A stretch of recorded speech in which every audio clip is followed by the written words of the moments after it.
Chapter 1830 Small Groups.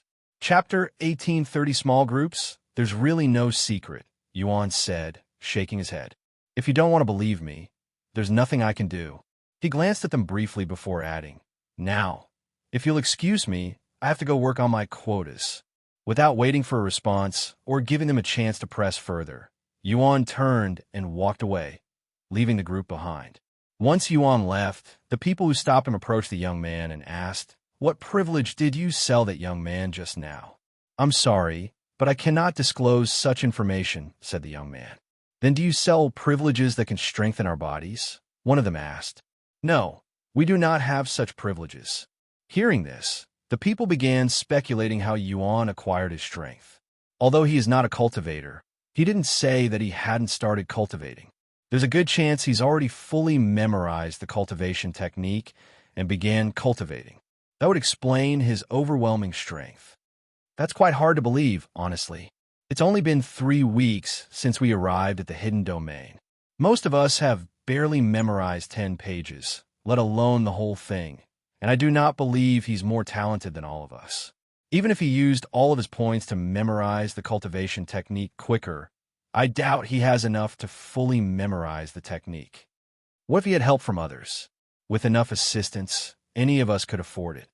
Even if that's the case, and he had enough points, he'd still need a day to memorize a single page. Moreover, to achieve that level of strength, he must have cultivated for some time. None of this is adding up. Let's forget about how he achieved his strength for now. Do we even know his identity? I recognize most people in this bamboo garden, but I don't recognize him at all. Nope, I have never seen him before. I don't even recall seeing him entering the hidden domain, and I entered later than most. These people were now more intrigued by Yuan's background than by the source of his strength, and they decided to pay more attention to him from this moment forth. Meanwhile, after leaving the store, Yuan reunited with Lan Yingying to continue chopping bamboo. Thanks to his significantly enhanced strength from cultivating, he was now able to effortlessly chop down 20 bamboo stalks in a single day, far surpassing his previous efforts. Did anything happen at the store? Lan Yingying asked him as they worked. A little. I threatened those 2 idiots, so they probably won't be bothering us for some time.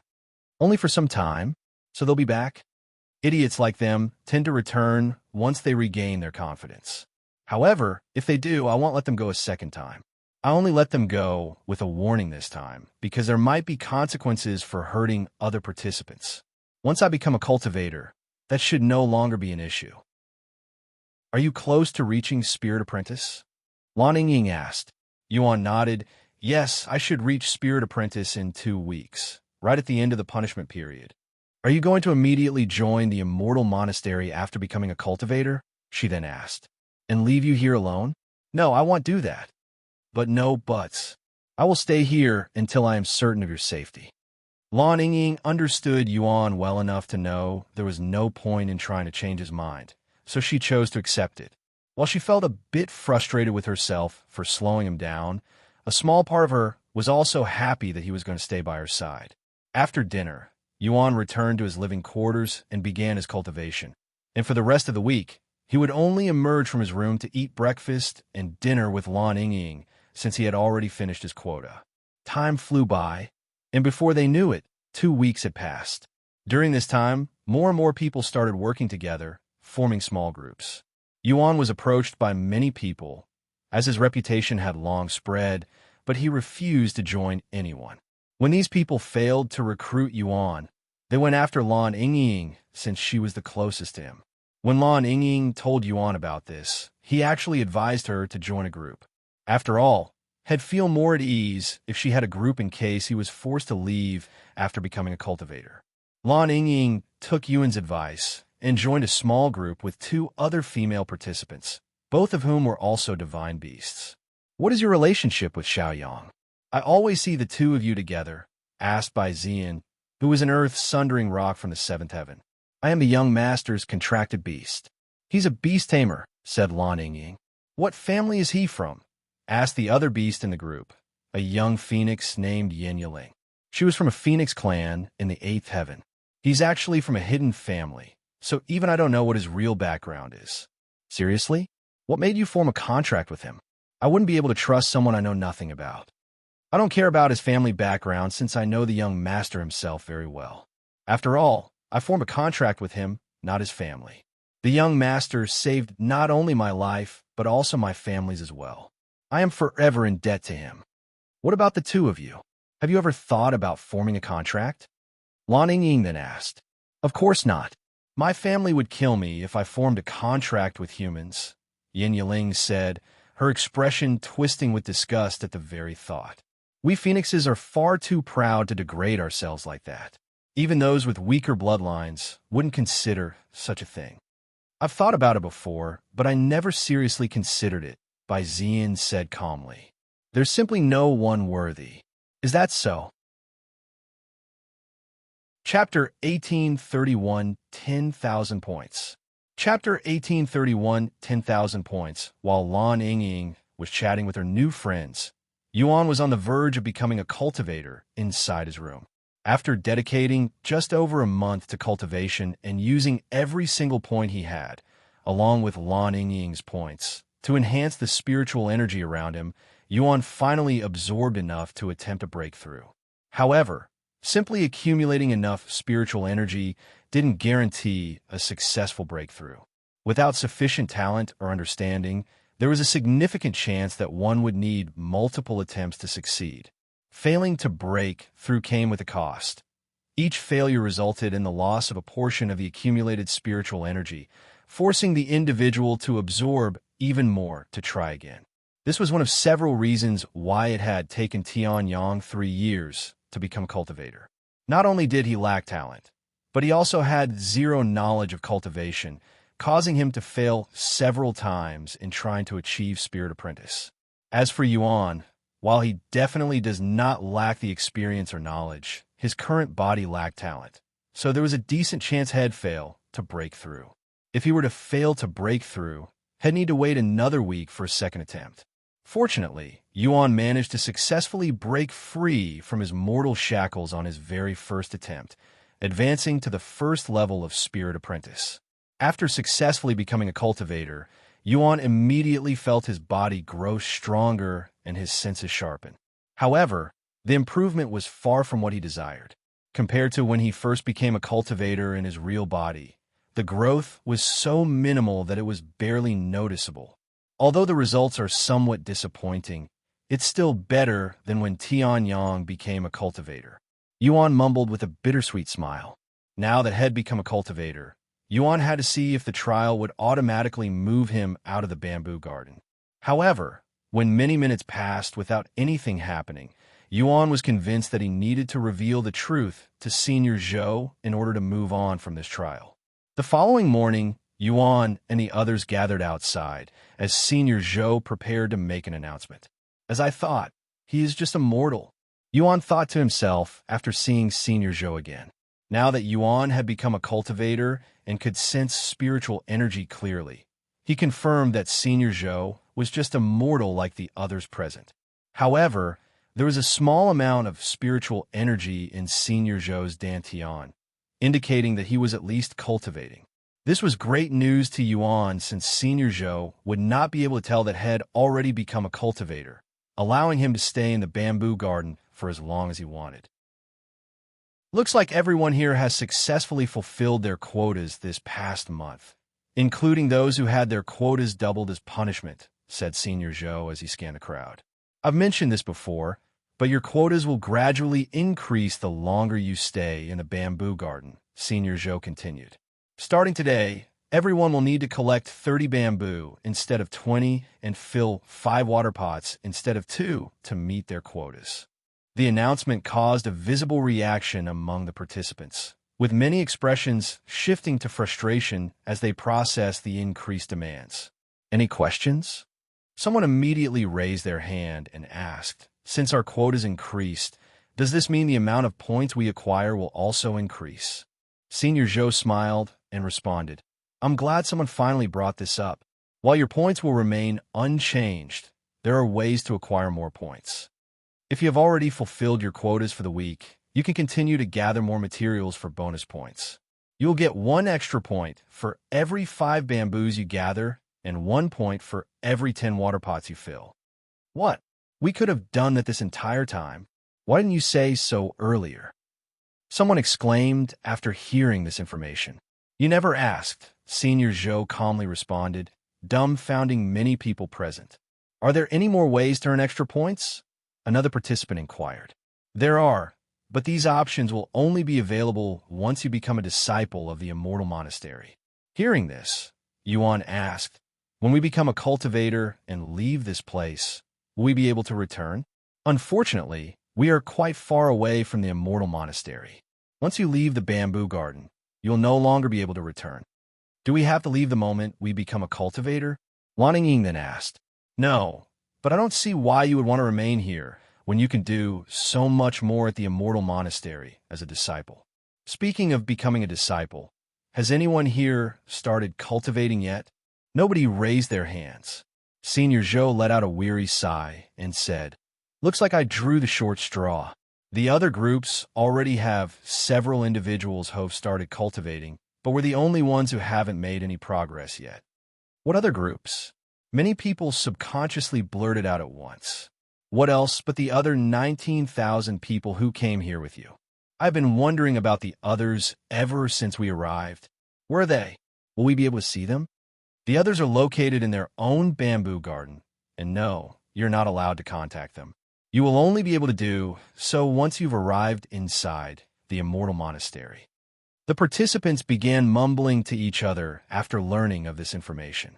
By the way, the first person to reach the Immortal Monastery amongst all 20 groups will receive 10,000 points as a reward. The first person in this group to become a disciple will receive 1,000 points. Points are important even beyond this place, especially in the Immortal Monastery, so it would be in your best interest to acquire as many as you can. 10,000 points. The crowd of participants was filled with nervous anticipation, the sound of collective gulps echoing through the air. Their eyes sparkled with a mixture of desire and determination at the mention of such a large reward. Chapter 1832 threatened. Chapter 1832 threatened. As soon as Senior Zhou dismissed them, a flurry of movement erupted among the participants, with many rushing back to their living quarters. Their intentions were obvious. Everyone was eager to be the one to claim the coveted 10,000 points. Even if they couldn't be the first to reach the goal among all the groups, there was still the opportunity to earn 1,000 points, which was more than enough to motivate them to give it their all. Lan Ying and Yuan lingered while everyone left. Although neither of them spoke, Yuan could sense what Lan Ying wanted to say. Her hesitant expression and the way she kept glancing at him made her thoughts clear without needing words. 10,000 points is definitely very tempting, but no amount of points will make me leave you alone, he said. Don't worry, we have plenty of time. Worst case scenario, you'll get 1,000 points. 1 month, Lan Ying said. Regardless of my situation, I want you to leave within 1 month. 10,000 points is too much to ignore. Moreover, I will never be able to sleep properly in the future if you lose this opportunity because of me. Seeing Lan Ying's resolute expression, Yuan nodded. All right, you'll leave within 1 month. While I am here, I will help you progress your cultivation. Shortly afterward, he and Lan Ying set off to the forest to begin their work. Now that Yuan had become a cultivator, chopping bamboo required far less effort, enabling him to earn bonus points without tiring himself out. When Yuan first started, it had taken him over 100 strikes to chop down a single stalk of bamboo. Now, thanks to his enhanced strength, he could bring them down with just 3 to 4 strikes, making the task significantly faster.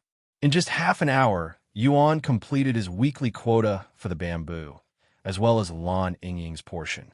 He'll continue chopping bamboo since it's far more efficient than fetching water, Yuan said to Lan Ying. All right, he'll go finish our water quotas while you chop bamboo, said Lan Ying. By the end of the day, Yuan had chopped down an impressive 250 additional bamboo, earning himself 50 bonus points. He was cutting them down so quickly that the process of transporting and getting them verified took more time than the chopping itself. After dinner, Yuan went to the store and asked Do you sell storage pouches or spatial rings? He'd rather invest some points into storage pouches to save time, which would allow him to earn more points. We do sell storage pouches and spatial rings. Here are the prices. The smallest and cheapest storage pouch was priced at only 10 points, but could hold just 10 bamboos at a time. On the other hand, the largest storage pouch, costing 50 points, offered significantly more capacity, able to store up to 75 bamboo in a single trip. The spatial ring had only one option available.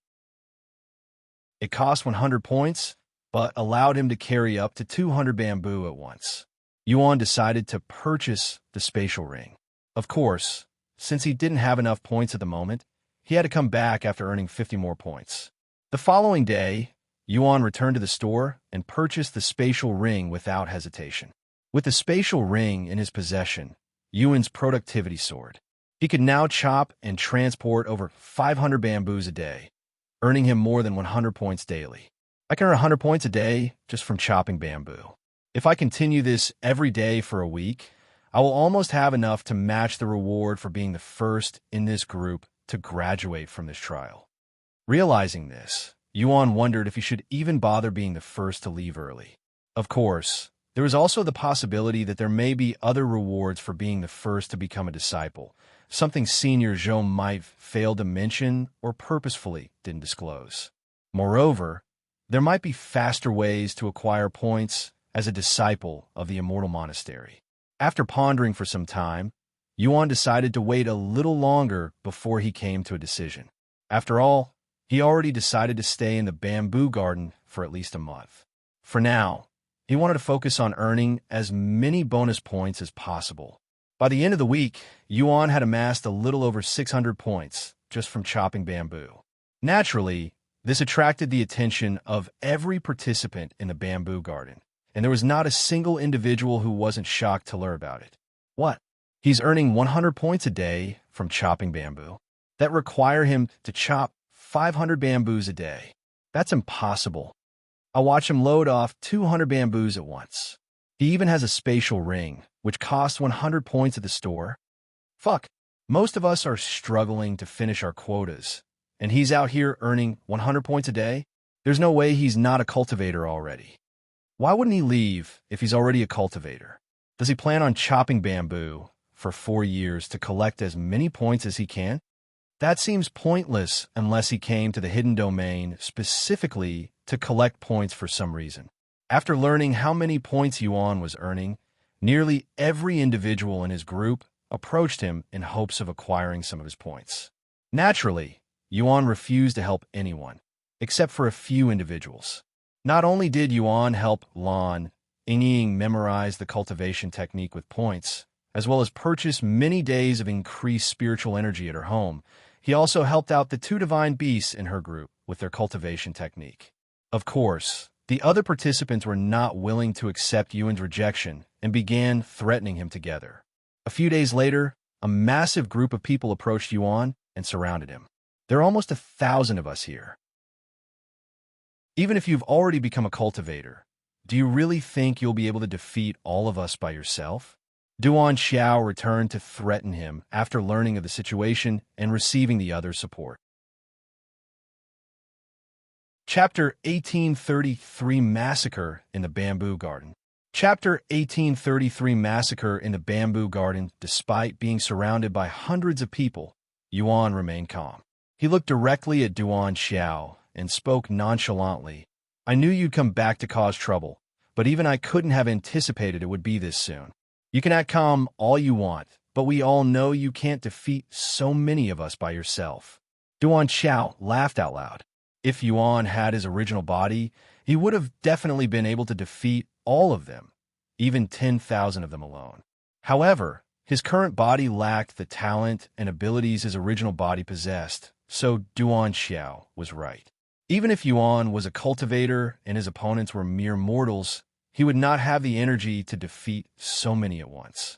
Moreover, these mortals had vast experience as cultivators, and some had also started cultivating, so they were more powerful than ordinary mortals who had never cultivated before. Fortunately, he didn't need to defeat all of them. Yuan was confident that he'd only need to kill some of them to scare away the rest. After all, no matter if one is a mortal or cultivator, everyone fears death. I will give everyone here a chance to walk away. Otherwise, don't blame my sword for not having eyes, said Yuan as he retrieved 2 swords from his spatial ring, wielding one in each hand. These 2 swords were different from the ones acquired from the training hall. It was much sharper, even emitting a profound aura. Even as mortals, the participants immediately recognized the swords as spirit-grade treasures. Yuan had purchased the swords shortly after buying his spatial ring, paying 50 points for each. Ever since Yuan noticed that he was drawing the attention of others, he became aware of the possibility that some might try to cause trouble for him. His rapid progress and success were bound to stir jealousy and ulterior motives among the participants. I knew something like this would happen, so I took the liberty to prepare myself beforehand. I will not hesitate to slay anyone who threatens me. You have 3 seconds to decide whether you want to die today or live to continue the trial. Upon hearing Yuan's words, many participants left Duan Xiao's group, about 30%, as they were not willing to risk their lives. Moreover, even if they weren't part of the group, they would still benefit from Yuan's death if the others managed to defeat him. Duan Xiao frowned upon seeing so many people leave the formation. You cowardly bastards! Don't think you'll get away scot-free. We'll take care of everyone that left once we take care of him. Duan Xiao roared. Hearing this, some of the people who left returned to the formation. The rest were willing to take the risk. Your time is over. They'll start with you. Yuan spoke as he dashed at Duan Xiao, who was the closest to him. Seeing the attack coming, Duan Xiao hastily raised the sword he had taken from the training hall to block Yuan's strike. However, Yuan's spirit-grade sword effortlessly sliced through Duan Xiao's weapon before cutting one of his arms. Ah! Duan Xiao screamed in pain as blood sprayed from his wound. Yuan ignored his screaming and swung his other sword, decapitating Duan Xiao before the others could even react. Inu, brother! Duan Shuchun screamed in terror after seeing Duan Xiao being slain before her eyes. Duan Xiao's death jolted everyone out of their daze, and without hesitation, they began attacking Yuan with their weapons. Yuan didn't hesitate to fight back, meeting the onslaught head-on. His superior strength, speed, and stamina gave him the edge, allowing him to overwhelm his opponents one by one with ease. However, as formidable as Yuan was, he was still just one person facing hundreds. It was impossible to avoid injury entirely. Yet, through precise movements and calculated defense, he managed to keep his injuries superficial and non-life-threatening. In just 3 minutes, Yuan had slayed over 100 individuals, their corpses piling around him, making it harder for the others to get close, as well as messing with their movements. After sustaining enough injuries, Yuan calmly retrieved a recovery pill he had purchased for 5 points each and consumed it. Within moments, his wounds began to heal, and his stamina was restored, leaving him revitalized and ready to continue the fight. That's ridiculous, the participants exclaimed in disbelief, watching as Yuan recovered right before their eyes. Their hopes of overpowering him with numbers plummeted rapidly, replaced by a growing sense of despair and frustration. Don't worry, there's plenty where that came from. Yuan laughed madly as he consumed another pill before he continued slaughtering everyone around him. As the participants' morale plummeted, Yuan's momentum only grew stronger. His relentless attacks and growing killing intent overwhelmed them, and before long, the tide turned. One by one, the participants began to abandon the fight, retreating in fear and defeat, their initial confidence shattered. Where do you think you're going? Yuan shouted, his voice cold. If you came to kill me, you'd better be prepared to face death yourself.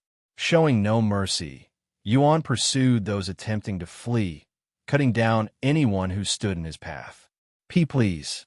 I came from a ninth. My Yi family will not forgive if you. Do you have any idea what you're doing? Stop. Stop this madness. We were wrong. Have mercy. Yuan showed no hesitation, cutting down his opponents without regard for their backgrounds or pleas. Like a relentless force of nature, reminiscent of his days as the evil god, he swung his sword madly, each strike claiming a life.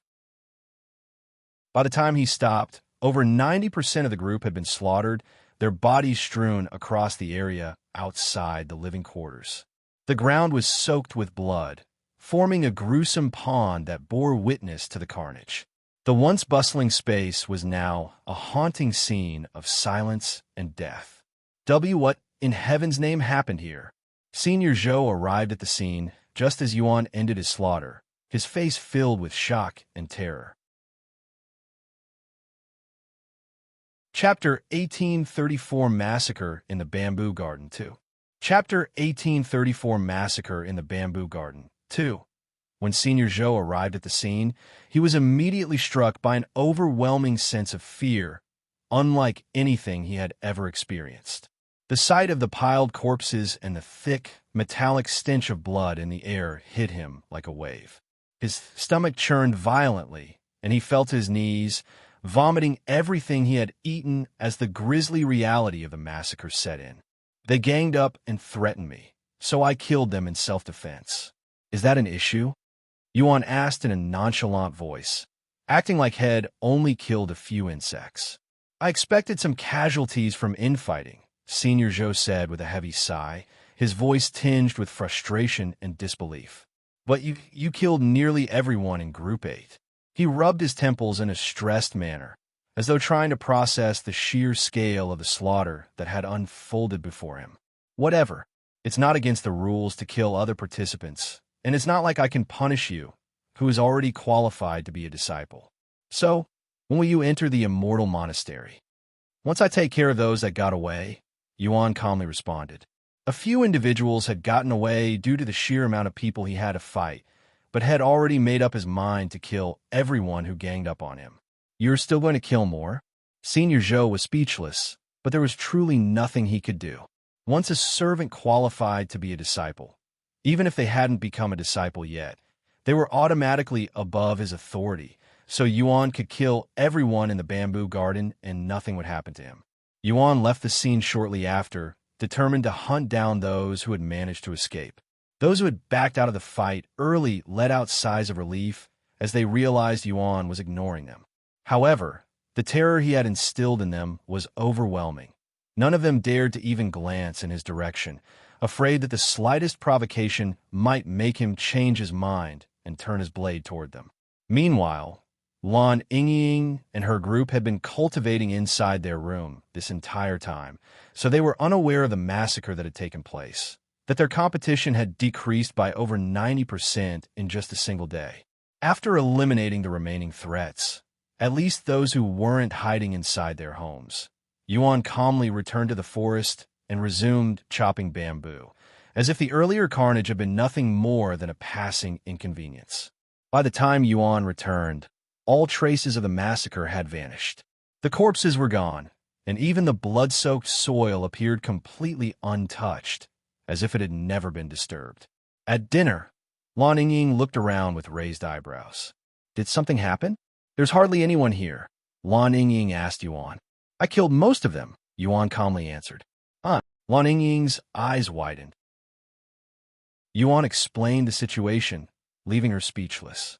I anticipated there would be some trouble, but to think it involved almost everyone in our group.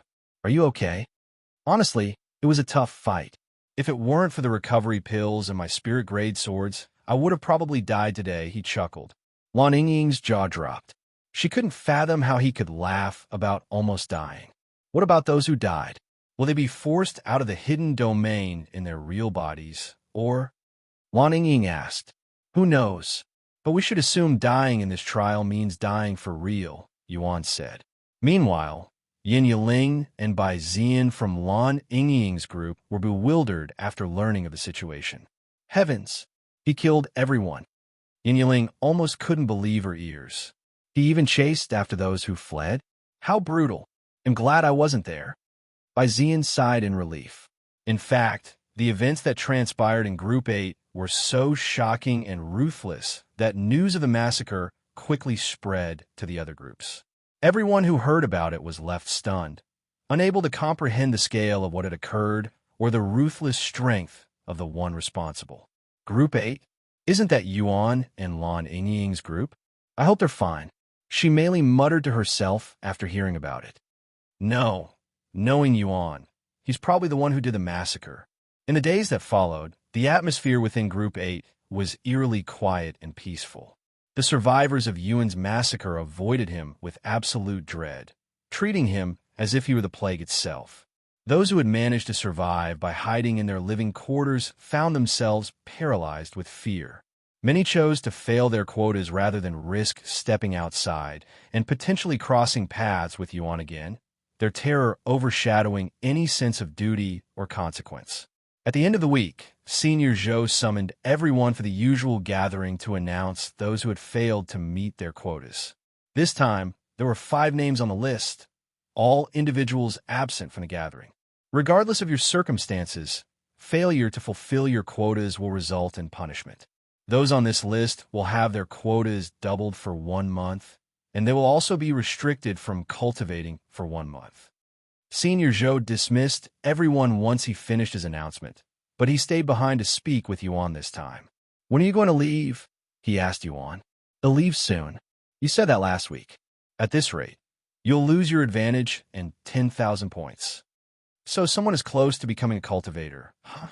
I'm not supposed to reveal any information on the other groups, but since you're basically a disciple already, I will tell you that someone from Group 3 is close to becoming a cultivator. Group 3? That's Ji Ran's group, Yuan thought to himself. Yuan was certain this individual was Ji Ran. As the Immortal Monastery's sect leader, he would have also memorized the cultivation technique before entering the hidden domain. Chapter 1835, Joining the Immortal Monastery. Chapter 1835, Joining the Immortal Monastery. Are there any special rewards for being the first to become a disciple? Besides the 10,000 points, obviously, Yuan inquired. I'm not aware of any other rewards, but I'm just a worker in the bamboo garden, so I don't know everything. Senior Zhou shook his head. Is that so? Anyway, I'll leave once I'm ready to leave. 10,000 points may seem like a lot at first, but if you consider that some things from the store cost millions of points, it's just a drop in the bucket. I'm sure there are ways to earn thousands of points with minimal effort once I become a disciple. Senior Zhou was left speechless. I have never left the bamboo garden, so I can't tell you if you're right or wrong, but if you don't want that 10,000 points, there's nothing I can do to force it on you. With that, Senior Zhou turned around and walked away. Once Senior Zhou left, Yuan returned to his routine. Meanwhile, Lan Yingying continued spending all of her time cultivating after fully memorizing the cultivation technique. Now that he was earning plenty of points, Yuan used some of them to help Lan Yingying with her quotas, paying for 3 months of quotas for her so that she could completely focus on her cultivation. A week later, Senior Zhou gathered the participants again. Those who had missed their quotas last week also missed another week, making it their 3rd strike. Everyone on this list has missed their quotas 3 times. Their quotas will be doubled for an entire year, and they will also be prohibited from cultivating during that time. If they miss another quota, they will be executed. Everyone there turned to look at Yuan, as he was the reason these people missed their quotas. However, Yuan didn't appear to have any pity for these people, who had threatened and attacked him out of greed. After the announcement, Yuan approached Senior Zhou and asked, "Has anyone become a disciple yet?" "No, but it won't be much longer," he said. "In that case, it'll become the first." "Really?" Senior Zhou's eyes widened, pleasantly surprised to hear this. "Yes, but give me a few more minutes." Before leaving, he spoke with Lan Yingying. "You don't need to worry about me. I have already begun cultivating, and since you've already paid for 3 months of quotas, I can focus on my cultivation. It'll come to you as soon as I become a cultivator," Lan Yingying said to him. Yuan nodded before turning to look at Yin Yiling and Bai Zian and speaking. "I'll leave her in your care. Don't worry, we won't let anyone bully her. We owe you after all." If Yuan hadn't shared some of his points with them, they'd still be struggling to memorize the cultivation technique. Yuan ended their conversation there and said to Senior Zhou, I am ready to become a disciple. Very well. Take this and inject your spiritual energy into it. It will take you to the Immortal Monastery. Senior Zhou handed him a jade talisman. After accepting the jade talisman, Yuan infused it with his spiritual energy. In an instant, his body disappeared from Lan Yingying and the other's sight, leaving them staring at the now empty space where he had stood. In Yuan's eyes, his surroundings blurred and flickered for a brief moment, as though reality itself was shifting. When his vision cleared, he found himself standing before a large gate with the sign Immortal Monastery grandly displayed above. I see another have crawled out of the bamboo garden, a handsome young man suddenly remarked, standing beside the gate. His gaze was filled with disdain, his expression almost mocking, as if he were looking at a beggar who had wandered into the wrong place. Although you've become a cultivator and are technically a disciple of the Immortal Monastery, don't let it go to your head, the young man said firmly. You're just someone who came from the bamboo garden. You're not a real disciple in my eyes. Is that so? Yuan calmly muttered, showing no sign of surprise at the awful treatment. He had encountered the same situation in the past as Tian and knew what to expect. Tian had become a disciple through the bamboo garden, one of several ways to join the sect.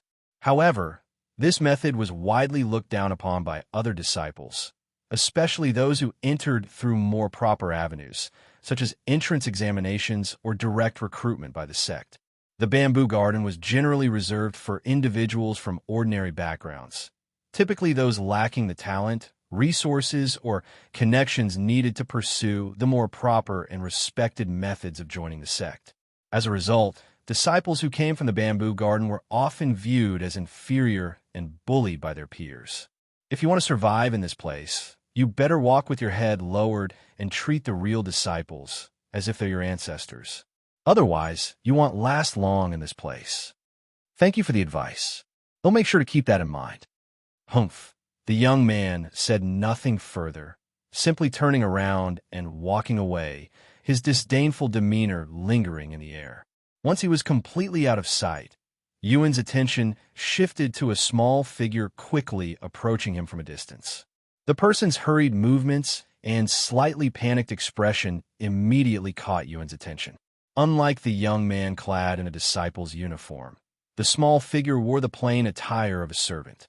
Similar to the setup in the bamboo garden, the Immortal Monastery employed mortals to serve as servants, handling various mundane tasks to support the sect's daily operations. As the figure drew closer, Yuan realized that the person only seemed small due to a hunchback. In reality, it was an elderly man. I'm sorry for greeting the young master so late.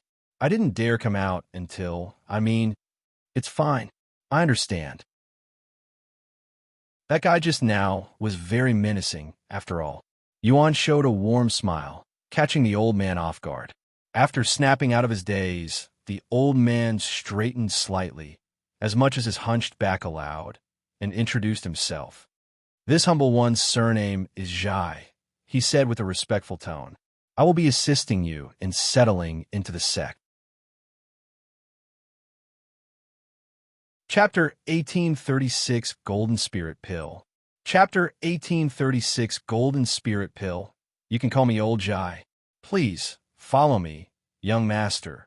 Old Jai said as he turned around and began leading Yuan to the living quarters for outer court disciples. Since you are the first one to come here, you may choose your own living quarters, said Old Jai as they entered the residential area. Yuan nodded and walked straight to the building Tian used to live in, Building 913, which was located in the middle of the residential area. After Yuan took the keys to the building, Old Jai brought him to the distributing hall that was right outside the residential area. There, Yuan was given his uniform, a small leather pouch that contained a few spirit stones, a map of the sect, and a rule book that contained every rule a disciple must follow as a disciple of the Immortal Monastery. My job ends here, young master. However, if you ever need help with something, don't hesitate to find me, Old Jai said to him as they left the distribution hall. I have a few questions, Yuan swiftly said. I will try my best to answer them. What is my goal in the Immortal Monastery? Old Zhai scratched his head, almost as if he was asked a hard question. Is this a trick question? I don't know the young master's goals, so there's no way I can answer your question. That said, most disciples aim for promotions since that's the only way to receive more resources from the sect. So, I should aim to become an inner court disciple and eventually a core disciple. Yuan asked, posing what might seem like obvious questions to most. However, he needed to confirm the goal of his trial. That's what most disciples do. Old Zhai nodded. After all, you only have 10 years to become an inner court disciple. If you fail to do so, you'll be forced to leave the sect. However, once you become an inner court disciple, you can stay in the Immortal Monastery forever. I see. Thank you. Yuan said nothing further and quietly returned to his living quarters, his mind occupied with thoughts about his next steps. Now that he had graduated from the Bamboo Garden and officially become a disciple of the Immortal Monastery, he understood that he would need to climb the ranks like any other disciple, at least for now, until he found a clear goal or purpose. This was the path he would follow. If I recall correctly, in order to even attempt the inner core examination, I need to reach a certain cultivation and have enough contribution to the sect. In the past, not including one's contribution, an outer court disciple must reach Spirit Master to attempt the inner court examination. So I have a decade to reach Spirit Master. Given my current talents, I definitely won't be able to reach that goal without external help. If he cultivated normally without improving his talent somehow, he would need far more than just a decade to reach Spirit Master. Fortunately, he could use points to speed up his cultivation. However, just increasing the spiritual energy around him wasn't good enough. He needed to somehow improve his talents. Yuan retrieved the rulebook and spent the next hour reading every single word. I only get 1 spirit stone a month as an outer core disciple. A single spirit stone will provide me with a week's worth of cultivation, so I will need to somehow acquire more cultivation resources. This is definitely much better than receiving 1 spirit stone every 3 months like before, though. Yuan quickly thought of another method of acquiring cultivation resources. Although it was dangerous, it would not only help speed up his cultivation, but it might even increase his points. Before I start, I should prepare myself. Yuan retrieved the Sect's map and quickly located the point store, which was conveniently situated just outside the residential area. Shortly after, he left his living quarters and made his way toward the store. At the store, Yuan began by purchasing a dozen recovery pills. With his immediate needs taken care of, he turned his attention to the rest of the store's inventory, curious about what else he could acquire. Thanks to being the first participant to become a disciple, Yuan now had an additional 10,000 points to spend, giving him far more options than had ever had before. He already had 2 spirit-grade swords, and as much as he wanted to upgrade them to Earth-grade, he lacked the cultivation to wield them. I should focus on my cultivation. Yuan browsed through the list of treasures for improving talent, and to his surprise, there were significantly more items available than what he had seen during his time in the Bamboo Garden. Golden Spirit Pill, 7,500 points. The Golden Spirit Pill was a valuable pill that could boost one's cultivation talents slightly, and it was the cheapest treasure on that list. I'll buy this. Yuan pointed at the Golden Spirit Pill. The young man working the store nodded and said, "Give me a moment to retrieve your purchase."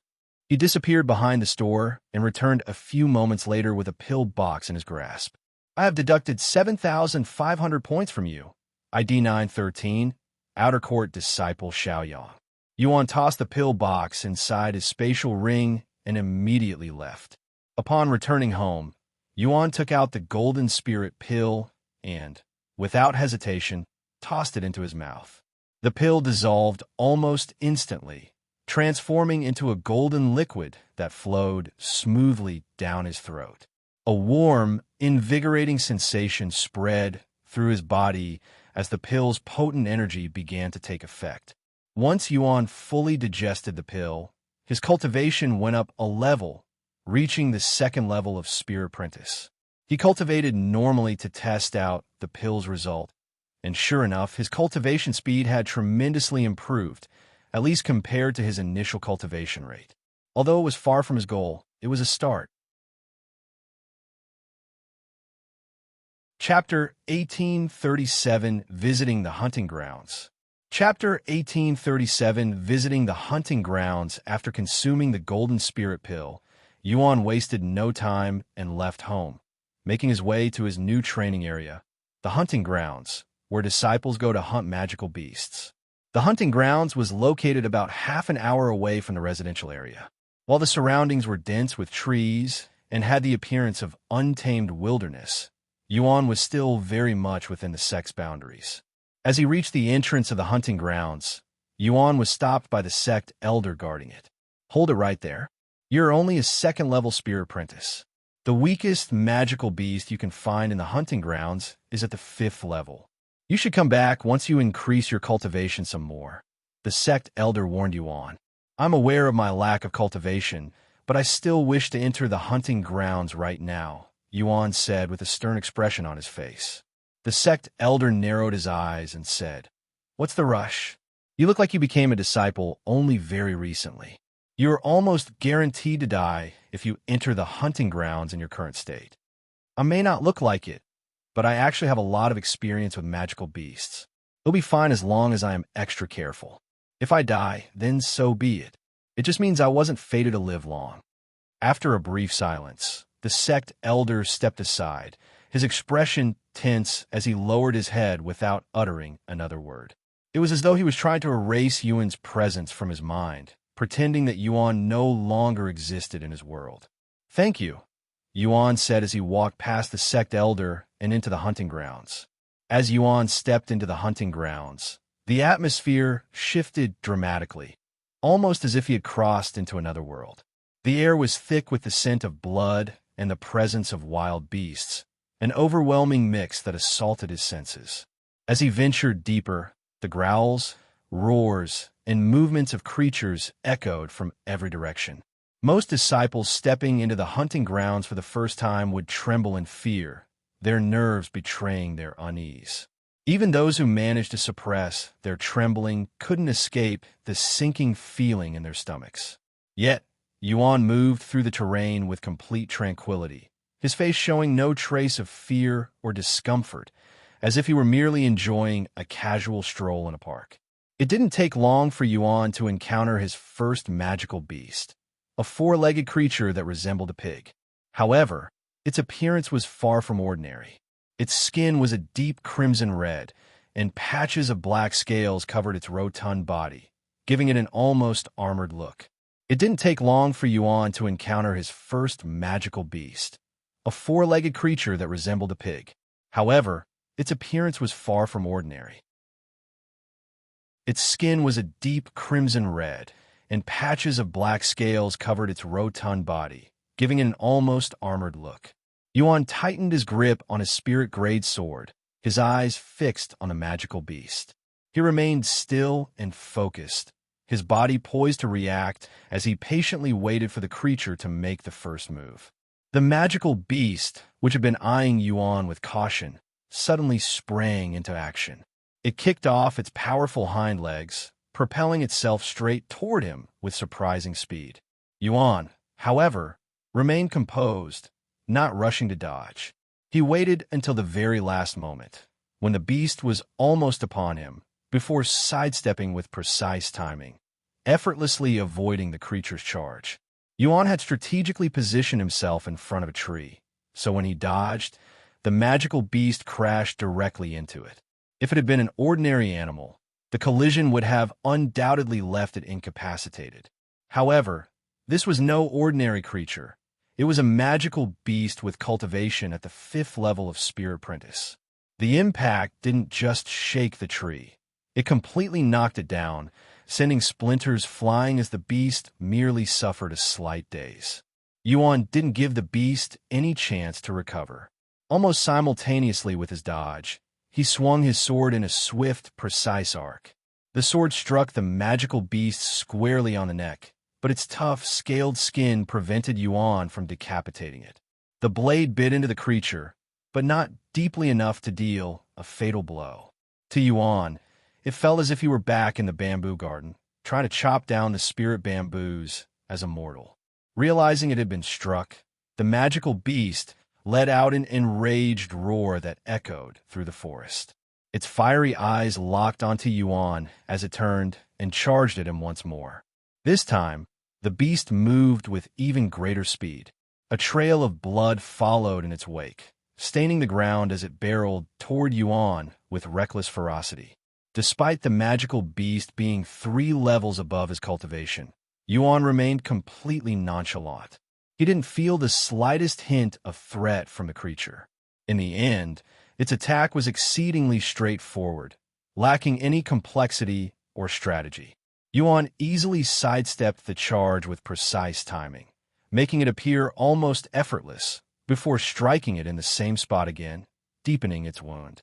After repeating the same process a few more times, skillfully dodging and delivering precise strikes, the magical beast eventually succumbed to its injuries. Its movements grew sluggish as blood continued to pour from its wounds, and finally, it collapsed onto the ground, unable to move any further, completely drained of strength and life. After confirming the magical beast was dead, Yuan wasted no time and began butchering it with his sword. He skillfully collected its skin, bones, and even its meat, knowing that these parts could be sold for points. He had confirmed this earlier during his visit to the points store. However, Yuan's primary goal in the hunting grounds wasn't farming points. It was hunting for monster cores for his cultivation. Collecting beast parts for points was merely a secondary task to make the most of his efforts while he pursued his true objective. Once he was finished, Yuan continued wandering the hunting grounds for his next prey. Chapter 1838, the second participant to enter the Immortal Monastery. Chapter 1838, the second participant to enter the Immortal Monastery after defeating his 7th magical beast. Yuan finally acquired his first monster core, and it even belonged to a 6th-level spirit apprentice magical beast. Although Yuan had defeated his first magical beast with relative ease, his subsequent encounters were far more challenging. Due to his lack of cultivation and weak body, there were moments when his body failed to keep up with his thoughts, leaving him vulnerable. This caused him to sustain several injuries during the battles. Fortunately, Yuan had prepared well, and his stockpile of recovery pills allowed him to quickly heal his wounds. Upon acquiring his first monster core, Yuan decided it was time to call it a day and return home. Before heading back, however, he stopped by the points store to sell all the materials he had gathered from the magical beasts he had defeated. Each magical beast earned him a little over 100 points, and had earned close to 1,000 points from selling the materials of 7 magical beasts, which would have taken him a week of chopping bamboo. However, while hunting magical beasts definitely earned points faster, it was unfathomably more dangerous. Out of curiosity, he checked the amount of points he could acquire from the monster core. 1,200 points, said the store worker. Although it was a tempting offer, Yuan kept the monster core and returned home with it. Once he was inside his room, he sat in the lotus position and held the monster core in front of him with both hands. This monster core should last me 2 weeks, Yuan muttered to himself as he began absorbing the spiritual energy within the monster core. If Yuan still had his original body and godlike physique, it would have taken him mere seconds to completely absorb the energy from the monster core. Unfortunately, in his current state, he had to cultivate like any ordinary cultivator, slowly and methodically drawing out the core's power. Now that Yuan had proper cultivation resources, he no longer needed to spend points to increase the spiritual energy around him, as he was already fully occupied by the monster core. Time flew by as Yuan immersed himself in cultivation. When he finally opened his eyes, 3 days had passed since he last did so. While he made significant progress in his cultivation, he was nowhere near a breakthrough, as Head had won very recently. However, Yuan was not discouraged and resumed his cultivation. While he made significant progress in his cultivation, he was nowhere near a breakthrough, as Head had won very recently. However, Yuan was not discouraged and resumed his cultivation. After another 2 days of cultivation, Yuan was forced to pause when his stomach began growling from hunger.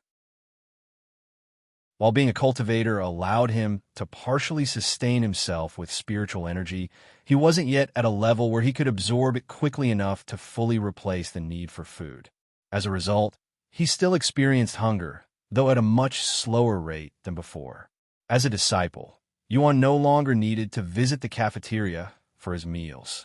Instead, he now had the privilege of having food delivered directly to his door, a luxury he genuinely appreciated. After placing an order, it wasn't long before old Jai arrived at his living quarters, carrying a tray of food. As the aroma of the food wafted through the air, Yuan's anticipation grew. He couldn't wait to dig in, his hunger only intensifying with each passing moment. Just from the scent alone, he could tell that the quality of the meal was on par with, if not better than, the food he had enjoyed in the bamboo garden. "It's been a week, young master. Have you adjusted to life as a disciple yet?" Old Jai asked as he handed the food to Yuan. "Slowly but surely," Yuan said as he sat down on his doorstep. Without wasting any time, he began eating his food right there, savoring each bite while enjoying the calm atmosphere around him. "That's good to hear. In case you didn't know, another individual from the bamboo garden has recently arrived at the Immortal Monastery." "Oh, where is this individual staying?" Yuan paused to ask. "He arrived 2 days ago, and he's currently staying at Building 111. "I see. Thanks for the information." Yuan quickly finished his meal within minutes. "For future reference, you can just leave your empty plates on your doorsteps outside. Someone will show up to clean it up," Old Jai said to Yuan before carrying his empty plates away. After his meal, Yuan didn't immediately return to his cultivation. Instead, he made his way to Building 111 to see the individual who was recently promoted. Coincidentally, that individual was coming out of his building as Yuan arrived. "I knew it was you, Ren," Yuan called him out. "Huh, young master?" A broad and relieved smile appeared on Ren's face when he saw Yuan's handsome face. "Yes, it's me. How does it feel to have your own body?" Yuan smiled. "Ha ha. Although it's quite the trash body and only temporary, it's still great to finally have a physical body after spending hundreds of millions of years as a wandering soul," Ren said with a forced laugh. However, despite his attempt to mask his emotions with humor, Yuan could clearly hear the sorrow and pain laced in his voice. He gazed at his surroundings, his eyes reflecting a mix of nostalgia and gratitude, and continued, "I never thought I'd be able to see this scenery again. It's like a dream come true. This is all thanks to you, young master, for freeing me from the Shadow Realm." "Speaking of the Immortal Monastery, what do you think about it? Anything weird or seem out of place?" Yuan then asked. "I've only been here for a few days, and I haven't ventured beyond this area yet, so I can't say for certain," Ren replied. "However, everything seems normal to me. Do you sense something off?" He shook his head and said, "No, this place is just as I remember it." Ren nodded before asking, "By the way, how long has it been since you arrived at the Sect, young master?" Chapter 1839, An Unexpected Encounter. Chapter 1839, An Unexpected Encounter. "It's been a week since I arrived at this place, but I could have arrived 2 weeks earlier. I'm surprised it took you this long to become a cultivator, considering you already memorized the cultivation technique," Yuan said. Ren scratched his head in an embarrassed manner and admitted, "Honestly, I was taken aback by life in the bamboo garden and needed some time to adjust. I also failed my first quotas, which slow me down a little. Although I was the sect leader, I have never actually stepped foot inside the bamboo garden until recently." Ren was a genius who entered the Immortal Monastery through the entrance examination, so he didn't know what life was like for those who had to enter the sect through the bamboo forest. Although had heard of them before, he never paid any attention to them. After all, those who entered the sect through the bamboo forest were considered trash and not worth his attention. However, after experiencing the bamboo forest himself, Ren had come to acknowledge, even respect those who had to endure such a life for many years just to become a disciple of the Immortal Monastery. "What are your plans now?" Yuan asked Ji Ren a moment later. I'm going to focus on my cultivation for now. We only have 10 years to become an inner core disciple, he replied. While it's shorter than the 30 years we're supposed to get, we get more cultivation resources here, so it kind of balances out. What about you, young master? I will focus my cultivation for a little before I turn my focus to acquiring points, said Yuan. Points, huh? Now that you mention it, it might be better to focus on points since it has so many uses, and I can even speed up my cultivation with it, Jiran muttered. However, it's not easy earning points, and I don't even know where to begin. You can earn points by selling magical beast materials, especially their cores, Yuan revealed. Wait, there's only one place with magical beasts accessible by outer core disciples. Have you already gone to the hunting grounds? Jiran looked at Yuan with wide eyes. Yuan nodded in acknowledgement. How strong are the magical beasts? Jiran then asked. The weakest magical beast you'll find is at the 5th level of Spirit Apprentice. 5th level? But you've only just become a cultivator recently. Did you somehow retain your original body and talents?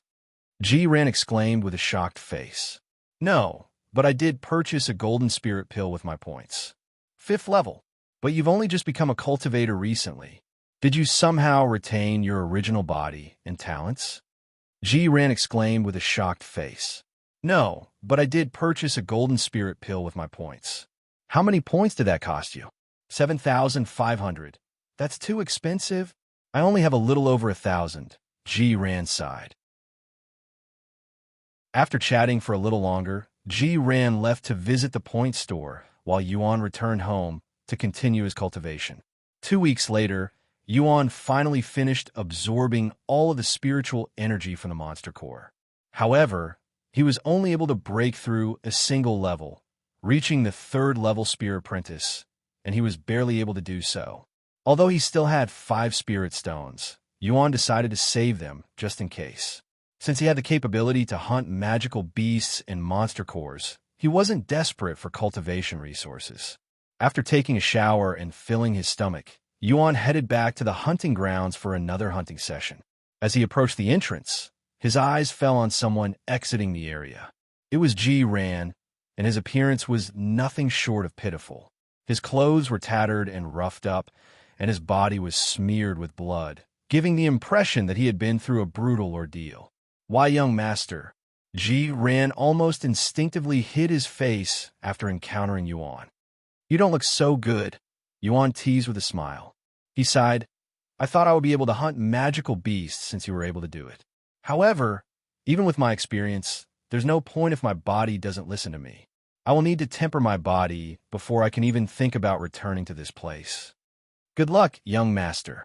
Not wanting to linger with his appearance, Ren hastily left the scene. Yuan entered the hunting grounds shortly after. The Sect elder watching the entrance noticed him, but didn't say anything. Once inside the hunting grounds, Yuan wasted no time looking for magical beasts. However, even though he was confident in his abilities, there were certain magical beasts that he actively avoided, especially the agile ones. Oh, to find a monster core this quickly, how lucky, Yuan muttered to himself after getting a monster core on his first kill. After gathering the materials, Yuan continued his hunt. This time, he was prepared to stay inside the hunting grounds until his spatial ring could no longer store any more materials. A week later, after averaging 10 to 15 kills a day, Yuan finally filled his spatial ring to capacity with magical beast materials. Just as he was preparing to head back to the Sect, he sensed a presence approaching him. The individual made no attempt to conceal their presence, which kept Yuan from feeling overly alarmed. However, his cautious nature kept him on alert, ready to react if necessary. Hey, what the hell are you doing? A feminine voice rang out. Yuan turned around to face the source of the voice and saw a beautiful young woman approaching him. When he saw her face, his eyes widened with surprise. Meanwhile, the young woman frowned deeply upon seeing Yuan. I knew it, she said, her tone sharp but laced with confusion. I thought I was seeing things, but it really is you. What are you doing wearing the outer court's uniform? And why are you still in the Sect? I thought you had already left to prepare for your core disciple examination long ago. HM? Disciple Tian Yang? Elder Sun. Yuan muttered her name subconsciously, his voice filled with disbelief. This young woman wasn't just any sect member. She was Elder Sun, a sect elder, and someone Tian Yang was deeply familiar with, as she had saved his life on multiple occasions in the past. Chapter 1840 Not Tian Yang. Chapter 1840 Not Tian Yang. Why aren't you answering my questions, Disciple Tian? Why are you still at the sect when you should have left long ago? And pretending to be an outer court disciple, no less, Elder Sun asked again when Yuan didn't respond. I think you have the wrong person, Yuan eventually responded. The frown on Elder Sun's face deepened after hearing his response, and she quickly said, "What kind of nonsense are you up to now, Disciple Tian? If you're going to pretend to be someone else, you should, at the very least, change your face." I don't know who this Disciple Tian is, but my name is Xiao Yang, and I entered the Immortal Monastery not long ago, Yuan said. He had contemplated pretending to be Tian Yang for a brief moment, but decided against it in the end, due to a gut feeling. "Do you think I'm stupid or something?" Elder Sun said, still not believing Yuan. "You can look me up. I came from the bamboo garden not long ago," Yuan shrugged. Elder Sun fell silent, with a perplexed expression on her face. "Then how do you know my name? If you're not Disciple Tian, this should be our first time meeting," she said a moment later, referring to when Yuan subconsciously muttered her name out of surprise. "I heard about you from someone else. They mentioned a beautiful sect elder protecting disciples at the hunting grounds and that I might run into you when I come here." Yuan quickly came up with an excuse. Elder Sun coldly snorted at his words, but she didn't say anything else. After a moment of silence, she said, "Whatever. It's easy to confirm your words. I will give you one last chance to come clean. If it turns out that you're messing with me, I'm going to give you a good beating." "I wouldn't dare to mess with a sect elder." Yuan shook his head. Elder Sun disappeared the next moment, leaving Yuan speechless. So Tian Yang was a disciple at the Immortal Monastery during its earliest days, huh? I didn't think someone would recognize me. Yuan was truly shocked that Elder Sun was there and even recognized him as Tian Yang, as this had many implications. She mentioned the core disciple examination, which means Tian Yang should be at the Desolate continent right now. However, since Elder Sun is still at the Immortal Monastery, then that incident has yet to happen. Yuan recalled meeting Elder Sun at the Desolate continent, so if she was still in the sect, it meant that Han Zexian's tomb had yet to open. Maybe I'm overthinking. This is a trial created by the Immortal Monastery's founder. It isn't too far-fetched to think the founder had recreated the people of his era with their memories intact to make the trial more realistic. Yuan shook his head and decided not to think too much about it. He left the hunting grounds shortly after and made his way to the point store to sell his materials. Meanwhile, Elder Sun went to inquire about Yuan. He was telling the truth. "Xiao Yang," Elder Sun mumbled to herself, her voice barely audible as she stood frozen in place, her expression dazed. Why does he look exactly like Tian Yang? Despite the evidence urging her to believe that Yuan was someone else entirely and only looked like Tian Yang, she couldn't ignore the familiar feeling she got from him. Why does he feel so familiar if he's someone different? Even his demeanor was identical to Tian Yang. No, his eyes looked much more experienced, but everything else is just like Tian Yang. Damn it, why am I overthinking this? If he claims he's not Tian Yang, then he's not Tian Yang. Elder Sun eventually convinced herself that Yuan was a different person. Meanwhile, at the point shop, Yuan sold all of the materials had gathered from the 91 magical beasts he hunted in a week and earned a little over 11,000 points. He also acquired 6 monster cores from the hunt, but he had no intentions to sell them. 6 monster cores will last me 3 months. I should also reach the 6th level by the end. Instead of spending his points, Yuan decided to save them for the next talent-boosting treasure, which cost a staggering 50,000 points. After returning home, Yuan made the decision to dedicate himself entirely to cultivation. For the next month, he would not leave his home, only opening his doors once a week to receive food from old Jai. During this time, More and more participants would graduate from the bamboo garden and enter the Immortal Monastery. Lan Yingying was one of these individuals. If it isn't Lady Lan, are you looking for the young master? Ji Ran coincidentally ran into Lan Yingying, who was wandering the residential area looking for Yuan. Unlike the bamboo garden, both males and females lived in the same area. I am. Do you know where he's staying? He's staying at building 913. However, he's currently in seclusion, said Ji Ran, recalling what Yuan told him before entering seclusion. That said, you can probably still see him since he has to eat once a week. Lan Yingying nodded. Okay, I'll wait for him. Since Lan Yingying was one of the earlier participants to arrive at the Immortal Monastery, she was able to pick the building next to Yuan as her living quarters. A few days later, she noticed old Zhai approaching Yuan's living quarters with several plates of food.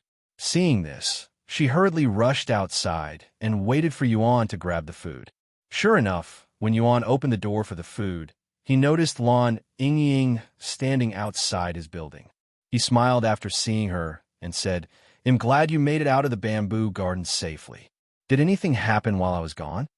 Those participants who had been hiding in their homes to avoid you finally came out. Other than that, not really, she said. Chapter 1841, 50,000 points. Chapter 1841, 50,000 points. What about the two divine beasts in your group? Did they also arrive at the Immortal Monastery? Yuan then asked. No, they're still trying to become a cultivator. It will probably take another month or two before they will arrive, Lan Yingying said. Yuan only paid for Lan Yingying's privilege of having increased spiritual energy, so it was only natural that she progressed faster than the others. Now that I am at the Immortal Monastery, what should I do? What is our goal in this trial? Lan Yingying then inquired. Honestly, I have no clue what our true goal is for this trial, but I'm going to climb the ranks and become an inner court disciple for now, since we only have 10 years to do so. What are the requirements for becoming an inner court disciple? You have to reach Spirit Master and earn enough contributions to the Sect by doing Sect missions. I see. Do you have any suggestion on what I should do as a disciple? This is my first time being one. Lan Yingying then asked. I would focus on my cultivation if I were you, since the hunting grounds is too dangerous for you right now. Once you're able to hunt in the hunting grounds, you should focus on increasing your points to purchase talent-boosting treasures, such as the Golden Spirit Pill. I understand, Lan Yingying nodded. Lan Yingying returned to her living quarters to focus on her cultivation while Yuan returned to his own training. 2 months later, Yuan finished absorbing all 6 monster cores, boosting his cultivation to the 6th level of Spirit Apprentice. Before heading to the hunting grounds, Yuan visited the point store to replenish his supplies. At the hunting grounds, Yuan wasted no time hunting magical beasts. Now that he was at the 6th level, he could deal damage with less effort, allowing him to hunt much faster. In being watched, Yuan thought to himself. He could feel a presence observing him from the shadows, but he didn't detect any ill intent behind the gaze. It must be Elder Sunday. He had a feeling that she was still having trouble believing that he wasn't Tian Yang, not that he blamed her. Meanwhile, just as Yuan guessed, Elder Sun was watching him from afar. This Xiao Yang, he's slaughtering magical beasts with no effort, and it's not because of his cultivation. I don't know any disciple that's half as experienced as him in combat, and this includes the Sect elders. Elder Sun was greatly shocked and awed by Yuan's combat experience. What little doubt Elder Sun had about Yuan's identity completely vanished after witnessing his combat prowess, as it was unfathomably higher than Tian Yang. Why would a genius like him enter the Sect through the bamboo garden? With his talents, he should have no issue passing the entrance exam. Over the next several days, Elder Sun would follow Yuan around the hunting grounds to get a better understanding of his talents. After spending 4 days inside the hunting grounds, Yuan had to leave to sell his materials since his spatial ring was full. It took him an entire week to fill his spatial ring before, but it only took him 4 days this time. Upon selling everything in his spatial ring, Yuan earned a little under 13,000 points. It was a little higher than last time, since the magical beasts he hunted were stronger than before. I have a little over 25,000 points at this time, so I am halfway to the next treasure. Yuan decided to purchase a few more spatial rings since they were quite cheap, and it would allow him to stay inside the hunting grounds for longer. Once he purchased his spatial rings and resupplied, Yuan returned to the hunting grounds and wouldn't leave until he acquired enough materials to purchase the treasure worth 50,000 points, which would take about 10 days. He's back already? Does he even know what it means to take a break? He's just like Tian in this regard. Elder Sun couldn't believe her eyes when she noticed Yuan returning to the hunting ground so soon. However, as much as she wanted to continue watching over him, Elder Sun knew she couldn't babysit a single disciple for too long, especially knowing that Yuan was more than capable of protecting himself inside the hunting grounds. After taking another glance at Yuan's face, Elder Sun left to watch over the other disciples inside the hunting grounds. Meanwhile, Yuan spent the next 10 days hunting magical beasts without rest. During this time, he hunted over 300 magical beasts and collected 21 monster cores, 28 if he included the ones he collected before purchasing more spatial rings. After leaving the hunting grounds, Yuan went straight to the point store to sell the materials, earning more than he anticipated, 36,000 points. Then, he immediately spent 50,000 points buying the talent-boosting treasure called Enriched Roots of Vigor, a treasure that boosted his innate strength and widened his spiritual veins, allowing him to absorb and circulate spiritual energy faster with less effort. After purchasing the treasure, Yuan promptly made his way back home, eager to consume it. However, he didn't get far from the point store before a group of disciples stepped into his path, blocking his way. "How can I help you?" Yuan asked them, who didn't appear to be participants like him. "You can help us by handing over whatever you received from that building just now," said the disciple in the front. Yuan was speechless. He didn't anticipate that the disciples would attempt to rob him so openly. "You are just a bastard from the bamboo garden. You are not worthy of that enriched roots of vigor. It'd only be a waste on you. And what if I refuse? Are you going to attack me?" Yuan said a moment later. "Who knows? You can refuse and find out, but I would advise against that," said the disciple with a menacing grin on his face. Chapter 1842 Enriched Roots of Vigor. Chapter 1842 Enriched Roots of Vigor. The three disciples blocking Yuan's path stood with their chests high, looking quite proud of their tactics. Yuan didn't immediately respond to their threat and silently analyzed them. 1st level Spirit Warrior, 8th level Spirit Apprentice, and 7th level Spirit Apprentice. All of them had a higher cultivation than Yuan, and one of them was even a Spirit Warrior. If Yuan had his original body, he wouldn't need to worry about fighting those above his cultivation. Unfortunately, that was not the case. Even if Yuan's fighting experience was far superior to the three of them combined, the three disciples could easily overpower him with raw strength alone. Moreover, Yuan lacked not just cultivation, but also martial techniques and treasures. After contemplating his choices for a moment, Yuan suddenly turned around and began walking back to the point store, which left the disciples puzzled. "Wait, where the hell do you think you're going? How dare you ignore us? Come back here." The disciples shouted for him to return, but Yuan simply ignored them. Upon returning to the store, Yuan faced the disciples and said, "You want what I have? Come get it." The disciples trembled in anger after hearing his words, but for some reason, they refused to chase after Yuan, almost as if there was an invisible barrier that prevented them from getting close to the point store. So those who are not participants are not allowed inside the point store. This is good to know. Yuan had planned on consuming the treasure inside the store, where there were others watching, making it difficult for the disciples to intervene. He never expected that only participants and those who were designed to work at the point store would be allowed to enter. Upon realizing this, Yuan immediately sat down and retrieved the enriched roots of vigor. Before consuming it, he dangled it in front of him like he was trying to bait something. "You fucking bastard. Don't you dare. I swear I'll fucking kill you later. Don't think you can stay there forever." When the three disciples saw Yuan's actions, They became infuriated, their faces flushed with redness. However, no matter how red their faces turned, their feet remained rooted to the ground, unable to take a step closer to the point store.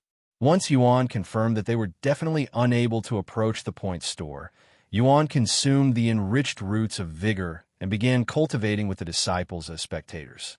The young man working behind the desk inside the store noticed Yuan's actions, but didn't say anything. After a glance, he returned to his own business and pretended as if Yuan wasn't even there. Over the next several days, Yuan remained at the point store, trying to absorb the enriched roots of Vigor. The three disciples who tried to threaten Yuan had left after spending an entire day cursing at him, throwing all sorts of insults and threats until their voices turned hoarse. A few participants had visited the store during this time, and they were curious why someone was cultivating out in the open, at the point store, no less. However, as cultivators, they all knew it was an unspoken rule to never disturb another cultivator while they were cultivating, unless they were enemies, of course. After spending 11 days cultivating at the store, Yuan finally finished absorbing the enriched roots of Vigor, and his cultivation reached the 8th level of Spirit Apprentice. Although his cultivation only increased by 2 levels, Yuan could tell that his strength and combat prowess had doubled, even tripled. I should have no issue dealing with those 3 now. Even if they come at me together, Yuan thought to himself as he left the store and returned home. Once he returned home, Yuan retrieved the monster core's head collected and began absorbing them as well. After consuming the enriched roots of Vigor, his cultivation speed increased even more. Now, instead of taking 2 weeks to fully absorb a monster core, he only needed a week. However, he had 28 monster cores, which meant he would need 28 weeks or 7 months to finish them. 7 months is too long. Let's just increase my cultivation by 1 more level and sell the rest for points. They'll be able to hunt spirit warrior magical beasts by then, anyway. With that in mind, Yuan spent another month and a half in seclusion, increasing his cultivation to the 9th level of Spirit Apprentice. Although spending almost 2 months to increase a single level of the Spirit Apprentice realm may seem very long at a glance, especially considering Yuan's normal speed, one must keep in mind that most cultivators lack resources and have to cultivate without treasures. Even talented cultivators require months of hard work to increase a single level without the help of cultivation resources, such as spirit stones and monster cores, much less treasures like the enriched roots of Vigor. As for the other participants who have arrived at the Immortal Monastery, the majority of them have only recently entered the 2nd level of Spirit Apprentice, so Yuan's progress could still be considered unfathomably fast when compared to his peers. Once he ended his seclusion, Yuan went back to the point store to sell the remaining of his monster cores for points. I can give you 31,500 points for these 24 monster cores, the young man offered. He'll sell it, Yuan nodded. Great. After selling his monster cores, Yuan looked at the talent-boosting treasures again. I need 750,000 points for the next one, huh? They're getting expensive very quickly. After seeing the ridiculous price for the next treasure, Yuan decided to hold off on purchasing it for the time being. Instead, he began looking for something more affordable and would offer immediate benefits to his cultivation or abilities.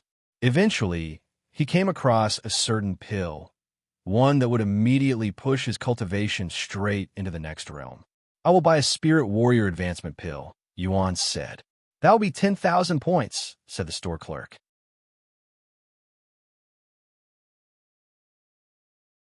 Chapter 1843 Spirit Warrior Advancement Pill. Chapter 1843 Spirit Warrior Advancement Pill. Spirit Warrior Advancement Pill. Just as its name implies, it could help a Spirit Apprentice cultivator reach Spirit Warrior instantly when consumed. However, there are a number of limitations. One such limitation was that the pill would only be effective for those at the 9th level of Spirit Apprentice. The second limitation was that a single individual could only consume 3 such pills in their lifetime, regardless of the results. Before I sell it to you, I must warn you that the Spirit Warrior Advancement Pill doesn't guarantee you'll successfully enter Spirit Warrior. These pills have a 70% chance of success, so there's a 30% chance it will do nothing, the young store clerk warned him. Understand. I still wish to buy one. Yuan nodded, purchasing a Spirit Warrior advancement pill for 10,000 points. Yuan returned home and immediately began preparing to attempt a breakthrough to Spirit Warrior. After consuming the pill, he felt a surge of energy coursing through him, his cultivation speed accelerating rapidly toward the next level. For a brief moment, it seemed as though the breakthrough was within reach. However, just as the energy reached its peak, it suddenly dispersed, slipping through his grasp like sand in the wind. The Spirit Warrior advancement pill had failed despite having a 70% success rate. Upon failing to break through using the Spirit Warrior advancement pill, Yuan wasted no time returning to the point store for another one. However, after consuming it and trying again, Yuan failed to break through to Spirit Warrior for a second time, failing a 70% chance success rate 2 times in a row. My luck seems to be backward here. Yuan sighed as he made his way back to the point store for the 3rd time.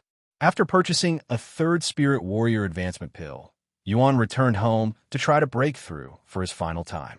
After all, a single person could only consume 3 such pills in their lifetime. Eventually, a powerful burst of energy radiated from Yuan's body, signaling his successful breakthrough to the 1st level of Spirit Warrior.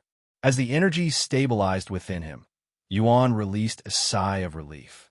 Without the pill, achieving the same result would have taken him 2 to 3 months of consistent effort through normal cultivation. Although it took 30,000 points in 3 tries, I have managed to enter Spirit Warrior. Now that he was a Spirit Warrior, Yuan could confidently traverse deeper into the hunting grounds, where much more powerful magical beasts roamed. However, before returning to the hunting grounds to farm more points, Yuan had to prepare. Now that I am a Spirit Warrior, I should try learning the Immortal Monastery's martial techniques. Although the participants were prohibited from using martial techniques that did not originate from the Immortal Monastery, they had no problem learning the Sect's martial techniques. The only issue was that it was nearly impossible for the participants to acquire these techniques in their current state.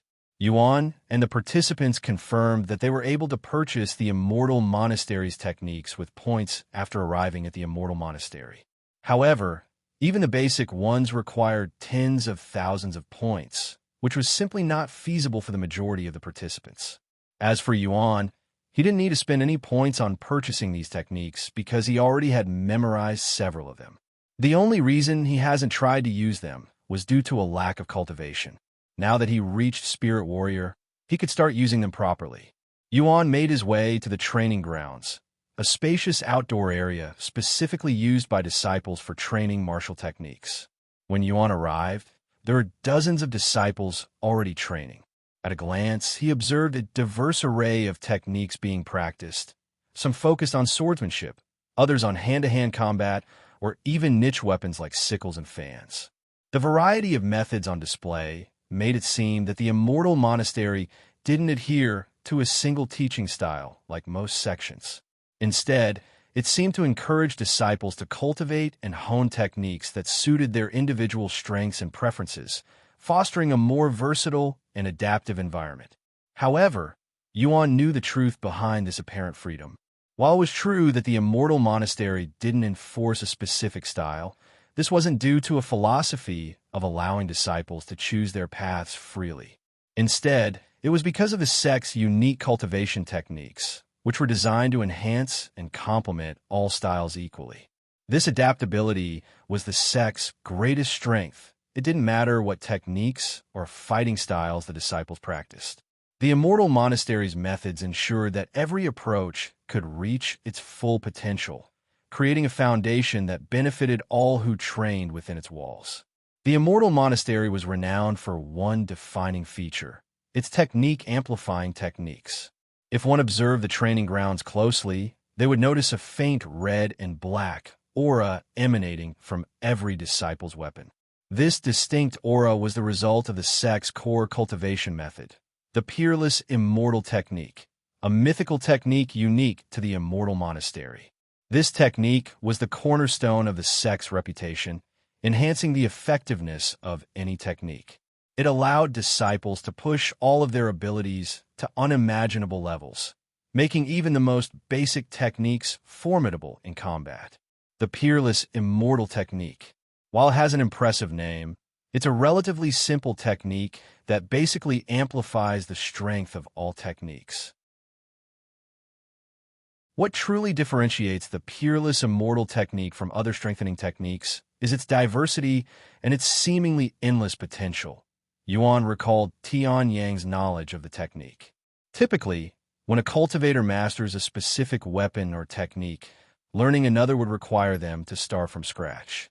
However, the Peerless Immortal Technique completely bypassed this limitation. With this unique technique, a cultivator could effortlessly switch weapons or techniques without any loss of strength, allowing one to display prowess that would only be possible when the technique is fully mastered, even with the most basic understanding. That said, the technique is not perfect and has its own drawbacks. The Peerless Immortal Technique was incredibly difficult to learn and even harder to master. In fact, most disciples spend their entire lives stuck at the basic levels of the technique, unable to advance further.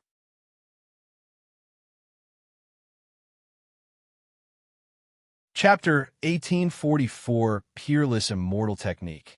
Chapter 1844 Peerless Immortal Technique. The Peerless Immortal Technique was comprised of 9 known levels, with the first 2 levels considered the foundational basics. Although most disciples only ever managed to reach level 2, even at this stage, they were able to display a level of prowess that far surpassed that of other cultivators with the same cultivation level. This is why, despite the difficulty, the Immortal Monastery remained a top sect during the primordial era. Yuan retrieved one of his swords from his spatial ring and made his way to an empty spot in the training grounds. With plenty of space around him, he could practice without worrying about disturbing the others. While the Peerless Immortal Technique is the Immortal Monastery's main technique, they also have other techniques that, while not as versatile, are still incredibly powerful, Yuan thought to himself, considering his options. The Peerless Immortal Technique was designed to amplify and enhance other techniques, meaning it required a foundational technique to pair with. Without one, practicing it would be meaningless. Yuan closed his eyes and focused, delving deep into Tian Yang's memories to recall the techniques he had once practiced. Once the memories surfaced, Yuan began training. The first technique was called 1,000-Mile Sword Strike, a straightforward yet powerful sword art. With a precise swing of the sword, it unleashed a sharp arc of spiritual energy, cutting through the air and striking targets from a distance. Standing on the training grounds, Yuan raised his sword, channeling his spiritual energy as he practiced the technique. He swung the blade, and a faint arc of energy shot forward, dissipating shortly after. It wasn't perfect, but with each repetition, his movements grew sharper and the spiritual energy more concentrated. Several hours later, once Yuan was satisfied with the speed and distance, he began training the Peerless Immortal Technique. Once activated, Yuan's sword became engulfed in an ominous red and black aura. The next time he used the 1,000-Mile Sword Strike, it flew 2 times faster and further than before, while only using about 50% more spiritual energy than he usually would. With my cultivation, he'll only be able to use the Peerless Immortal Technique up to the first level, but this is already powerful enough. Yuan continued training until he was satisfied. As Yuan concluded his training session and prepared to leave, he caught sight of 3 individuals approaching him from a distance. Their hurried pace and the unmistakable killing intent in their gazes left no doubt about their hostile intentions. These 3 disciples were the same ones who tried to rob his enriched roots of vigor. Despite having plenty of time to run away, Yuan remained still, patiently waiting for them to reach him. The 3 disciples thought he was frozen from fear, causing smiles to appear on their faces. "Did you really think we'd forget about what happened last time, you bamboo bastard?" The spirit warrior snarled, his voice dripping with anger. His face turned red, both from the effort of suppressing his rage and the humiliation that resurfaced as he recalled their previous encounter. Of course not. In fact, I was hoping you'd return, Yuan said. He faced them with a calm expression and continued. So, what are you going to do about it? How dare? The spirit warrior's voice halted as he noticed Yuan's cultivation. Why you? How are you already a spirit warrior? You were only at the 6th level of spirit apprentice the last time we spoke. In the time it had taken Yuan to advance from the 6th level of spirit apprentice to spirit warrior, none of the 3 disciples had made any progress in their cultivation. This realization didn't just shock the 3 disciples. It terrified them. The speed of Yuan's advancement was far beyond anything they had seen or heard of before, and the thought that they might have offended a genius sent chills down their spines. Their anger and confidence began to waver, replaced by a creeping sense of dread as they considered the possibility of offending someone they shouldn't have. Noticing the fear in their eyes, Yuan smiled and said, "Is there something weird about me being a spirit warrior?" He raised his sword and activated the Peerless Immortal technique before pressing its blade against the spirit warrior's neck. "I want to kill the 3 of you right now, but I am a rule-abiding disciple. However, if I see any of you outside the sect, especially the hunting grounds, I won't give any warnings and swing my sword." The disciples trembled in fear. However, it was not Yuan's threat that terrified them. It was his usage of the Peerless Immortal technique. Despite being at the sect for over half a decade, neither of them had managed to reach the 1st level of the technique. Yet, despite having just become a spirit warrior, Yuan was already demonstrating a mastery of the technique that seemed superior to even that of inner court disciples. "I will give you 5 seconds to get out of my sight before I start swinging my sword. Why you wouldn't dare to kill another disciple in the sect? This is the training grounds. Accidents happen here every once in a while. I can just say that I was too absorbed in my training to notice you and accidentally killed you," Yuan shrugged. The moment the disciples sensed the cold, suffocating wave of killing intent emanating from Yuan, their courage evaporated in an instant. Without a second thought, they turned and bolted, fleeing as fast as their legs could carry them. Once those 3 disciples left, Yuan made his way to the hunting grounds. At the hunting grounds, Yuan ignored the weaker magical beasts and went straight to the area with powerful magical beasts at the spirit warrior level. Magical beasts are inherently stronger than human cultivators at the same level, so it was common to see disciples work together to hunt a single magical beast. However, Yuan traversed the place alone, killing magical beasts left and right with the 1,000-mile sword strike and Peerless Immortal technique, quickly filling his spatial ring with materials.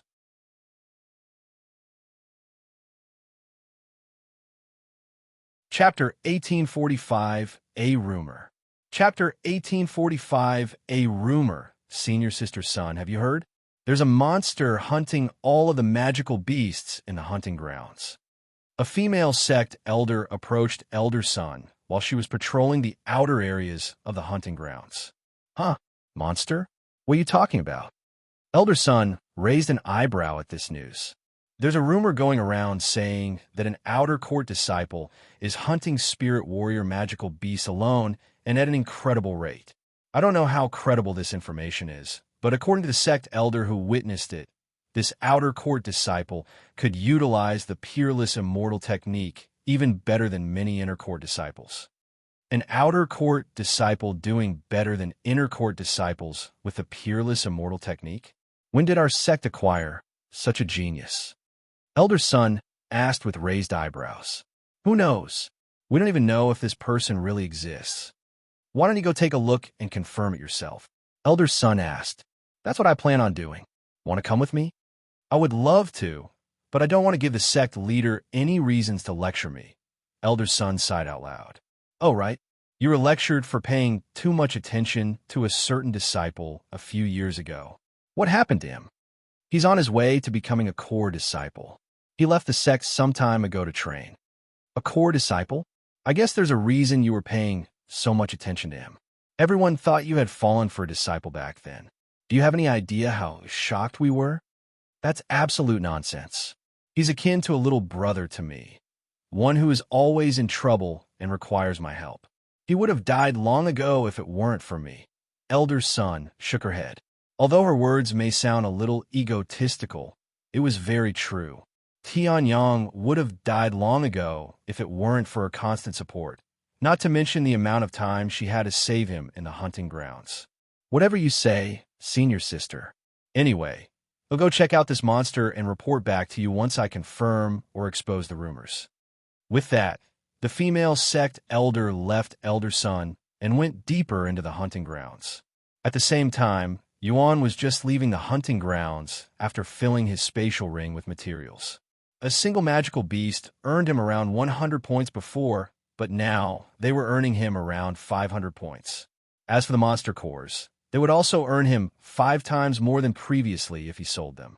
Of course, he only sold the materials and kept the monster cores. However, while the magical beasts earned him more points, they were harder to encounter. In the end, it took Yuan almost a week to fill his spatial ring when it used to only take 3 to 4 days. Still, the amount of points he was earning was still much more than before. In a week, he'd earn around 55,000 points. At this rate, I'll need to farm magical beasts for 3 months straight before I can afford the next treasure. Although it was a long time, Yuan didn't mind it, as it was almost a drop in the bucket when compared to Tian, who had spent years training inside the hunting grounds. I'd like to purchase an Earth-grade sword, Yuan said to the young store clerk. That would cost 5,000 points. It was 1,000 times more expensive than the spirit-grade sword Yuan had purchased. He'll take it, Yuan said. Although Yuan wouldn't have minded continuing to use his spirit-grade swords, they were beginning to show visible signs of wear and tear. The immense stress placed on them by the Peerless Immortal technique had pushed them to their limits, and cracks were starting to form. It was clear they wouldn't last much longer under such strain. After acquiring the Earth-grade sword, Yuan returned to the hunting grounds to continue his grind. Oh, is that him? The sect elder who went to confirm the rumors finally found Yuan after searching for an entire day. She then watched as Yuan killed a magical beast from afar using the 1,000-mile sword strike, which had been strengthened by the Peerless Immortal technique. Heavens! He killed it with a single strike, and his Peerless Immortal technique is almost level 2. Only the top inner court disciples have reached that level after decades of hard work. The sect elder almost couldn't believe her eyes. After watching Yuan for a few hours, the sect elder approached him and asked, "Disciple, what is your name?" "My name is Xiaoyang." Yuan introduced himself. "Xiaoyang, huh? How long have you been a disciple?" "A few months." "Only a few months? And you're already a spirit warrior? Not to mention your understanding of the Peerless Immortal technique. Did you, by any chance, come from the Immortal clans?" "No, I have no relations to the Immortal clans." Yuan's eyebrows twitched after hearing about the Immortal clans. "Then do you have a master?" Although only inner court disciples are allowed to have a master, exceptionally talented individuals are exempted from this rule. "No, I don't have a master." Yuan shook his head. A disciple may accept a sect elder as master once they are promoted to the inner court. This had several benefits, such as learning techniques that most disciples do not have access to, as well as receiving much more cultivation resources than others. "No, I don't have a master, nor do I have any intentions of accepting one." Yuan shook his head. "Why not? You'd grow stronger much faster if you had one. You would also receive special protection from the sect." The sect elder was puzzled, even surprised by Yuan's response, as most disciples would kill for a master. "I don't know," Yuan shrugged. "How about I be your master? You use the sword, right?" "Well, I happen to be a sword master," the sect elder revealed with a puffed chest. My little brother creators thought.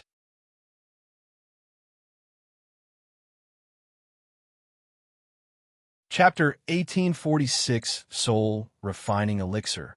Chapter 1846 Soul Refining Elixir. Sorry, senior, but if I had a master, I would prefer it be someone I am familiar with. Yuan shook his head. "That's a simple fix. We can just get to know each other better." The sect elder appeared noticeably eager, even a little desperate, to recruit Yuan as her disciple. This was because having a highly talented disciple would significantly enhance her reputation and status within the sect. A disciple's achievements reflected directly on their master, and if Yuan were to accomplish something extraordinary for the sect, it could lead to promotions and increased prestige for the elder. For her, recruiting someone with Yuan's potential was not just about guidance. It was an opportunity to elevate her own standing. "Thank you for the offer, Senior, but for personal reasons, I won't be accepting a master for now," Yuan refused. The sect elder sighed, clearly disappointed in his response. However, she wasn't ready to give up a talented disciple like him and said, "I am Elder Jing. My offer remains, so if you ever change your mind in the future, you can find me." "Thank you, Senior. I will definitely keep your offer in mind," Yuan responded politely. Despite saying that, Yuan had no intentions of accepting her as his master. In fact, he already had someone else in mind. Elder Jing left shortly after and returned to Elder Sun's side to report her findings. The rumors were true. This outer court disciple exists. I watched him slay spirit warrior magical beasts as if they were just ordinary animals. I have never seen anyone like him before. Not only that, he's also very talented with the sword. His movements were swift and precise with zero waste. Hell, he might even be better than me in terms of basic sword understanding. Elder Jing praised Yuan endlessly, leaving Elder Sun speechless. Such a talented disciple. I wonder if he's already accepted a master. He doesn't have a master yet. Honestly, I tried to recruit him, but he refused. Elder Jing sighed. Did he say why? He only said it was due to some personal reasons. I see. Speaking of accepting a disciple, I'm surprised you didn't try to recruit that brother-like disciple of yours, Elder Jing suddenly said. It's complicated. Elder Sun shook her head, refusing to elaborate further. Time continued to flow, and before Yuan realized it, a whole month had passed since his breakthrough to Spirit Warrior. He decided to take a break from the hunting grounds to check up on the others. Ren had just achieved the 5th level of Spirit Apprentice, while Lan Yingying was on the verge of entering the 3rd level. "Have you seen Meili, Yingzi, or the Zither Goddess?" Yuan asked Ren and Lan Yingying. They both shook their heads. Since they're beasts like me, they might be a little slower, especially Yingzi, who only started cultivating recently, Lan Yingying said. The Zither Goddess should be arriving soon, I wouldn't be too worried about them. Not even half of the 20,000 participants have made it to the Immortal Monastery, Ren added. Hopefully, they're just a little slow and nothing happened to them, Yuan said. By the way, young master, do you think the founder is also in this place? Ren suddenly asked. It's his trial, so it's highly likely. Whether he'll contact us or not is a different story. I hope he does. I would like to speak more with him, Ren said. After his break ended, Yuan returned to his grind inside the hunting grounds. Before he left, he gave Ren and Lan Yingying a few monster cores had collected throughout the month. As time passed, Yuan's name continued to speak throughout the sect as a beast-slaying genius. Several sect elders besides Elder Jing approached him in hopes of recruiting him as their disciple, but Yuan refused all of them. Some were more persistent than others, and there was even one that subtly threatened him. In the case of being threatened, Yuan merely acted like he didn't understand he was being threatened, which worked. In the blink of an eye, another 2 months passed, and Yuan finally collected enough points to purchase the next tier of treasure. At the point store, Yuan spent 750,000 points purchasing the soul refining elixir, a powerful treasure that increased one's soul strength and overall cultivation talents. After acquiring the treasure, Yuan immediately returned home to consume it, which took an entire day. Upon consuming the treasure, Yuan's cultivation soared to the 3rd level of Spirit Warrior, and he could now fully absorb a monster core in a little under 2 days. However, even after spending another 2 months absorbing all of the monster cores had collected, his cultivation only reached the 5th level of Spirit Warrior. It has been around a year since Yuan and the others began the trial. Yet, only a little over 10,000 participants have made it to the Immortal Monastery. While Yuan was in seclusion trying to absorb the monster cores, both Tan Songyun and Shi Meili made it to the Immortal Monastery. "Where's your master?" Tan Songyun asked Lan Yingying when she arrived. "He's in seclusion." "How far has he progressed?"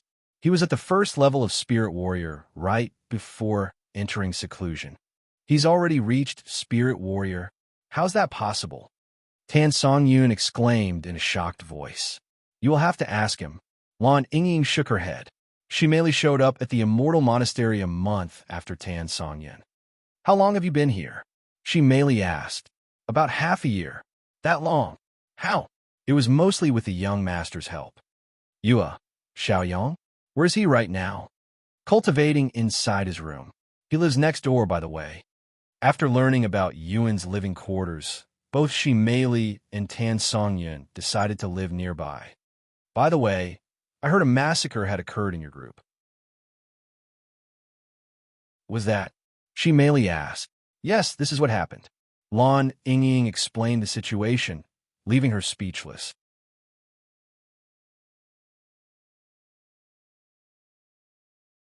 Chapter 1847 Sudden Event. Chapter 1847 Sudden Event. When Yuan emerged from his seclusion, he was pleasantly surprised to learn that Shi Meili and Tan Songyun had finally arrived at the Immortal Monastery. "So the only one left is Yingzi, huh?" If Yuan had to be honest, he was the most worried about Yingzi, as she was new to cultivation in the Nine Heavens. Moreover, she isn't even familiar with humans, much less their lifestyles. Yuan could imagine Yingzi having a hard time adapting to the quotas in the bamboo garden. "I must ask, how many points do you currently have?" Shi Meili asked Yuan as they sat in his room. "Near zero, since I just spent all of them," Yuan said. "However, I had 750,000 points before that." 750,000? Everyone in the room exclaimed in shock. The rest of the participants had just begun entering the hunting grounds to farm for points. Yet Yuan had already earned and spent 750,000 in one go. It was an astronomical amount of points that they couldn't even begin to comprehend. "How in heaven's name did you earn that many points? Did you threaten someone for them?" Tan Songyun asked with wide eyes. "You can get points by selling materials of magical beasts to the point store. You get about 100 per kill as Spirit Apprentice. Once you reach Spirit Warrior, you can expect around 500 per kill." Yuan explained his methods. However, even if everyone knew his method, not everyone could replicate it. After all, most participants have to pair up to fight a single magical beast, and they'd need to split the points. Yuan was fighting alone, so he could easily keep all points for himself. "By the way, hey, race a little something." Yuan retrieved 4 golden spirit pills from his spatial ring and continued. "These will make your life a little easier." "What is that?" Shi Meili asked. "That's the golden spirit pill. Although not by much, it can boost one's cultivation talents," Ren explained. "Oh, I saw that in the list. They cost 7,500 points each, right? Are you sure you want to spend so many points on us?" "I don't want to slow down your progress," Shi Meili said. Yuan smiled and said, "It's only 7,500 points. I can earn that much with a single monster core and some materials. I'll hardly slow down my progress right now." Ren then said, "I appreciate the offer, young master, but I have already purchased and consumed the golden spirit pill myself. You can save mine for Yingzi." In the Immortal Monastery, Ren's progress was only second to Yuan, which was expected, as he was once the sect leader of the Immortal Monastery. Shi Meili and Lan Yingying accepted the golden spirit pill. As for Tan Songyun, she hesitated to receive Yuan's assistance out of pride. However, she eventually accepted the golden spirit pill. "Thank you," she mumbled. Sometime later, just as everyone prepared to leave Yuan's place, they heard a familiar voice being broadcast through voice transmission, allowing all of the participants to hear it no matter where they were. The Immortal Monastery will be hosting its entry-level Immortal Exchange in half a year. Only Outer Court disciples and those below Spirit Master may participate. The winner of this tournament will be granted 1 million points and the treasure translucent dew of flawlessness. However, you will need 25,000 points to participate in the tournament. You are only allowed to use your own points to participate. Moreover, you will gain 1 contribution for every victory. Once the announcement ended, Ren said, "That was the founder's voice. Entry-level Immortal exchange, huh? Will you be participating, Yuan?" She merely turned to look at him, who calmly nodded. There was no way Head missed the chance to acquire the translucent dew of flawlessness, which would help him achieve an untainted body and speed his cultivation speed tremendously. "I guess that means I won't be participating," she merely shrugged. "We're too far behind. After all," Ren sighed. "He'll also skip it." Lan Yingying nodded in agreement. Tan Songyun didn't say anything, but she also planned on skipping the tournament. As enticing as the rewards were, she knew she wouldn't defeat Yuan, who was an entire realm ahead of her. If she joined the tournament, she'd only be wasting 25,000 points. "I guess this will be an easy win for you," she merely then said. Yuan shook his head and said, "That's not necessarily true. If only those like us are allowed to participate, then I will most likely win it without any competition."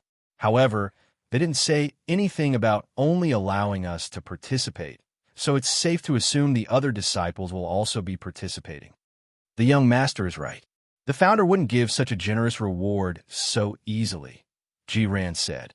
"By the way, even if you know you won't win the tournament, I think you should still participate for the contribution, which you will need to become an inner court disciple," Yuan then said. "But 25,000 points is a lot." She merely sighed. "There are many ways to earn points, but contribution is a different story. We might only be able to acquire contributions through events such as this one. In such a case, we'd want to participate in all of them, regardless if we win or lose." Yuan's logical take on the situation instantly made everyone in the room reconsider their decision. Although 25,000 points may be a lot, they could earn it back with enough effort. However, contribution was a different story. If they could not become an inner court disciple due to lack of contribution, even 1,000,000,000 points would be pointless. "All right, they'll participate in the event and earn as much contribution as possible," she merely said after pondering for a moment. Lan Yingying and Ren nodded their heads in agreement. Sometime later, everyone left Yuan's living quarters to continue their training. As for Yuan, he returned to the hunting grounds to continue slaying magical beasts for points.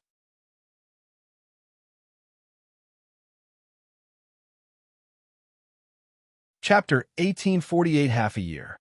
Chapter 1848 Half a year after returning to the hunting grounds, Yuan wasted no time grinding magical beasts.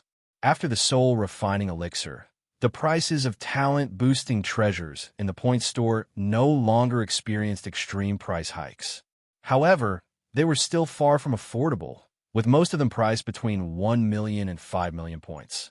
The translucent dew of flawlessness was a treasure that cost 7 million points, but Yuan was pretty confident he'd be able to win the tournament.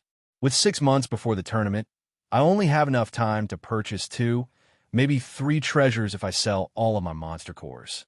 Before going to the hunting grounds, Yuan stocked up on recovery and hunger pills, which would allow him to get rid of hunger entirely. Each pill could make an adult feel full for an entire week without any issues, and some could even last a month, even a year. Knowing that there was only half a year until the tournament, Yuan did not want to waste any time outside the hunting grounds. Hell, he even purchased several more spatial rings to reduce the number of trips he'd need to take to the point store to sell his materials. As Yuan hunted magical beasts day and night, he improved his understanding of the Peerless Immortal technique. In the blink of an eye, an entire month has passed since Yuan entered the hunting grounds, and for the first time since he entered, he had to leave to empty out his spatial rings.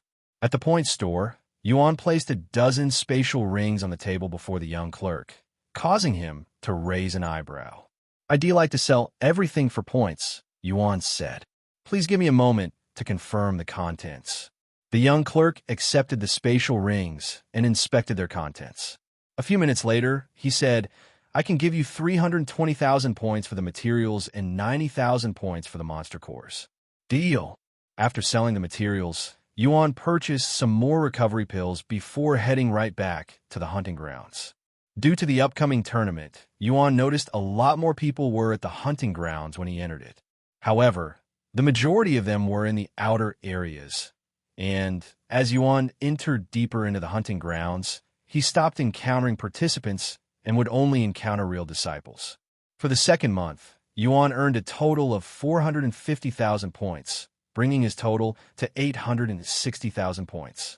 In the third month, Yuan earned exactly 500,000 points, bringing his total to 1,360,000 points.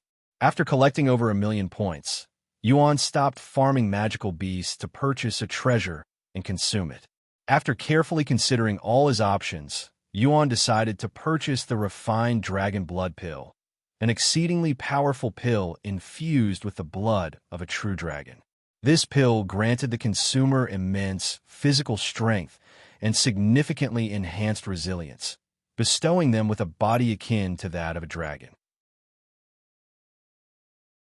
Although the pill had cost him 1,250,000 points, Yuan did not regret it, especially after consuming it and immediately feeling several times more powerful than before. In my current condition, I should have no problem hunting even magical beasts at the Spirit Master realm, Yuan thought to himself. His cultivation also increased by a single level, bringing him to the 6th level of Spirit Warrior.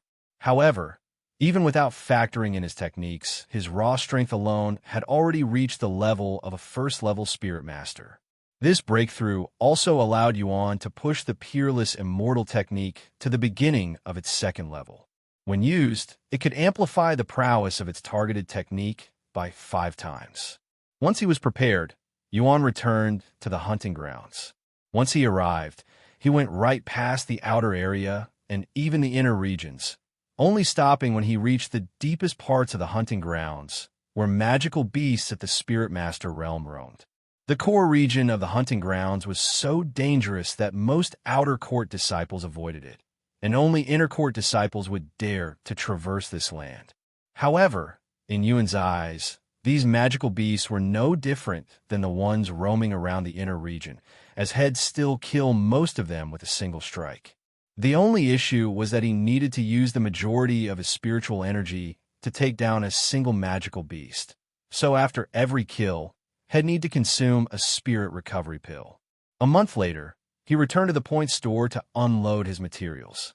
Each magical beast now earned him around 1,000 to 2,000 points.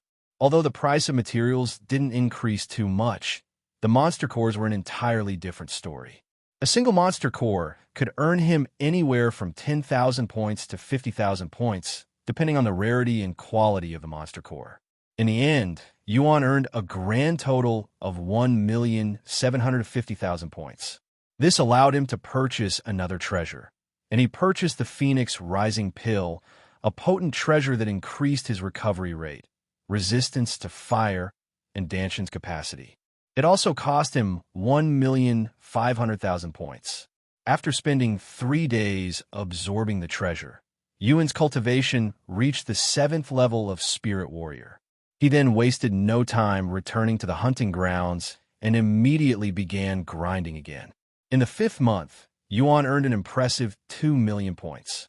However, he didn't purchase another treasure and decided to save it for a specific treasure he had his eyes on. For the last month, Yuan had a little less than a month and had killed so many magical beasts in the previous months that the core region of the hunting grounds had become void of life. The magical beasts were simply being slain faster than they could regenerate, so Yuan was only able to earn a total of 1,300,000 points. Fortunately, he had just enough to purchase the treasure he wanted.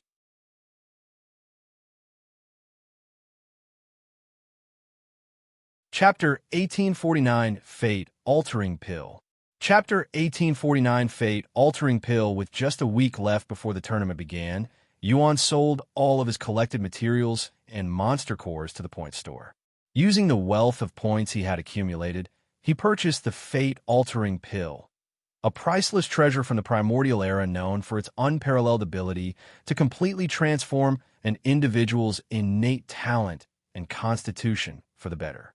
This would not only improve Yuan's talents all around, but even have a chance to grant him a unique physique, something his current body did not possess. Although this treasure had cost him an insane 4 million points, Yuan did not hesitate to spend the points. Once he acquired the treasure, Yuan returned home and instantly consumed the fate-altering pill, spending the next several days in seclusion. Meanwhile, the other participants used the last few days to sign up for the tournament. The majority of them were between the 4th level and 6th level Spirit Apprentice, and 25,000 points were enough to bankrupt most of them. Since only Yuan's group was aware of his true progress, the other participants remained confident in their own chances of winning the tournament. As a result, the atmosphere was lively and spirits were high. Where's Yuan? Is he still in seclusion? The enrollment period for the tournament ends tomorrow. If he doesn't sign up by then, he won't be able to participate, she merely asked. I saw him rushing back to his house a few days ago. I didn't even get the chance to call for him, Lan Yingying said. It'll go disturb him if he doesn't come out by today, Ji Ran said. The three of them were seated outside Lan Yingying's living quarters. After training for half a year with barely any breaks, the three of them were worn out and needed to take the last few days to relax before the tournament began, hence why they were sipping tea and relaxing together. What about Yingzi? Has she arrived at the Immortal Monastery yet? Most of the participants have arrived at the Sect by now, she merely wondered out loud. Seeing how long it's taking her to arrive is certainly concerning, but there's nothing we can do but hope for the best, Lan Yingying sighed. A few hours later, Ji Ran and the others noticed Yuan's front door opening. The person himself walked out the next moment. Young master, you're finally out? I was just about to knock on your door, Ji Ran said with a relieved smile. Yuan smiled and asked, what's the hurry? The enrollment period of the tournament ends tomorrow, or tonight. If you don't sign up by then, you won't be able to participate in the tournament. I know, but I still have time, don't I? Anyway, you'll be back. After registering for the tournament, Yuan returned to his living quarters to spend his time with the others. Yingzi hasn't arrived yet, huh? Yuan sighed out loud. I can't tell you not to worry since I'm also a little concerned. However, there are still over 2 entire years for her to arrive at the Sect, she merely said. Everyone was given 4 years to get out of the bamboo garden, and only a year and a few months have passed since the trials began, so there was still plenty of time for the participants to arrive at the Immortal Monastery. There's no point worrying about it since we can't do anything about it, but hope for the best, Yuan said. Anyway, how did you guys spend the last half a year? Yuan asked them.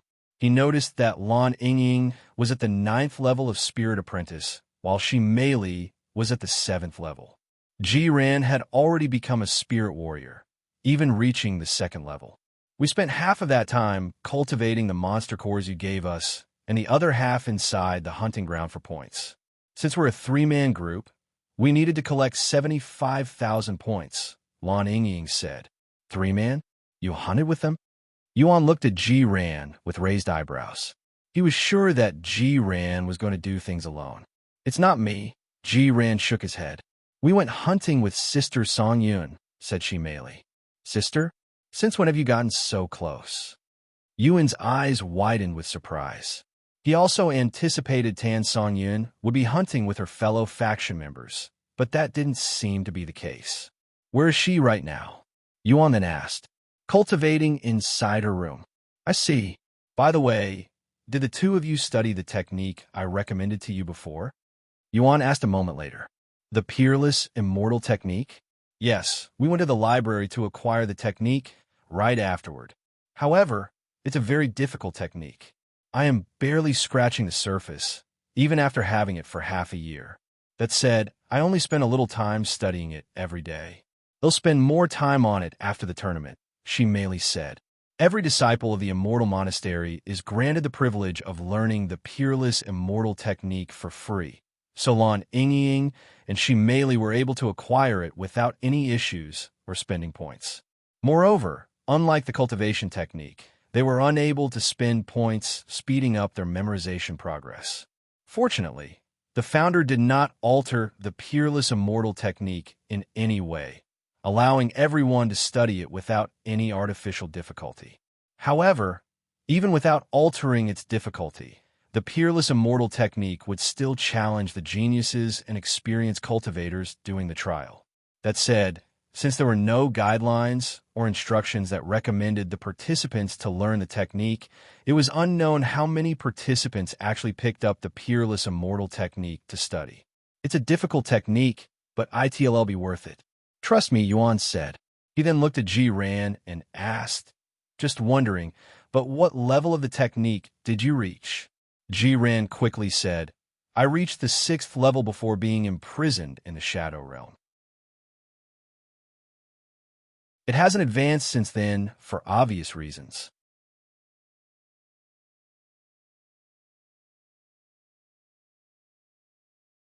Chapter 1850 Entry Level Immortal Tournament. Chapter 1850 Entry Level Immortal Tournament, 6th level. Huh? That's not bad, considering there are only 9 levels to the technique, Yuan muttered after hearing Ren's response. Not bad. Ren raised his eyebrows and said, Young Master, although there are 9 levels, only the founder has ever managed to reach that level. The highest level achieved by someone other than the founder is only the 7th level, which was achieved by the sect leader before I took his position. What about you, young master? What level did you achieve in your past life? Yuan shrugged and calmly replied, I have no clue. I only have memories of learning up to the 3rd level. I don't have all of my memories of that incarnation. The 3rd level, huh? Only the top inner court disciple would reach that level when I was still the sect leader, Ren mumbled. That is also the requirement to qualify as a core disciple. Anyway, I'm going to get some sleep. It's been a while. I'll see you all tomorrow at the tournament, Yuan said to them before returning home and instantly falling asleep the moment he lay on the bed. The following day, Yuan and the other participants made their way to the only arena available in the outer court. However, when they arrived, they noticed that the real disciples were also there. This made them wonder if these disciples were just there to spectate or to participate in the tournament as well. Do you think they'll be participating as well? I hope not, because if they are, we're all screwed. Right? There's no way we could compete with them with our trash bodies and talents. The participants mumbled amongst themselves as they entered the arena and sat down in the empty seats. Although the arena was massive, with tens of thousands of seats available, it quickly filled up with disciples. There was also a small but luxurious section for sect elders and disciples from the inner court. Once the seats were filled, a tall and handsome figure descended from the sky, landing directly on the stage in the center of the arena. When the sect elders and the real disciples saw this figure, they immediately stood up and lowered their heads before greeting in unison. We greet the sect leader. Ren was also standing, but it was not because he recognized the handsome man's face. Instead, he recognized the handsome man's robes, something he also wore before. Realizing that they were before the sect leader of the Immortal Monastery, the participants also hastily stood up and silently bowed. At the same time, they wondered if this sect leader was the founder, the same individual who spoke to them before the Immortal Monastery's opening. I will keep things brief. The rules are as follows. Once the sect leader spoke, the participants no longer doubted his identity, as he sounded exactly like the voice from the Immortal Gates. First and foremost, killing is not allowed. Even if it's an accident, you will be forced to forfeit the match if you kill your opponent. If it was deemed that you'd purposefully killed your opponent, you will also be punished. For each match you win, you will be rewarded 1 contribution. There are 8,192 participants, so the maximum contribution you can earn through matches is 13. However, if you win the tournament, you'll also be awarded an additional 10 points. If you didn't know already, one must have at least 25 contributions to even qualify for the Inner Court Disciple Examination. Although 25 contributions may seem like a lot at a glance, since one would only acquire 23 points from winning a tournament, it was actually not that difficult to earn contributions in the past. For example, a disciple could finish a simple sect mission and would be awarded 2 to 3 points. So, they'd only need to do about 10 missions to qualify as an Inner Court disciple if they were also Spirit Masters. For the following rule, since I am a believer that your wealth is part of your talents, I allow you to use your own treasures in the tournament. However, This is only limited to the weapon you'll use to fight, so your sword, spear, etc. If you don't have a weapon, the sect will provide one for you. However, it will only be an ordinary weapon. Damn, if only I had purchased a weapon before they sold out. The participants, mostly those like Yuan, were dumbfounded to hear such a rule, as many of them were still using ordinary weapons. However, this wasn't because they were too cheap to purchase a spirit-grade treasure from the point store. It was because the point store had a stock limit, something the people didn't find out until someone tried purchasing something that had already sold out, such as a spirit-grade treasure. However, when questioned about the stock, the point store would not reveal the limit for each item and would only say if the item was in stock or not. Not knowing if they might miss out on something in the store caused a panic buy. The first thing the people looked at were treasures and weapons. Unfortunately for them, anything past the Golden Spirit Pill was still out of everyone's price range. As for the Golden Spirit Pill, it quickly sold out. Although the participants didn't know how many had been sold in total, they knew that 14 of them had been purchased before it ran out.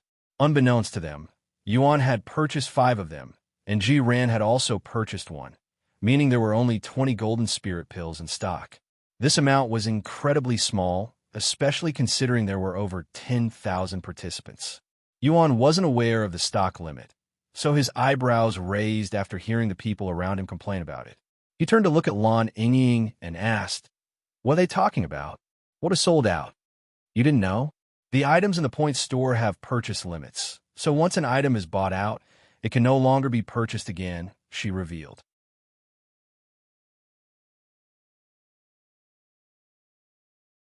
Chapter 1851 Limited Stock. Chapter 1851 Limited Stock. What?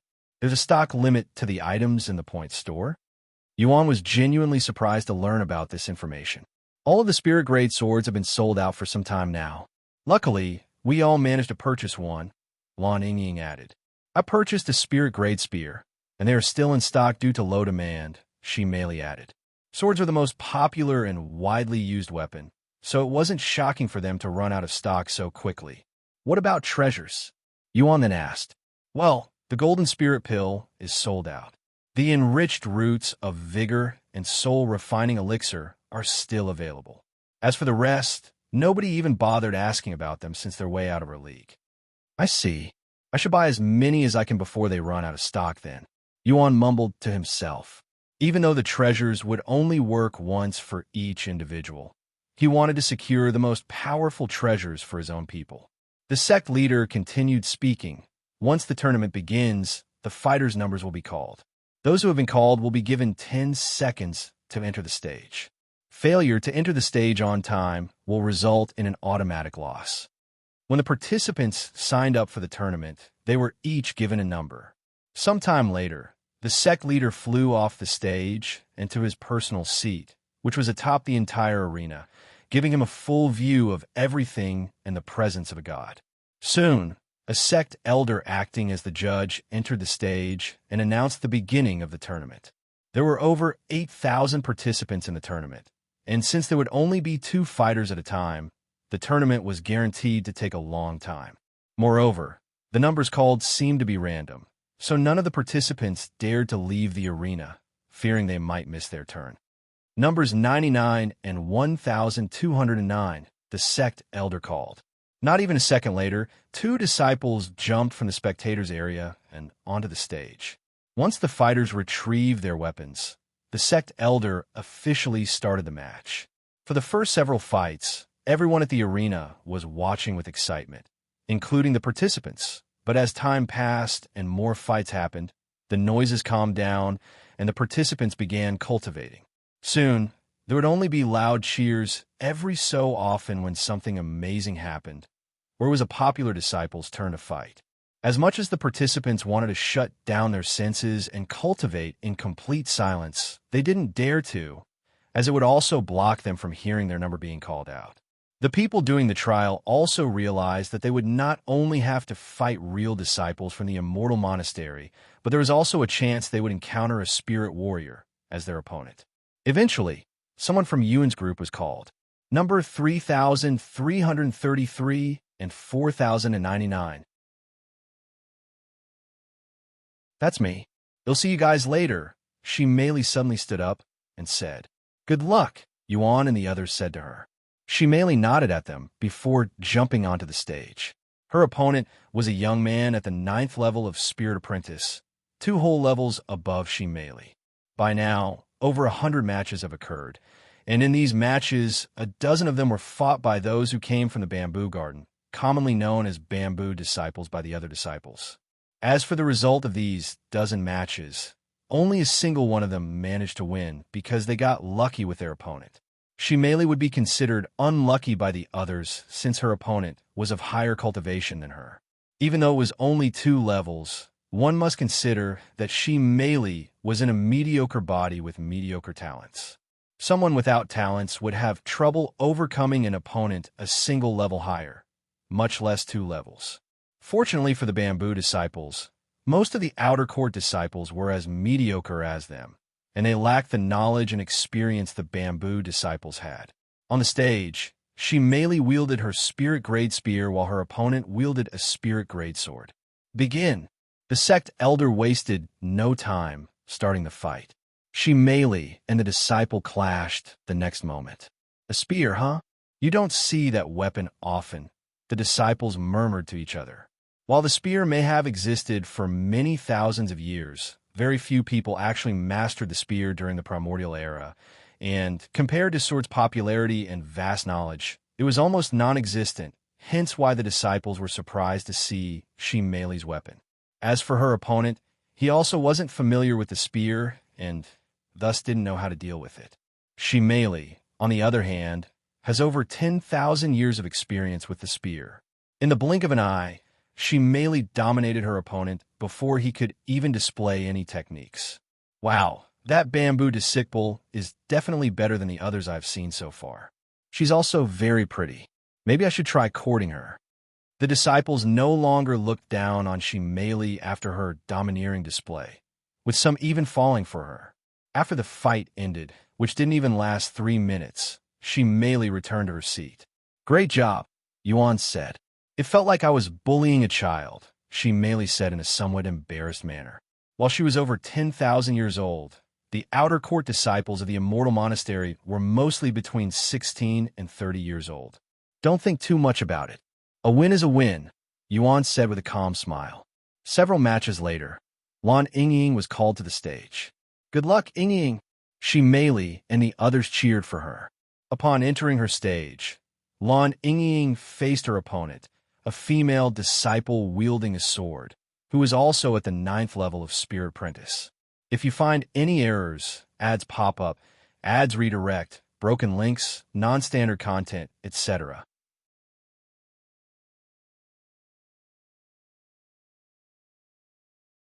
Chapter 1852, Immortal Monastery's 4th Sect Leader. Chapter 1852, Immortal Monastery's 4th Sect Leader Lan Yingying also wielded a sword, and once the match began, it quickly became apparent that she was not as experienced as Shi Meili when it came to wielding a weapon. Unlike Shi Meili, who had over 10,000 years to train both her body and skills with the weapon, Lan Yingying was only slightly older than Yuan in terms of his current life.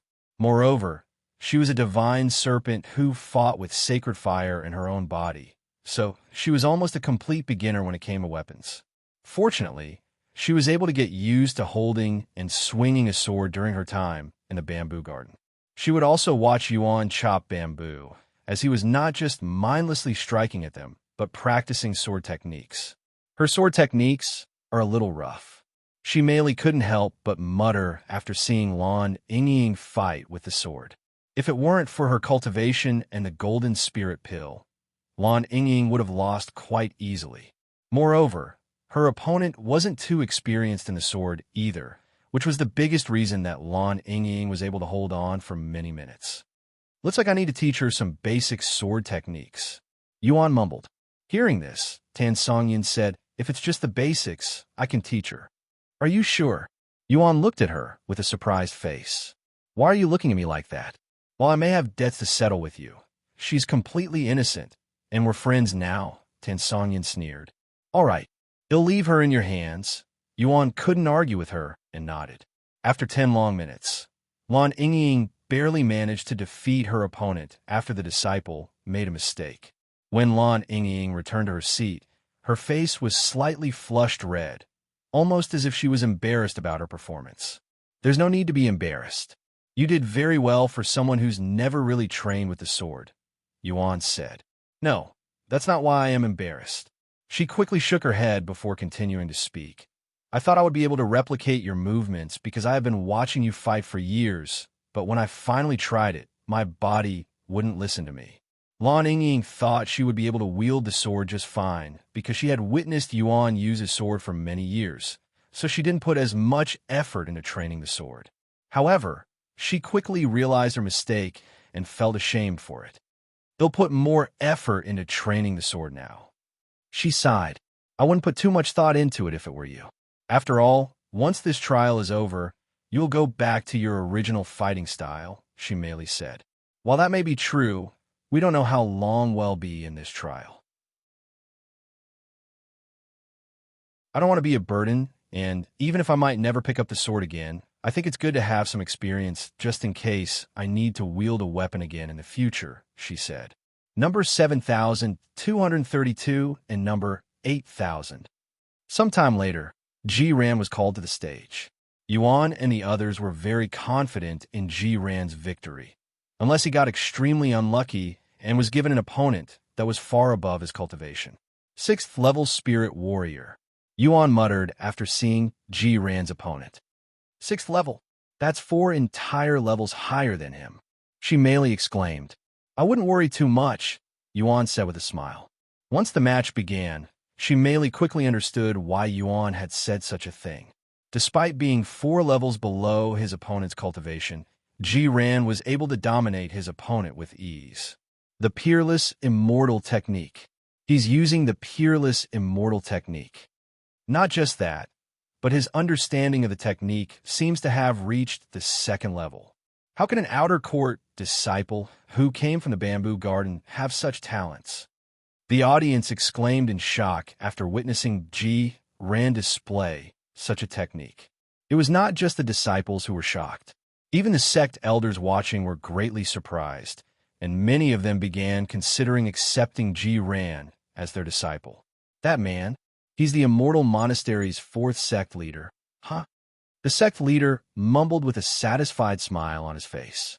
Sometime later, in just a few minutes, Ren secured his victory while leaving his opponent completely speechless. Once the sect elder declared Ren's victory, something unexpected happened. For the first time since the beginning of the tournament, the sect leader clapped, showing his amusement and acknowledgement. This shocked everyone there, as it was almost impossible to receive the sect leader's approval as an outer court disciple, much less a bamboo disciple. When the sect elders saw this, many of them made up their minds and decided to recruit Ren once the tournament ended. "Thank you, founder." Ren was incredibly excited to receive the sect leader's approval despite his age and experience. After all, the sect leader was a hero and legendary figure in his eyes. Time continued to pass, and eventually, it was Tan Sanjian's turn to enter the stage. Her opponent was at the 5th level of Spirit Apprentice and also a fellow bamboo disciple, while Tan Sanjun herself was at the 9th level of Spirit Apprentice. The result of the fight was apparent to everyone even before the fight began. A dozen exchanges later, Tan Sanjun proved everyone right by defeating her opponent without even breaking a sweat. Then, right after Tan Sanjian's match, Yuan heard his number being called.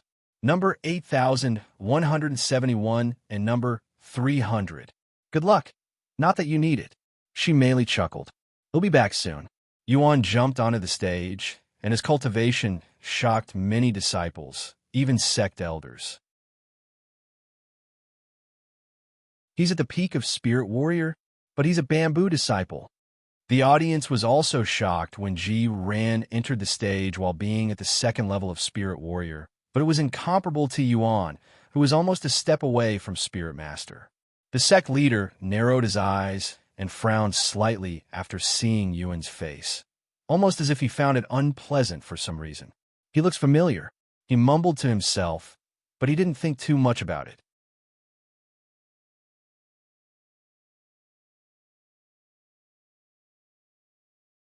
Chapter 1853, the 7th round.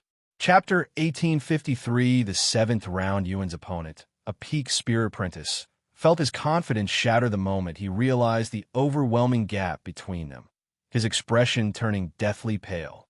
Facing an opponent who was an entire realm above him, he immediately understood that this battle was anything but fair. But alas, there was nothing he could do about a lottery system that was completely random and entirely reliant on luck. With a deep sigh, the disciple accepted his fate. However, he didn't forfeit. After all, the sect leader was watching, and forfeiting would make him look mentally weak. While the disciple retrieved his spirit grade sword, Yuan retrieved his earth grade sword. The disciple's expression grew darker after seeing this. Not only was there a disparity in their cultivation, but his weapon was also outclassed an entire grade. "You may begin the match," the sect elder announced. The moment the match began, Yuan kicked off the ground, launching himself forward like a bullet. In an instant, before his opponent could even react, Yuan's blade was already pressed against the disciple's neck. The cold touch of steel sent a jolt of terror through the disciple's body, causing him to freeze in place, his breath caught in his throat. "I forfeit," the disciple quietly muttered. The match ended so quickly that some of the spectators missed it because they were not paying attention or they had to turn away for a second. What? The match ended already? That was the fastest one yet. The disciple got unlucky, encountering a monster like that bamboo disciple. Meanwhile, in the sect elder's area, Elder Sun's eyes were as wide as saucers. She couldn't believe what Shed just witnessed. He's already at the peak of Spirit Warrior. He had just become a cultivator not long ago. Elder Sun cried inwardly. Wow, his cultivation speed is quite ridiculous. I know disciples who have spent twice as much time as he has inside the hunting ground, but they're not even half as fast as him. Elder Jing exclaimed, her desire to have him as her disciple growing even stronger. Even Elder Sun was beginning to consider recruiting Yuan as her disciple. I may not be able to recruit Tian Yang as my disciple, but he's a different story, she thought to herself. However, the fact that he looks exactly like Tian Yang is weird. I don't know if we'll be able to ignore that. When Yuan returned to his seat, those around him stared at him with weird looks on their faces. Some had gazes of admiration, while others were fearful of him. The excitement for the next several matches was almost non-existent after Yuan's match. Since he had just gone on the stage and wouldn't fight again until the next round, Yuan closed his eyes and began to cultivate in silence after sealing his hearing. A few days later, Yuan opened his eyes when Lan Yingying woke him from his seclusion. "It's your turn," she said. "Thank you." The second round of the tournament had begun, and Yuan was the first amongst their group to go first this time. This time, his opponent was at the first level of Spirit Warrior. Once the match began, Yuan immediately went on the offensive. The Spirit Warrior was able to see his movements, but reacting to it was a different thing entirely. After barely avoiding Yuan's first strike, the disciple panicked and tripped, falling to the ground, and at the same time as but touched the cold platform, Yuan's sword reached his neck. His opponents were so weak that he only needed basic sword techniques and raw speed to defeat them. The more the sect leader watched Yuan fight, the stronger his gut feeling about seeing Yuan before got. Sometime later, she Meili entered the stage again. Her opponent had the same cultivation as her, so it didn't take long before she Meili secured her victory. Jiran's opponent was only a spirit apprentice, allowing him to take another easy win. Lan Yingying got unlucky and had to face an opponent who was at the third level of Spirit Warrior. Unsurprisingly, she lost after a few exchanges. I thought I would be able to win a few more, but alas, I only managed to win once before losing, she sighed as she sat back down. Statistically speaking, you're quite lucky when compared to the other bamboo disciples, since the majority of them lost their first match, Jiran said. That doesn't make it any better, she shook her head. Tan Songyun went several matches later, and her opponent was 3 levels higher than her. Despite the disparity, Tan Songyun managed to defeat her opponent and win. However, it was not an easy victory, and she even almost lost. Time passed, and the matches continued without any pauses. The Sect Elder judging the tournament would change every single day, and the audience would change over time. She mainly managed to make it to round 5 before losing to an opponent who was 7 levels above her cultivation. Tian had to leave the tournament after losing in the 6th round. Her opponent was surprisingly at the peak of Spirit Warrior. Due to the massive disparity, Tian didn't even bother trying to fight and forfeited before the match could even begin. Unlike the true disciples of the Immortal Monastery, Tian had no problem forfeiting when obviously outmatched, as she was not afraid of losing face in front of the sect leader.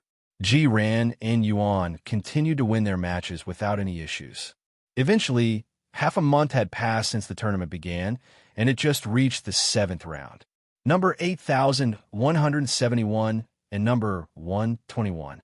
Yuan entered the stage after hearing his number being called. His opponent, a handsome young man, entered the stage several seconds after he did.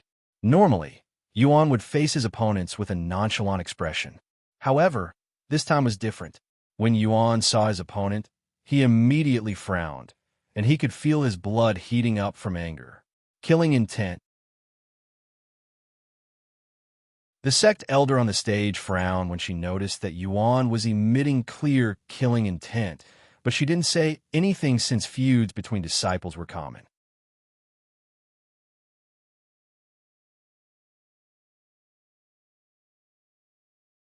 Chapter 1854 Unexplained Anger. Chapter 1854 Unexplained Anger. Although Yuan was emitting killing intent, he remained unaware of it himself. However, he did notice his unusual reaction toward his opponent. The sheer intensity of his aggression was unlike anything he had consciously intended. Yet, despite sensing this abnormality in himself, Yuan had no clear understanding of why he was reacting this way. A vague feeling stirred deep within him, but the reason remained elusive, leaving him with an unsettling sense of unfamiliarity toward his own actions. The handsome young man frowned after sensing Yuan's killing intent and said, "Hey, are you okay? Did I do something to offend you?" "I don't know. Did you?" Yuan asked, not because he was being snarky. He was genuinely curious if the disciple had offended him. "I mean, this is our first time talking to each other. I can't imagine how ID managed to offend someone I'm meeting for the first time," the disciple responded. "What's your name?" "Xiaoyang." Yuan suddenly introduced himself. "Baijan is my name, and I am ranked first in the outer court," the disciple introduced himself. Yuan had hoped that his name would trigger some kind of memory, but unfortunately, nothing came to mind. "I think it's a misunderstanding. Sorry." Yuan apologized a moment later. "No worries." Baijan showed a calm and understanding smile. Since Baijan was ranked first in the outer court, he was also at the peak of Spirit Warrior like Yuan. "Let's have a good fight," Baijan said as he retrieved an Earth Grade sword. Yuan nodded and retrieved his weapon. Seeing this, the audience quickly woke up from their boredom and became filled with anticipation and excitement. Baijan was a widely recognized and respected disciple, not just in the outer court, but also in the inner court. Not only was he considered a genius, but he also had quite the background, as his grandfather was a high-ranking sect elder in the Immortal Monastery. As for his reputation, Baijan was known as a kind and generous man who would always help those around them. He was also humble and treated other disciples with respect, despite his grandfather being a sect elder. All in all, he was liked by everybody and only had those who were jealous of his popularity as enemies. "Are you ready to begin?" the sect elder eventually asked. "I am," Baijan said. Yuan silently nodded. "Then the match will begin now." Baijan made the first move and immediately used the Peerless Immortal technique, boosting a technique that increased his bonus capabilities, causing his body to emit a black and red aura. Yuan used nothing but his sword to block the incoming strike before going on the defensive and avoiding the following attacks from Baijan. Although it didn't show on his face, his blood was still heated. In fact, it was boiling hotter with each passing moment. This left Yuan puzzled, and he tried to figure out the reason for his anger as he fought Baijan. What happened to the young master? Ren mumbled to himself. If Lan Yingying and the others were present, they would also be worried. However, they left after they lost their match, so they could immediately continue their training. Since they were confident Yuan would win the entire tournament, they had no reason to stay for the whole thing. Time passed slowly. 5 minutes turned to 10, and then it became 15. Half an hour had passed since Yuan and Bai started their match, marking their match the longest since the start of the tournament, but neither one seemed to be on the verge of defeat. The audience mistook Yuan's seemingly defensive performance as a sign that he was struggling, believing he was at a disadvantage in the fight. Murmurs of speculation rippled through the crowd as they watched, convinced that Bai was pushing him back. However, Bai felt something entirely different. Though he couldn't pinpoint the exact reason, a deep sense of unease settled in his chest. There was something off about Yuan, something ominous that sent warning signals through his instincts. As the match reached the hour mark, Yuan's expression suddenly changed drastically. The calm, controlled demeanor he had maintained throughout the fight vanished in an instant, replaced by a look of pure fury. His previously tranquil face twisted with anger, and the killing intent that had momentarily faded came surging back with terrifying intensity. This time, it wasn't subtle. It was so overwhelming and palpable that everyone in the audience felt it. A chilling silence fell over the crowd as a heavy, suffocating pressure settled in the air, making it clear that something had shifted within Yuan. Meanwhile, a piece of memory flashed within Yuan's head.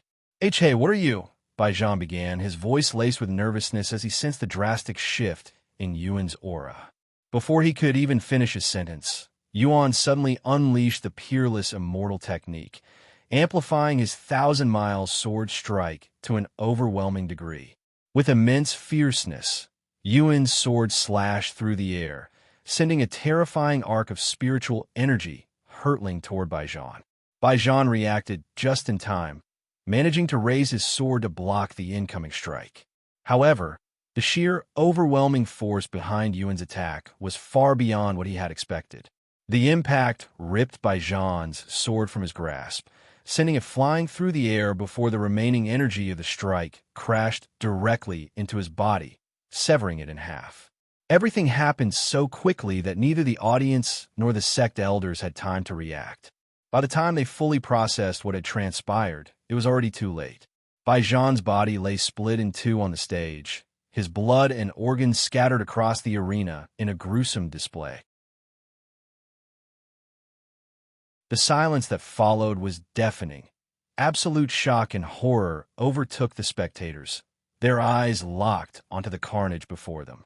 Once the sect elder acting as the judge snapped out of his daze, he hastily declared, "In number 8,171 disqualified for killing his opponent."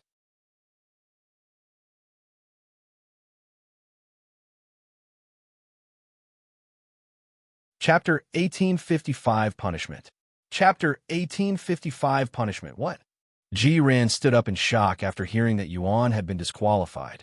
However, he was more shocked by Yuan's seemingly random brutality. "How dare you, disciple?" The sect elder turned to face Yuan and shouted at him after declaring the results. "Not only did you kill a fellow disciple, but it was even deliberate." As much as Ren wanted to believe in Yuan, even he couldn't deny that Yuan had purposefully killed his opponent, and it was more unbelievable that Yuan would lose control of his own power. Moreover, Yuan displayed clear killing intent before the match started and right before killing his opponent. Nobody would believe Yuan had killed his opponent by accident, and nobody did. He killed senior apprentice brother Baijan. No way. I knew there was something wrong with that bamboo disciple at the beginning of the match. So he had planned on murdering senior apprentice brother by this entire time. The audience was in an uproar because of Baijan's fame.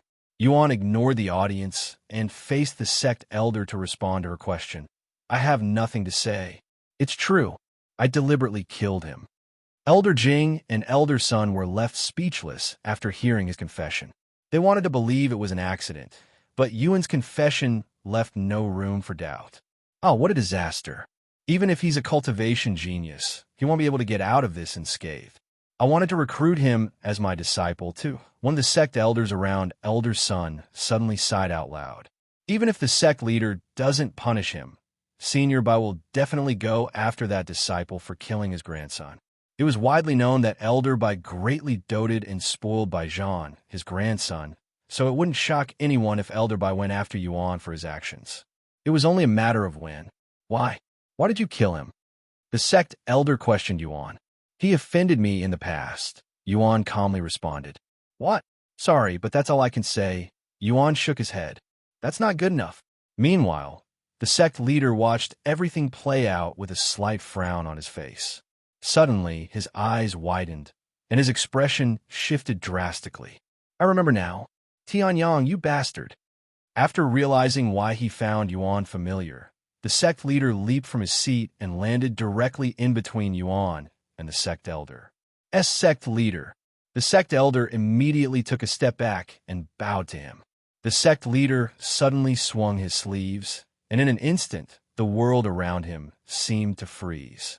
Everything, the audience, the disciples, the sect elders, even the spiritual energy in the air, abruptly stopped moving, as if time itself had been halted.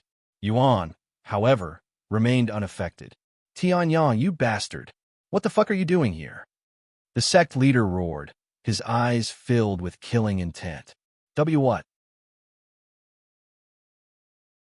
Yuan was taken aback by the sect leader's unexpected outburst, especially since Tian Yang's name came out of his mouth, and it was even accompanied by killing intent.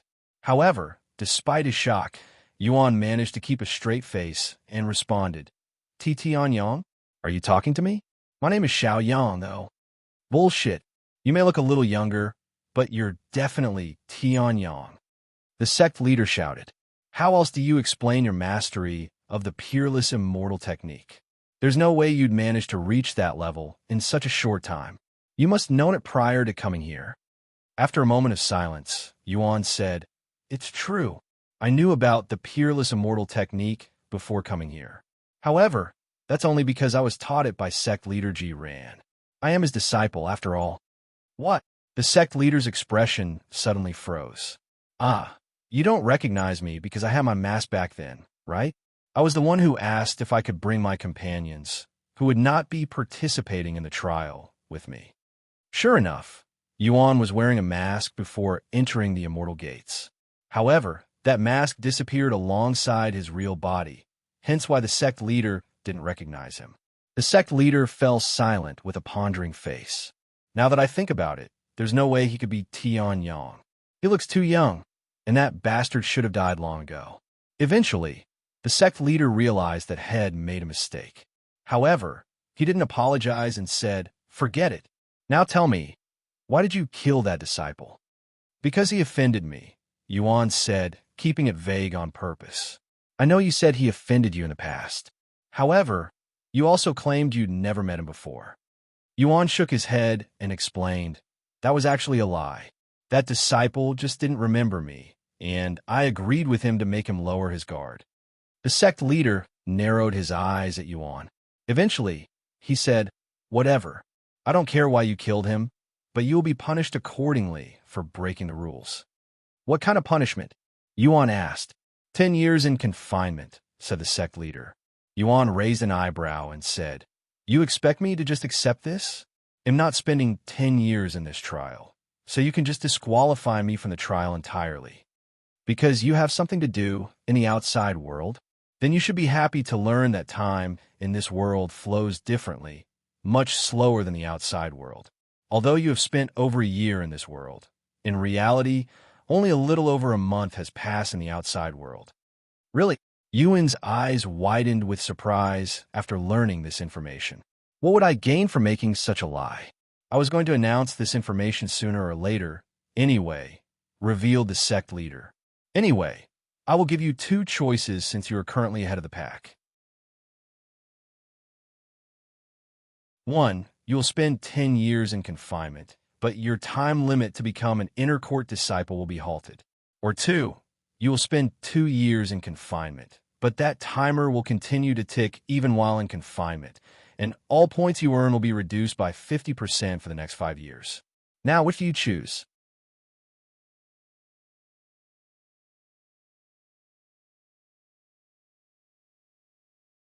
Chapter 1856 2-Year Confinement. Chapter 1856 2-Year Confinement. For the first punishment, Yuan would spend 10 years in confinement, but his 10-year time limit to become an inner court disciple would be halted, so he could come out of the confinement and still have plenty of time to become an inner court disciple. However, the other participants would be far ahead of him. For his second option, instead of 10 years, he would only need to spend 2 years in confinement. But that 10-year time limit would not pause even while he is in confinement, giving him less time to reach his goal. Moreover, all of his earned points would be halved, slowing down his progress even further. No matter which option he chose, it would hurt his progress in the trial. 10 years is too long. I don't care even if I only have a year left to become an inner court disciple, since I am already near the goal. The second option is definitely much better for me, even if I have to work twice as hard for the next 5 years. After spending a few moments considering his choices, Yuan responded, "I will choose the second punishment." The sect leader nodded and waved his sleeves again a moment later, unfreezing the time. "For deliberately killing a fellow disciple, I shall sentence you to 2 years of confinement, and all of the contributions you earned during this tournament will be nulled." The sect leader's judgment dumbfounded everybody. However, it was not because it was harsh. Instead, it was an extremely light sentence considering the crime Yuan had committed. Normally, if a disciple killed another disciple on purpose, they'd be crippled and expelled from the sect. Those with more background and protection would receive 10 years of confinement for punishment instead. Yet, Yuan would only receive 2 years for killing one of the most popular and well-liked disciples in the sect, not to mention Baijian's grandfather was an elder of the sect. However, despite the seemingly unfair judgment and favoritism, nobody dared to utter any complaints. "Elder Huang, bring this disciple to the confinement chamber." The sect leader commanded the sect elder, who was also the judge. "As you command." The sect elder proceeded to retrieve a pair of handcuffs made of a type of red jade and cuff them around Yuan's wrists. The moment the cuffs went on, Yuan stopped being able to feel or control his spiritual energy, almost as if he had become immortal again. Then, the sect elder wrapped his spiritual energy around Yuan and flew away, taking Yuan away. Ren could only watch in disbelief as Yuan quickly disappeared from their sight. Meanwhile, the disciples all angrily stared at Yuan, their eyes filled with hatred and rage. Many of them even silently vowed to avenge Baijian once Yuan emerged from his confinement. Once Yuan was taken away and the mess on the stage was cleaned up, the sect leader continued the tournament. However, the atmosphere had drastically changed, and everyone was busy talking about the incident. As for the bamboo disciples, those who were from his group recognized him and said, "Fuck, I knew that murderous bastard couldn't stop himself from killing again." "Huh? You know him?" "Yes, he was from my group in the bamboo garden. He is also the madman who went on a rampage and killed nearly everyone from my group. I heard about that incident even before leaving the bamboo garden. So he was the one responsible for the massacre? Huh? He looks nothing like a killer, though. Don't let his innocent appearance deceive you. His true appearance shows once he starts killing. How did he even manage to reach the peak of Spirit Warrior, anyway? Did he receive a special treasure for being the first one to reach the Immortal Monastery? Who knows?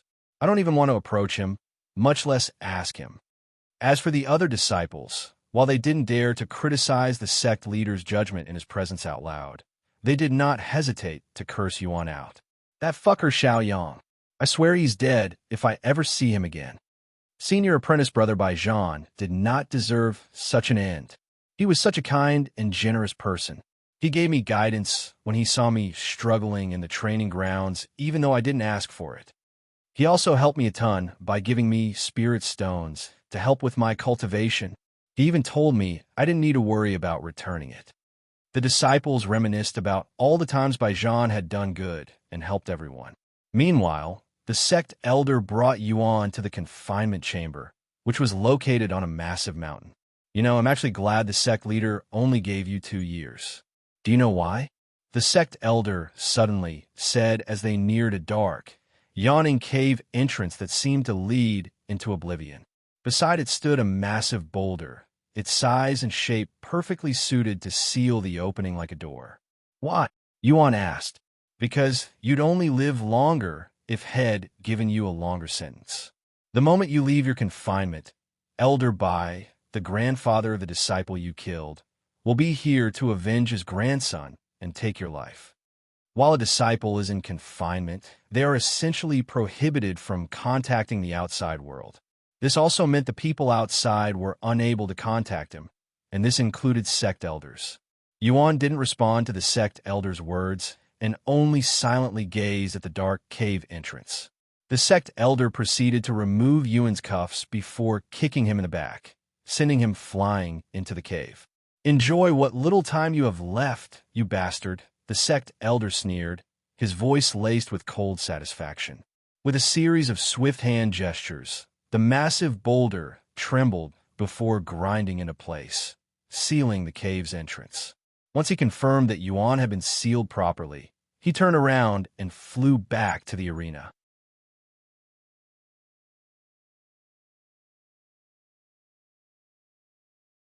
Chapter 1857 Confinement Chamber. Chapter 1857 Confinement Chamber. As the boulder settled into place, sealing the cave shut, Yuan took a moment to survey his surroundings. Though the cave appeared as if it were an abyss where no light could reach, a faint, eerie glow subtly illuminated the space. However, its source remained a mystery. The cave was surprisingly spacious, even larger than the room he had back in the bamboo garden. However, its conditions were harsh and unwelcoming. There was no proper floor, only the cold, uneven ground beneath him, layered with dirt and dust. Aside from the two pots placed at the far end of the space, the cave was utterly barren, not even the bare comfort of bed to rest on. Yuan approached the pots and lifted their lids, revealing the pills inside. A single glance was enough for him to recognize their purpose. One pot contained hunger-suppressing pills, designed to stave off starvation without the need for actual food. The other held pills that would eliminate his bodhi's need for waste elimination. It was clear that these were meant to sustain him just enough to survive, but nothing more. The spiritual energy inside the cave was also pathetically low, almost non-existent. Even if Yuan were to spend a decade cultivating there, his cultivation wouldn't see any noticeable improvements. "I have to spend 2 years in this place, huh? Well, it won't be my first time." Yuan sighed with a bittersweet smile on his face. In the past, Tian would often find himself in confinement for breaking sect rules, mostly from fighting with other disciples. Of course, he would only spend a few days, weeks at most at a time in confinement, but when added up, it easily exceeded 2 years. During confinement, Tian would try to improve his martial techniques, since it was a waste of time to cultivate. Now then, if my memories serve me correctly, I should be able to find that thing here. Yuan's gaze turned to look at a specific spot on the ground. Without hesitation, he dropped his knees and began digging with his bare hands, scooping away the cold, hard dirt.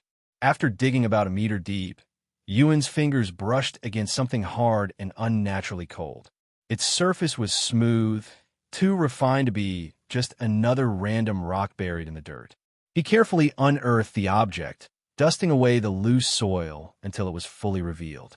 The moment his eyes confirmed it was exactly what he had been searching for, a quiet chuckle escaped his lips. A glimmer of amusement, even disbelief, flickered in his gaze as he held the object in his hands. "I can't believe it's actually here. Even more unbelievable, I was put into the confinement chamber, hiding this treasure." Although Yuan had never intended to visit the confinement chamber this soon, he had always planned to come here eventually. This place held something that had been on his mind since he arrived at the Immortal Monastery. Even if it wasn't guaranteed the treasure would exist, he still wanted to confirm it. Yuan spent the next few moments staring at the object in his grasp. It was small and perfectly round, its surface smooth and cool to the touch, almost identical to a monster core. Despite its unassuming size, small enough to be held between just 2 fingers, there was an undeniable weight to it, not in mass, but in significance. In the past, when Tian first found this treasure by pure coincidence and accident, he didn't know what it was or how to use it. However, he knew it was definitely a treasure, so he kept it with him for many years until he accidentally activated the treasure. However, even after activating the treasure, Tian did not realize its significance or how it benefited him for many more years. I can't believe I am actually holding you in my grasp again. Heaven refining crystal. Sure enough, this unassuming treasure eventually gave birth to the legendary Heaven refining physique. A one-of-kind physique so heaven-defying that it would transcend lifetimes, following Tian through his future reincarnations and the reason for his immense growth. Although Tian never uncovered the origins of the Heaven refining crystal, how it came into existence, or why it had been buried within the Immortal Monastery's confinement chamber, none of that truly mattered to him. Once he finished admiring the Heaven refining crystal, Yuan brought his thumb to his mouth and bit down until blood welled up. Holding the crystal carefully, he let the crimson droplets fall onto its smooth surface. The moment his blood made contact, it didn't smear or roll off. Instead, it was absorbed instantly, as if the crystal were alive and thirsting for his essence. A faint glow began to emanate from within, signaling the start of something profound. Yuan continued to feed his blood to the Heaven refining crystal, watching as it eagerly absorbed every drop. The process seemed endless, and before he knew it, dizziness crept over him, his body growing weak from blood loss. Recognizing his limit, he finally stopped and reached for a hunger pill, placing on his tongue. As it dissolved, a wave of warmth spread through his body. The pill not only satiated hunger, it also had healing properties that would heal minor injuries, such as paper cuts, and speed up recovery. With a tired exhale, he laid down on the cold. The crystal remained clutched in his hand, its surface now faintly pulsing with life. Though the cave was bleak and desolate, Yuan closed his eyes and quickly fell asleep. Once he woke up several hours later, Yuan immediately started feeding his blood to the Heaven refining crystal again, and he would repeat this process for almost an entire year. Meanwhile, the tournament ended 2 weeks after Yuan's match. As for the results, Ren had managed to win up to the 10th round before losing in the 11th round to someone at the peak of Spirit Warrior. Even with his experience and the Peerless Immortal technique, he was unable to bridge the gap of almost an entire realm. In the end, none of the Bamboo disciples managed to win the tournament, with Ren lasting the longest and earning the most contribution.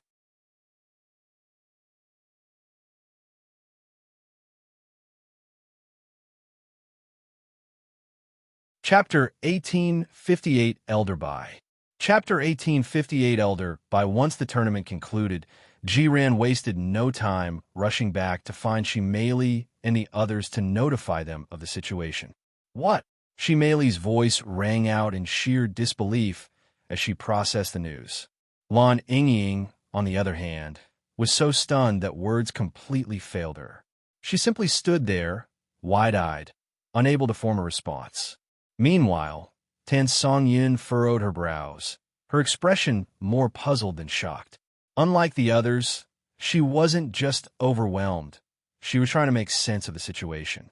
He deliberately killed a disciple and even admitted to it? Why would he do such a thing? Tan Songyin wondered out loud. I don't know, and we won't be able to find out until he leaves confinement in 2 years. Ren sighed. You mean we won't be able to contact him for 2 whole years? Lan Ying finally spoke, her voice trembling from worry. Ren shook his head. Unfortunately, we won't. Once someone enters confinement, nobody is allowed to contact them besides the sect leader. We can't sneak him out even if we want to, since the boulder that seals the place is protected with formations. I don't know why Yuan killed that disciple, but I'm sure he had a good reason for doing so. Shimei sighed, showing her unconditional trust in him. I also trust he wouldn't kill someone randomly, but even if he had a good reason, the sect wouldn't care about it. Regardless of his reason, he killed a disciple, and in the presence of the sect leader, no less. The disciples also seemed like they wanted to rip his throat out. Ren said, "Will he be able to cultivate while in confinement?" Ying then asked. "No. The confinement chambers also prevent the prisoners from cultivating by depriving them of spiritual energy. The young master will have to spend the next 2 years doing mental cultivation or training his martial techniques. So we'll have to make sure we're powerful enough to protect him when he emerges in 2 years." She merely wondered out loud. "I don't think we'll be able to catch up with the young master's progress even with 2 years, but we can try," Ren said. Meanwhile, in the sect leader's office, an old man stood trembling before the sect leader.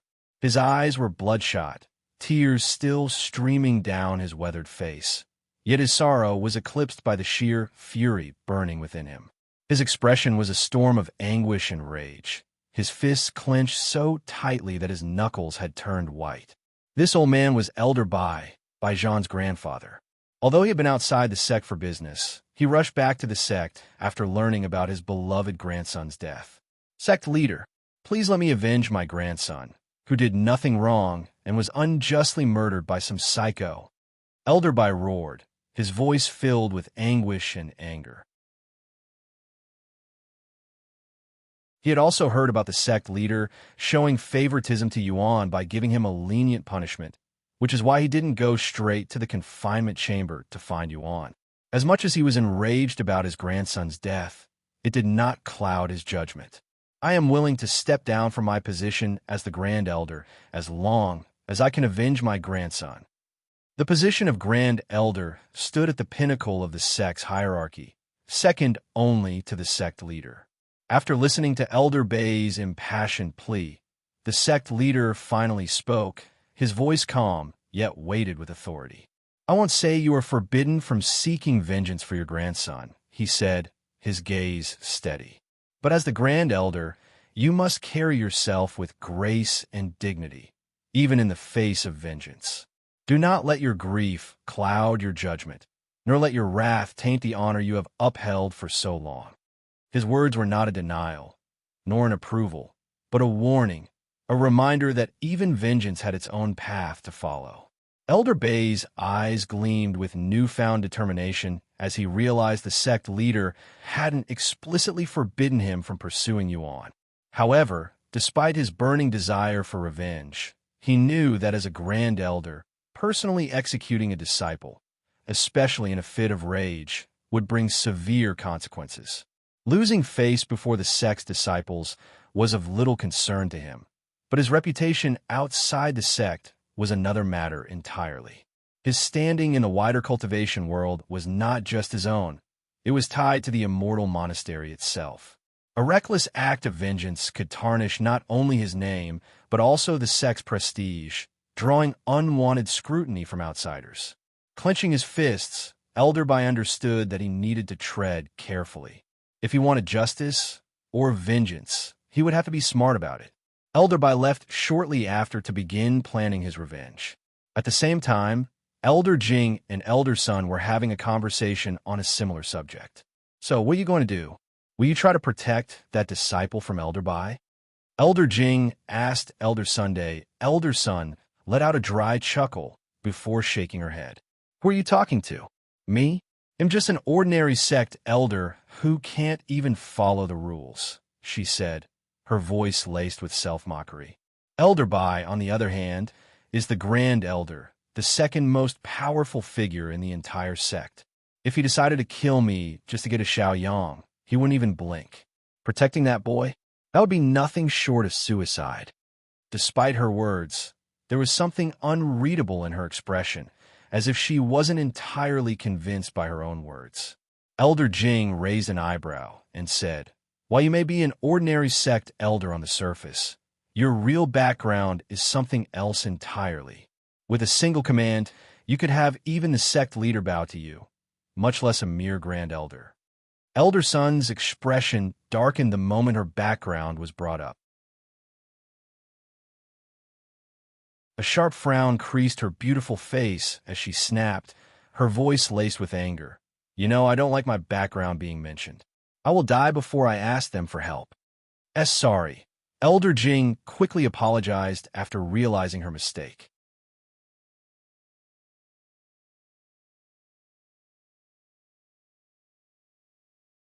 Chapter 1859 Mysterious Cavern.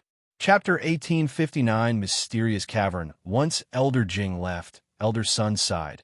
Why did he kill Baijan? He didn't seem like a vicious person. Maybe he has a good reason.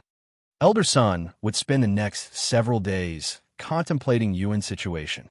Time passed, and the bamboo disciples continued to progress their cultivation. Shimeli and the others began training harder than usual to improve their prowess as fast as possible to surpass Yuan so they could protect him when he inevitably emerged from his confinement. When they were not grinding points at the hunting grounds, Shimeli focused on her cultivation while Lan Yingying practiced her sword techniques with Tan Songyan. Jiran focused on improving his cultivation and farming points alone as usual. The true disciples eventually stopped talking about Yuan and Baijan's death after many months, but that didn't mean they'd forgotten about it or stopped caring. They were simply biding their time until Yuan returned. That said, only the outer court and some inner court disciples who knew and were close to Baijan care about the situation. The core disciples couldn't care less about some drama in the outer court and focused on improving themselves. Meanwhile, Yuan would do nothing but feed the heaven-refining crystal his blood until he grew tired and had to sleep. However, as Yuan slept, his mind was consumed by incredibly vivid dreams, memories so detailed and lifelike that they felt more like relived experiences than mere illusions. These were not ordinary dreams, but fragments of Tian Yang's past resurfacing. These memories were mostly of Tian Yang's days as a disciple inside the Immortal Monastery, but after a few months, memories of his time at Han Zexian's tomb resurfaced, mainly memories of his time inside the mountain containing Han Zexian's legacy.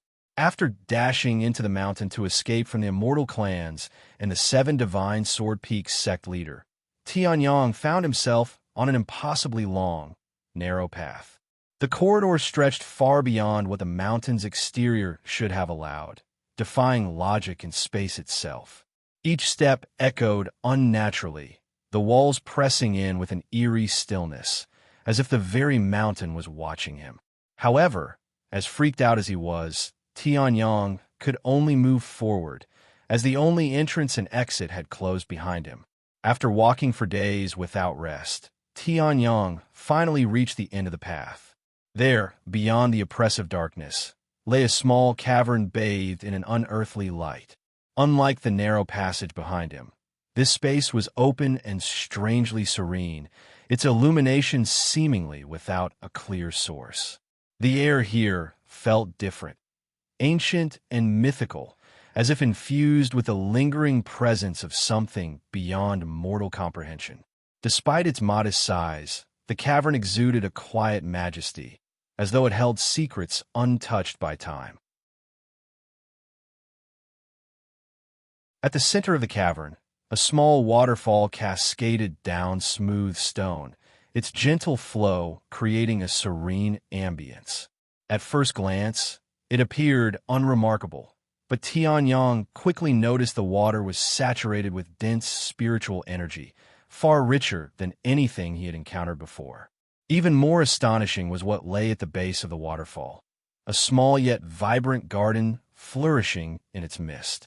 Several exotic plants thrived there, their leaves shimmering with an otherworldly radiance. Though Tian Yang didn't recognize them, their overwhelming aura and the sheer intensity of their spiritual energy left no doubt in his mind. These were priceless treasures, each one likely more valuable than the Immortal Monastery's entire collections of rare herbs. A place like this wasn't natural. It was a sanctuary hidden away from the world for whatever reason. Why did Han Zexian create a place like this? And why did he want me to come here? Tian Yang mumbled to himself as he continued surveying the place. At one end of the cavern, Tian Yang's gaze fell upon a peculiar sight, a square-shaped platform resembling a bed, but made entirely of an unknown stone-like material. Unlike ordinary stone, however, this one seemed to be alive with energy, drawing in the densest spiritual essence from the surrounding cavern. The sheer amount of accumulated energy was so immense that a thick mist hovered above the platform, swirling like a living entity. It was clear this wasn't a mere resting place, but a cultivation platform of unparalleled quality. The stone itself was likely a rare, priceless material that refined and amplified the spiritual energy of anyone who meditated upon it. A treasure like this was beyond value and would start wars with experts battling for its ownership. Then, Tian Yang's eyes were drawn to the cavern walls, where meticulously engraved texts covered nearly every surface. Each word was carved with precision, the deep, sharp strokes indicating they had been etched by a sword or dagger rather than a mere chisel or hand. The inscriptions carried an air of intent, each stroke imbued with meaning, as if the one who had written them had poured their very soul into the engravings. Though Tian Yang couldn't immediately decipher them, he could sense their significance. They weren't just ordinary writings. They held knowledge, perhaps even secrets left behind by the creator of this place. As he stepped closer, he felt a faint resonance from the words, as though they contained lingering traces of the writer's will. Were they cultivation insights, sword techniques, or perhaps the final words of someone who had sought refuge in this mysterious place? With a deep breath, Tian Yang reached out, his fingers brushing against the ancient engravings. The moment his skin made contact, a sudden, bone-chilling sensation surged through his entire being. It wasn't just cold. It was an unnatural, penetrating force that seemed to freeze his very soul. His instincts flared in alarm, and without hesitation, he yanked his hand back. Just what in heaven's name is this place? And what the fuck am I doing here? Tian Yang swallowed nervously as he stared at his trembling hands. Once he calmed down, Tian Yang continued exploring the cavern, his heart pounding with anticipation and nervousness.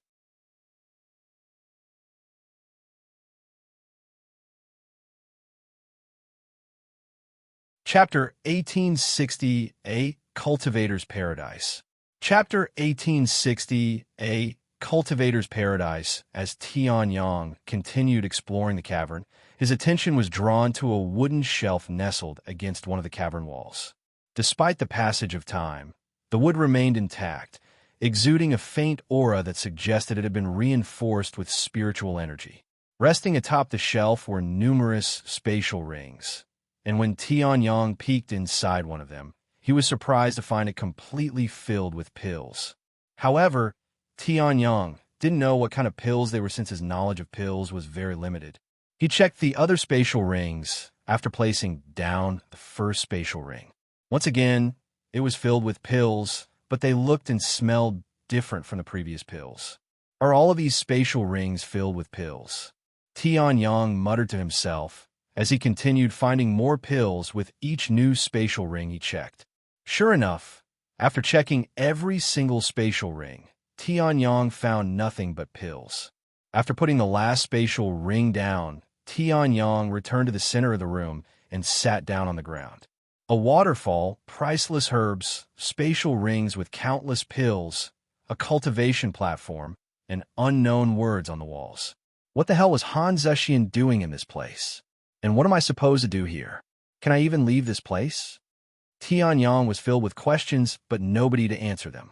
Eventually, he started experimenting and studying the place in more detail. First, Tian Yang decided to test the waterfall's water. Cupping his hands, he took a small sip.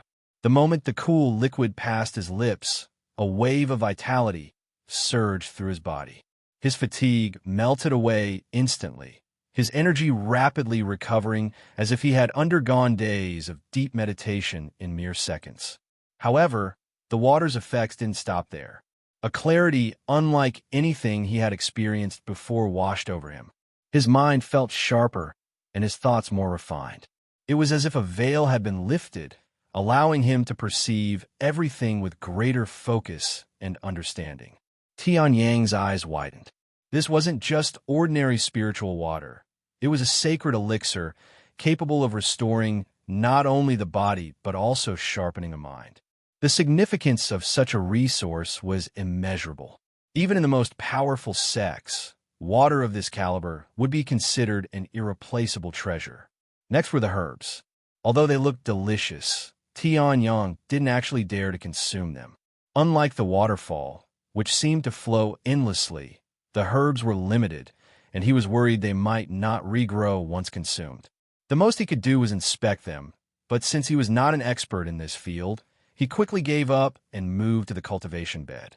The moment Tian sat on the cultivation bed and took a deep breath, he could feel his cultivation improving by leaps and bounds, and he hadn't even started cultivating yet. With the cultivation bed, he could progress his cultivation with ease and maybe even catch up to the experts from the Immortal clans, regardless of his talents. As days turned to weeks, Tian found himself intoxicated by the experience. The rapid ascension of his cultivation, the intoxicating surge of power, it was unlike anything he had ever known. His body and mind craved more, urging him to stay, to immerse himself deeper into this endless growth.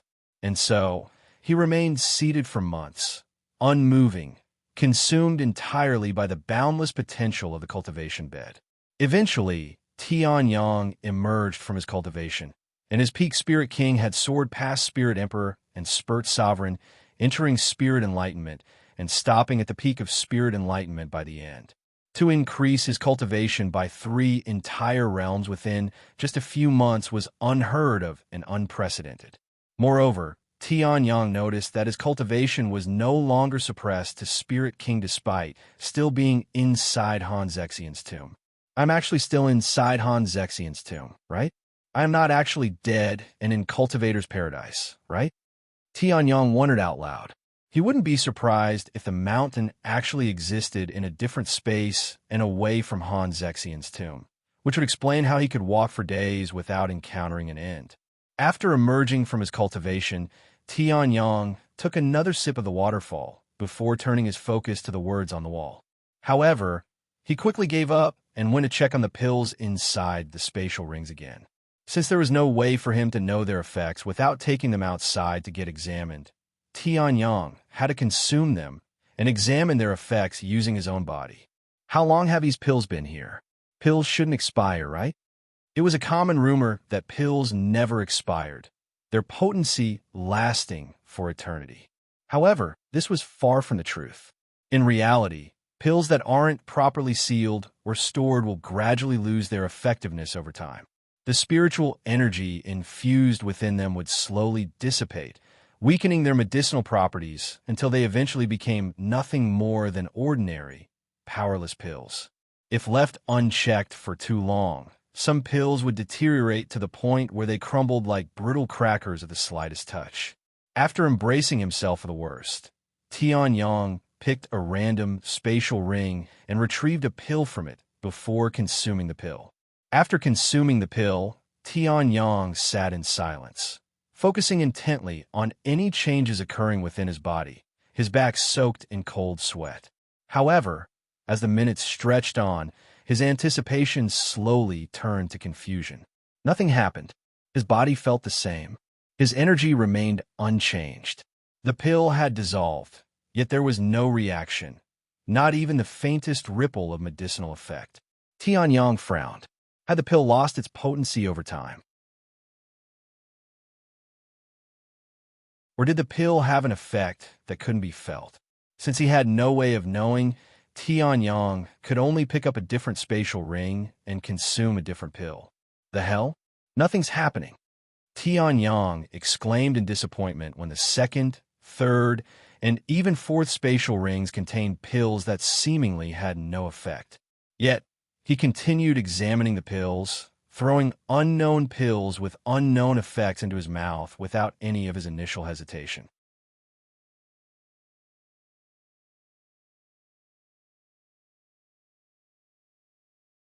Chapter 1861 Han Zexian's Diary. Chapter 1861 Han Zexian's Diary. After tirelessly picking up and testing the pills from one spatial ring after another, Tian finally sensed a change in his body upon consuming a pill from the 10th and final ring. At first, he braced himself, expecting a surge of spiritual energy, perhaps an increase in his cultivation or physical strength. However, what he experienced was something different, a sharpening of his mind. It was similar to the effects of the waterfall's water, but more concentrated. His thoughts became clearer, more refined, as if a fog he hadn't even realized was there had been lifted. Every detail around him appeared more vivid, and his comprehension of his surroundings heightened, almost as if the strength of his divine sense had been amplified 100 times. Since the 10th spatial ring had pills that actually worked, Tian put it aside and apart from the other rings in case he needed them. Now that Tian was done with the spatial rings, there was only one thing left in the cavern that he could realistically do, which was to return to studying the engravings on the wall. After staring at the wall for days, Tian realized one thing, that everything in the cavern seemed to assist Tian or whoever was present in studying the engravings. The waterfall and pills increased his mental strength, allowing him to be sharper, more observant, and more perceptive. The cultivation bed sped up his cultivation speed, which would not just improve his mental capacity and strength, but also increase his longevity, giving him more time to study the engravings. Everything points to the engravings on the walls, but what does it mean? Is it a cultivation technique? Maybe a martial technique? I have no clue. Zexian, why didn't you leave behind some clues for your successor? After a few more days, Tian took a break from the engravings and went to wash his face with the waterfall and then went on another cultivation session. This time, he spent a month cultivating and reached the peak of Divine Warrior. Normally, a cultivator must face a heavenly tribulation upon reaching a new major realm, but due to Tian's unique location, he did not have to face one. Upon reaching Divine Warrior, Tian learned Divine Gaze. Although most people would learn it a little later, Tian was able to learn it early due to the amount of treasures head consumed that boosted his senses. Once Tian grew accustomed to Divine Gaze, he decided to put it to use, scanning the cavern once more with his enhanced perception. As his gaze swept across the chamber, something caught his attention, something he hadn't noticed before. Once Tian grew accustomed to Divine Gaze, he decided to put it to use, scanning the cavern once more with his enhanced perception. As his gaze swept across the chamber, something caught his attention, something he hadn't noticed before. What's that?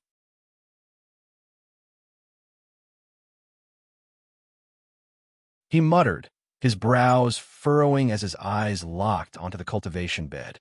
At first glance, it appeared no different from before, perfectly shaped, exuding boundless spiritual energy. But now, under the scrutiny of Divine Gaze, he could see faint, almost imperceptible lines along its edges. It wasn't just a solid platform, it was hiding something beneath. Curious, Tian stepped forward and placed his palms against the smooth surface. Applying force, he pushed. To his surprise, the entire cultivation bed shifted. A low, grating sound echoed through the cavern as the platform slid away, revealing a hidden compartment beneath. Tian's heart pounded with curious anticipation as he reached inside to grab the only object hidden within. When he held it before his eyes, Tian could see clearly that the hidden object was an old, worn-out book. He wondered if it was a technique, but his eyes widened with surprise after reading the title of said book. The title was a single, simple word, and it was the word diary. Tian wasted no time and opened the book to the first page, immediately reading its contents. Soon, Tian realized that the book contained vital information about the cavern, such as the herb's identity, as well as the unknown pill's effects. Heavens, they were all longevity pills.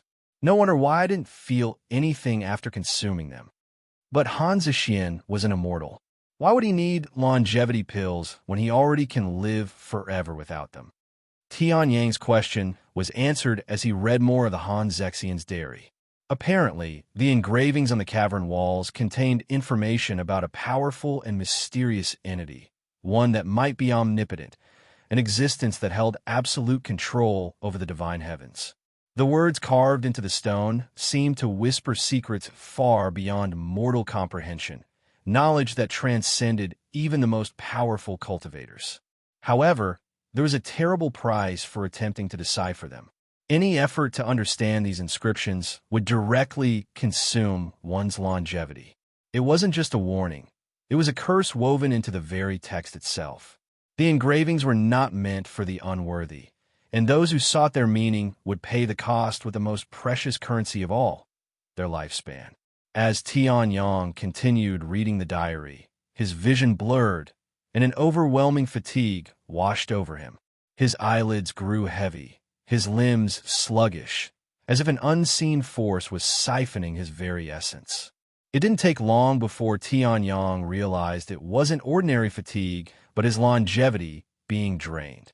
The diary wasn't just a record. It was cursed knowledge, just like the engravings on the wall. Every word he read came at a cost, and the longer he continued, the more of his lifespan was sacrificed. This curse was so powerful and unforgiving that even immortals, beings with seemingly infinite lifespans, were not immune to its effects. No matter how vast one's life force was, this curse would make them seem finite if they delved too deep into its knowledge. Just what kind of entity is so dangerous that even learning about it would shorten one's existence? Tian wondered out loud. As insane and perilous as it was, Tian couldn't suppress the burning curiosity rising within him. Even knowing the cost, even feeling his lifespan slipping away with every word, he couldn't stop. Despite the dangers, despite the risk of his own lifespan being drained away, he wanted to know. If the heavens sought to keep this entity a secret, then he would defy the heavens themselves.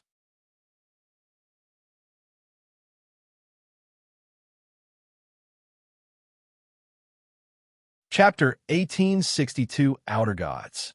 Chapter 1862 Outer Gods. In order to continue reading Han Zexian's diary, Tian had to constantly replenish his diminishing longevity with longevity pills. Each of the longevity pills granted Tian 100 years of life.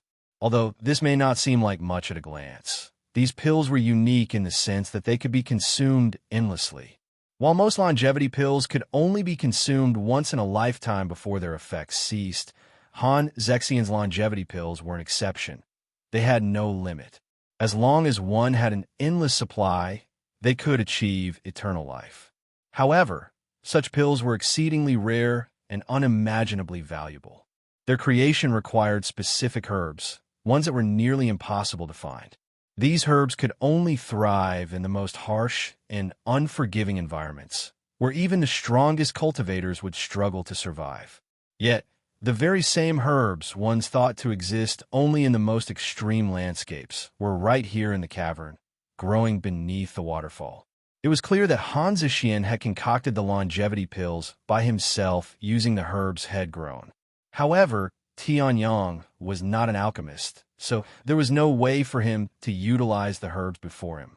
This meant that once the supply of longevity pills ran out, Tian would not be able to acquire more. Fortunately for him, Han Zexian had left behind an immense supply of longevity pills, enough to increase his longevity by tens of millions of years. Yet, at the rate his longevity was being depleted, Tian wasn't sure the supply would last him until he could learn the secrets of the cavern. However, Tian didn't care and continued. Time slipped away like grains of sand through Tian's fingers. With his mind wholly immersed in Han Zexian's diary, he lost all sense of the outside world. 1 year, 10 years, 20 years. In what felt like an instant, 25 years had passed since Tian first set foot inside Han Zexian's cavern. During this time, Tian had managed to improve his cultivation to the peak of immortal ascension, and had also long finished Han Zexian's diary, and was now studying the engravings on the walls. Just finishing Han Zexian's diary had cost Tian over 1 million years of his lifespan. Yet, he felt no regret. The knowledge he had gained was beyond anything he had ever imagined. Through the diary, he had not only unraveled the mystery of Han Zexian's existence, but also uncovered his purpose in the cavern. According to Han Zexian, he had somehow stumbled upon forbidden knowledge, information about entities so powerful they surpassed all mortal and even immortal comprehension. These entities not only controlled the divine heavens, but they could even be dictators of their universe. Han Zexian referred to these unfathomable beings as outer gods, entities beyond the reach of mortals, immortals, and even divine beings. Their very existence defied logic, and their power was so absolute that even the highest realms of cultivation could not comprehend them. Han Zexian became obsessed with these beings, dedicating the rest of his life to studying them. His desire to learn more eventually evolved into something far more dangerous. He sought to contact them. This pursuit led him to this very cavern, a place Tian had initially assumed belonged to Han Zexian. However, in truth, the cavern wasn't Han Zexian's creation, and the cultivation bed and engravings on the wall existed before Han Zexian's arrival. The only things that truly belonged to him were the herbs and the longevity pills. As for Han Zexian's tomb, while it was indeed created by Han Zexian, this cavern was never originally part of it. In truth, the cavern existed somewhere else entirely, and the tomb itself was nothing more than a method of transportation, a gateway that led here. Tian had suspected this from the very beginning, so he wasn't too surprised about it. Tian hoped to find a translation of the engravings on the walls, but Han Zexian never managed to decipher it, or so Tian thought, as the diary lacked any mention of it. Tian looked at the longevity pills and mumbled to himself. Maybe Han Zexian actually managed to contact these outer gods, hence why he left his supplies here and disappeared. If Han Zexian had failed, it would have only been because his entire lifespan had been drained away from trying to decipher the engravings. However, the abundance of remaining longevity pills suggested otherwise. If he had perished from longevity depletion, he would have consumed every last pill. The fact that so many pills were still left behind meant Han Zexian hadn't met his end in such a way. After spending over a decade studying the engravings, Tian had begun to understand it. While he didn't decipher the words, he could somehow feel and understand them. It was a weird phenomenon that Tian couldn't comprehend himself. As time passed, and the supply of longevity pills neared depletion, Tian at last grasped the true meaning of the engravings. Although the engravings didn't reveal any new information about the outer gods, they revealed something much more valuable, a method of contacting the outer gods. This engraving is actually a technique, one that lets me contact the outer gods. He clenched his fists in excitement. Perhaps Han Zexian actually managed to understand the engravings and fulfilled his goal of contacting the outer gods. However, as much as Tian yearned to contact the outer gods, a deep sense of unease held him back. What would happen to him if he succeeded? After all, Han Zexian had likely attempted it and succeeded, yet he was nowhere to be found. No body, no trace, as if he had been erased from existence itself. The unknown loomed before Tian, both tempting and terrifying.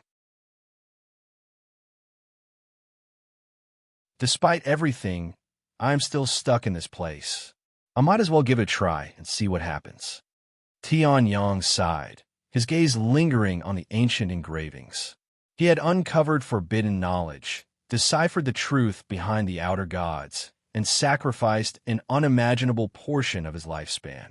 Yet, he remained trapped inside the cavern with no way out. Han Zexian's diary, despite its wealth of knowledge, contained no mention of a way to leave the cavern. Tian was no different from a caged beast, left with only two choices: to wait for an escape that may never come, or to take the risk and reach out to the outer gods. After spending days pondering about it, Tian decided to contact the outer gods.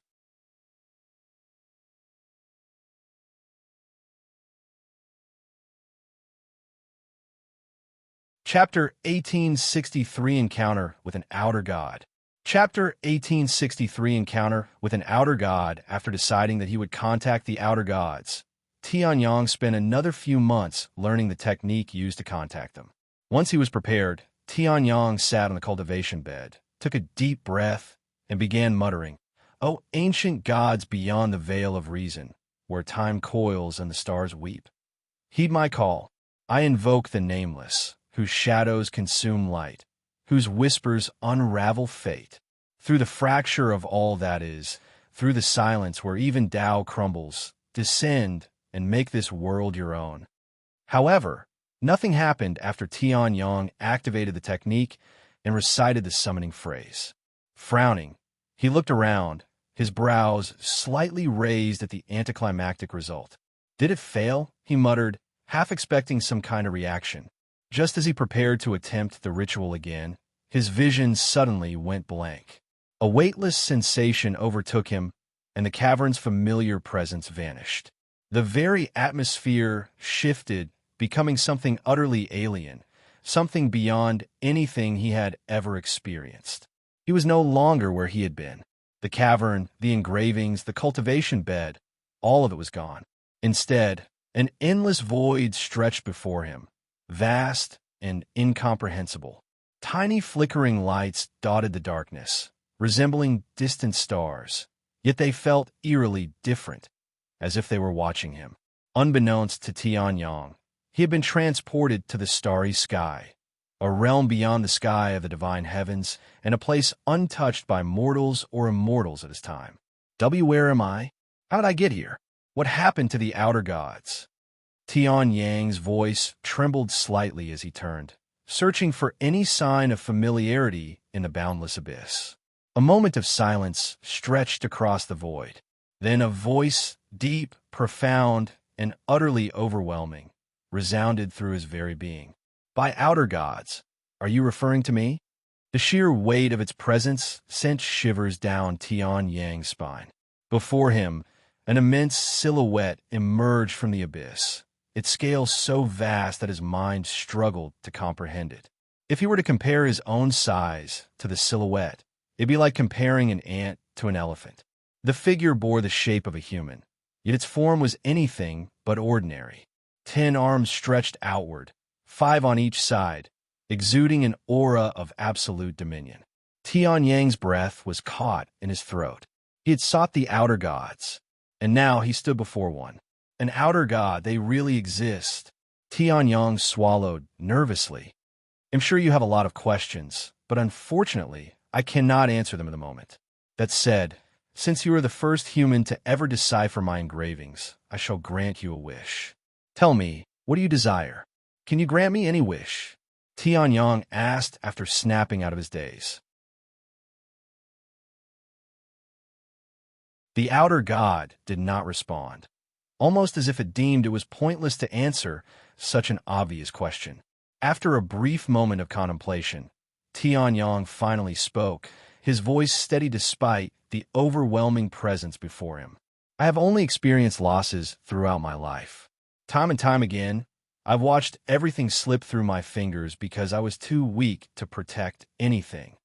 His fists clenched, not in anger, but in unwavering resolve. "If I could have any one thing in my life, it would be power, the power to protect what I want to protect." However, with that said, his gaze hardened as he looked up at the towering entity. "I don't want such power to be handed to me." There was no hesitation in his words.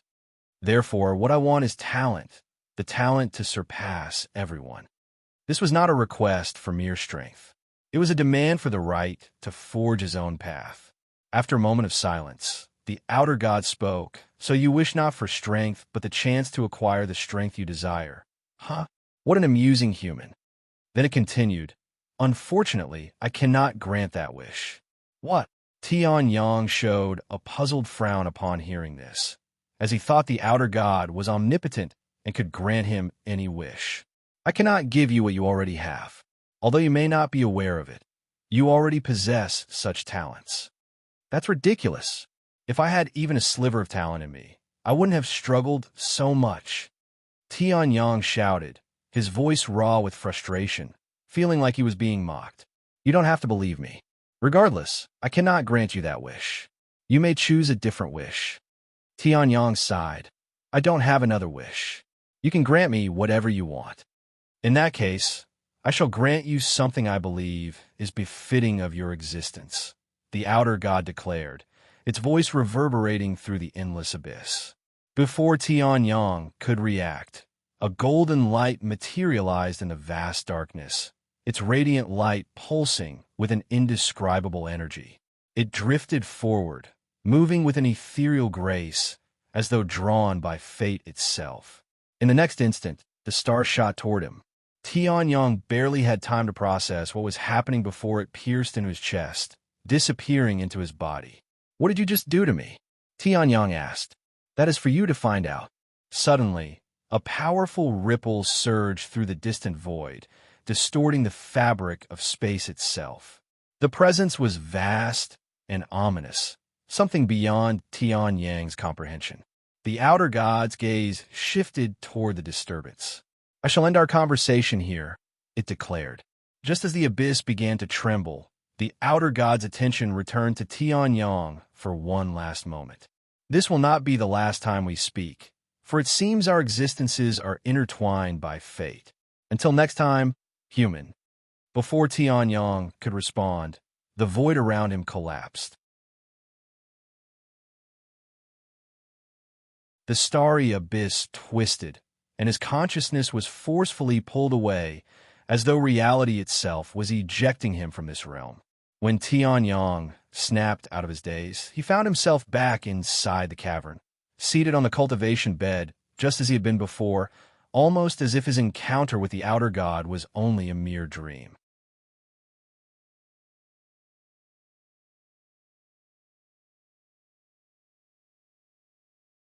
Chapter 1864, Leaving Han Zexian's Cavern. Chapter 1864, Leaving Han Zexian's Cavern. After returning to the cavern, Tian's body was immediately drenched in sweat. A crushing exhaustion weighed down on him, as if every fiber of his being had been wrung dry. His breath came in ragged gasps, his limbs trembling uncontrollably. Despite having accumulated over 1,000,000 years of longevity, his brief encounter with the outer god had drained nearly all of it away. Tian, ignoring his exhaustion, hurried to the shelf and snatched the only spatial ring that still contained longevity pills. Inside, only about 100 pills remained, enough to increase his longevity by another 10,000 years. Without hesitation, he popped a pill into his mouth. As it dissolved, warmth spread through his body, and his vitality slowly stabilized. So that was an outer god, huh? Unbelievable. Despite just meeting one himself, Tian still found it difficult to believe such a powerful entity could exist. Wait a second, that outer god claimed I was the first human to decipher its engravings. What about Han Zexian? What happened to him? Tian had originally believed that Han Zexian had deciphered the engravings and successfully contacted the outer gods long before him, but he turned out to be wrong. This made Tian wonder about Han Zexian's mysterious disappearance. However, Tian didn't dwell too long on Han Zexian. As intriguing as the mystery was, there was something far more pressing at hand: his own predicament. Even after contacting the outer god, he was still stuck inside the cavern with no way out. With no other options, Tian started searching every nook and cranny of the cavern. Though he had taken a quick look when he first arrived, he had only checked the obvious spots. Now, with no choice but to be thorough, he began a more careful search, hoping to find something he had missed before. However, even after looking through the entire place not once but twice, Tian was unable to find anything. Just as he was about to give up, Tian's gaze suddenly turned toward the only entrance to the cavern. There's no way, right? After a brief moment of stillness, Tian turned toward the cavern's entrance. As he crossed the threshold, he found himself once more on the dark, winding path, the very same passage that had first led him into the cavern. However, there was something different about it. Sensing this, Tian turned around and returned to the cavern. He started packing up just in case, taking the spatial rings and herbs he hadn't touched since arriving at the cavern and tossing them into the spatial ring. He wanted to take the cultivation bed with him, but with it firmly rooted into the ground. Regrettably, There was nothing he could do but leave it behind. Once he was prepared, Tian returned to the passage and began traversing it without looking back. After several days, Tian finally reached the end of the passage, where a brilliant light pierced through the darkness. A slow breath escaped his lips as relief washed over him, his steps quickening toward the long-awaited escape from the cavern's suffocating embrace. Meanwhile, outside the mountain, two Spirit King cultivators guarded the sealed entrance to the mountain that Tian had disappeared into several decades ago. I don't get it. Why do the Immortal clans insist on guarding this mountain? Do you know why? One of the guards suddenly asked, as he was never given the reason he needed to guard it. They didn't tell you? And why are you asking this now? We've been here for almost a decade. I don't know. Unbelievable. Anyway, there is someone inside this mountain that the Immortal clans want to capture. What? There's a person inside this mountain? I heard this place hasn't been open for decades. And for the Immortal clans to guard this place just to capture him. I can't imagine how Head offended them. I can't either, but we will most likely never see this individual. Hell, I wouldn't be surprised if Head already perished inside.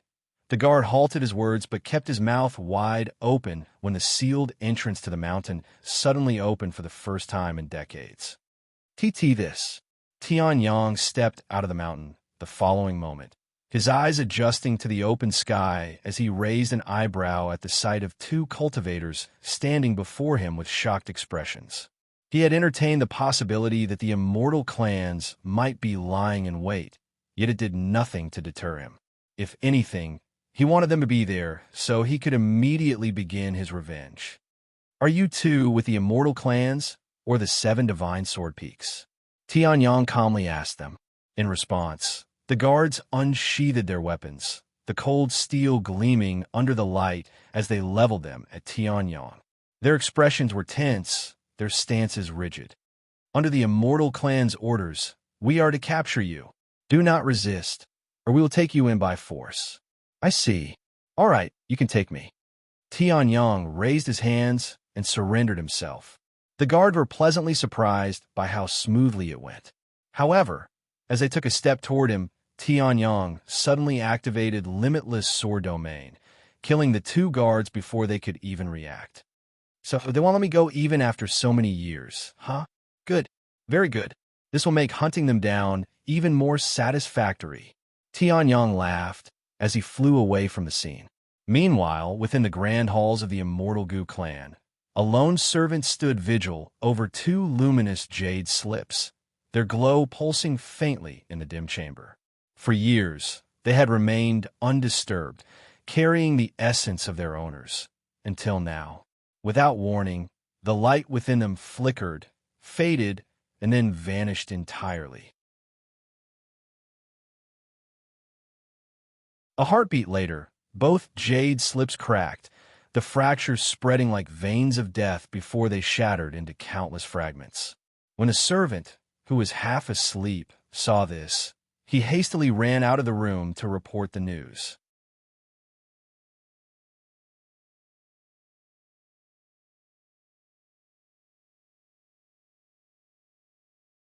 Chapter 1865, Heaven Refining Crystal. Chapter 1865, Heaven Refining Crystal. Patriarch Gu of the Immortal Gu clan sat in a secluded chamber, immersed in deep cultivation. The flow of qi around him was steady, his breath synchronized with the universe itself. Each inhale refined his power, and each exhale expanded his control over the profound energies of the world. Yet, in an instant, that harmony was shattered. A loud, urgent banging erupted against his door, the force behind it so jarring that it sent ripples through the qi in the chamber. His eyes snapped open, a flicker of irritation flashing across his face. Who would dare disturb him while he was cultivating? With a flick of his sleeves, the door flung open, and before the individual outside could so much as step inside or utter a single word, Patriarch Gus's voice exploded like thunder, reverberating through the halls with unrestrained fury. You better have a damn good reason for disturbing my cultivation, or I will feed you to the dogs." His piercing gaze locked onto the trembling figure before him, his presence suffocating. The servant immediately fell to his knees and reported in a trembling voice, "This lowly servant has urgent news to report. The soul-bound life jade of the 2 guards at Han Zexian's tomb had just shattered. The guards have been killed." "What?" Patriarch Gu instantly stood up in shock, with disbelief written all over his face. After the incident, the Immortal clans kicked everyone out of Han Zexian's tomb and sealed it so that only approved individuals could enter. In other words, the guards' deaths were no accident, and only one individual could have done it. That bastard has finally stopped hiding and crawled out of his rat hole. Patriarch Gus' voice thundered through the chamber, his fury palpable. As he seethed, a strange sensation coursed through his left arm, the very same limb Tian had severed in their last encounter, but was eventually healed with treasures. However, even having fully healed, he would often feel phantom pain where Tian had cut, a constant reminder of his humiliation. Unfortunately for Patriarch Gu, Tian had long left Han Zexian's tomb before he could arrive, something he realized before even entering the tomb, as the guards keeping watch of the entrance were lifelessly lying on the ground. Moreover, engraved into the very earth where the guards had fallen were the ominous words, "I have returned to kill all of you." The moment Patriarch Gus' gaze fell upon them, a chilling sensation washed over him.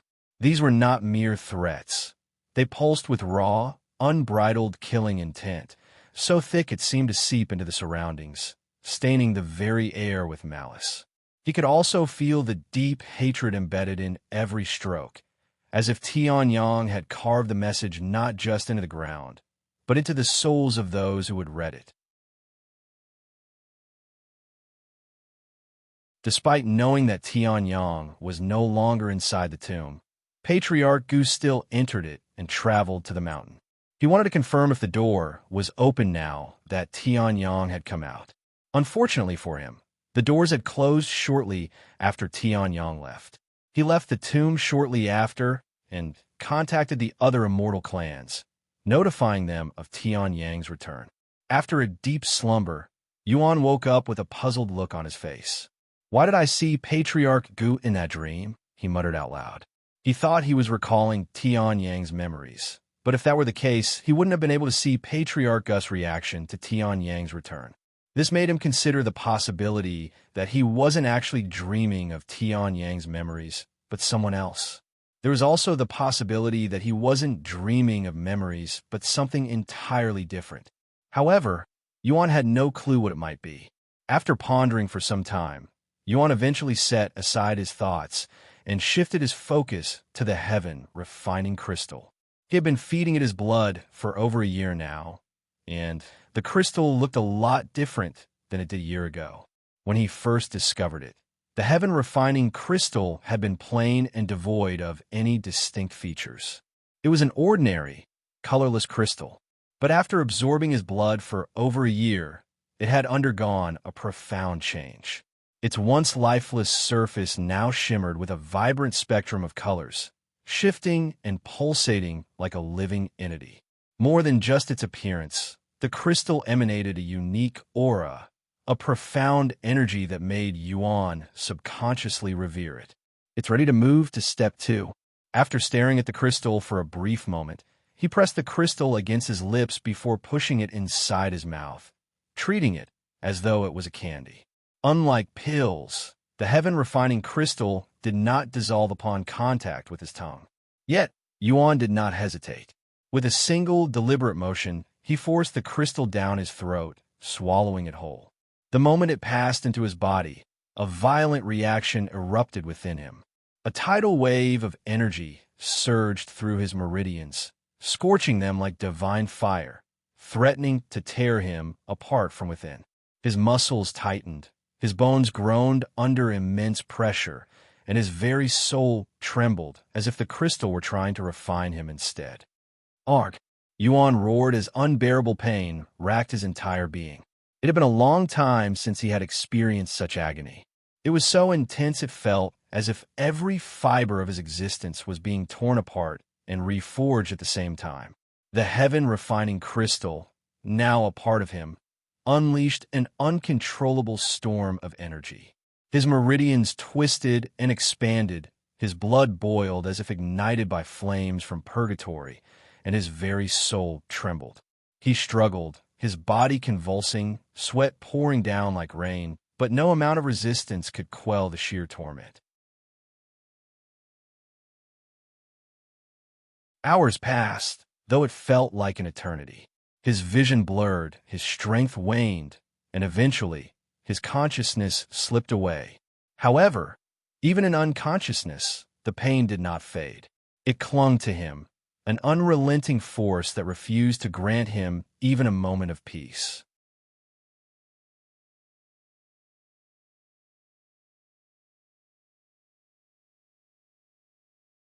Chapter 1866, Leaving the Desolate Continent. Chapter 1866, Leaving the Desolate Continent after days of relentless pain that only grew more painful as time passed. Yuan could finally breathe as the pain slowly subsided. However, he was still too exhausted to lift a finger, much less stand up. He closed his eyes and quickly fell asleep. Once he had fallen asleep, the memories returned. After Tian had left Han Zexian's tomb, he went to the nearest city within the Desolate Continent to sell some of his treasures, as he was completely broke. Besides the longevity pills and herbs Head acquired from the Outer God's Cavern, Tian had several spatial rings filled with treasures from the opponent's head killed inside Han Zexian's tomb, mainly from Gu Lim and his friends. Since he didn't want to risk attracting the Immortal clan's attention, Tian opted to pawn the treasures for much cheaper than if Head sold them at an auction. However, even when sold for cheap, the treasures earned him a lot of money, more than he ever had before, especially from selling Gu Lim's treasures.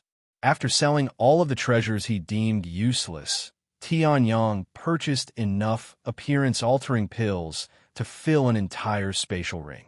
Then, he rented a room at a hotel. Once he was alone and in a quiet environment, Tian began pondering his next steps. He thought about returning to the Immortal Monastery, but he was now at the peak of the Immortal Ascension realm, a step away from becoming an Immortal. Unless he wanted to become the Sect leader of the Immortal Monastery, there was no reason for someone at his level to return. Moreover, had been absent from his Sect for many decades. They most likely considered me dead long ago. There's no point in going back. Even if I went back, I'd only bring my trouble to them. When he thought about returning to the Immortal Monastery, only one thing appeared in his mind. Senior son, I never got to apologize to her. Tian sighed, his voice laced with regret. Memories of her flickered through his mind.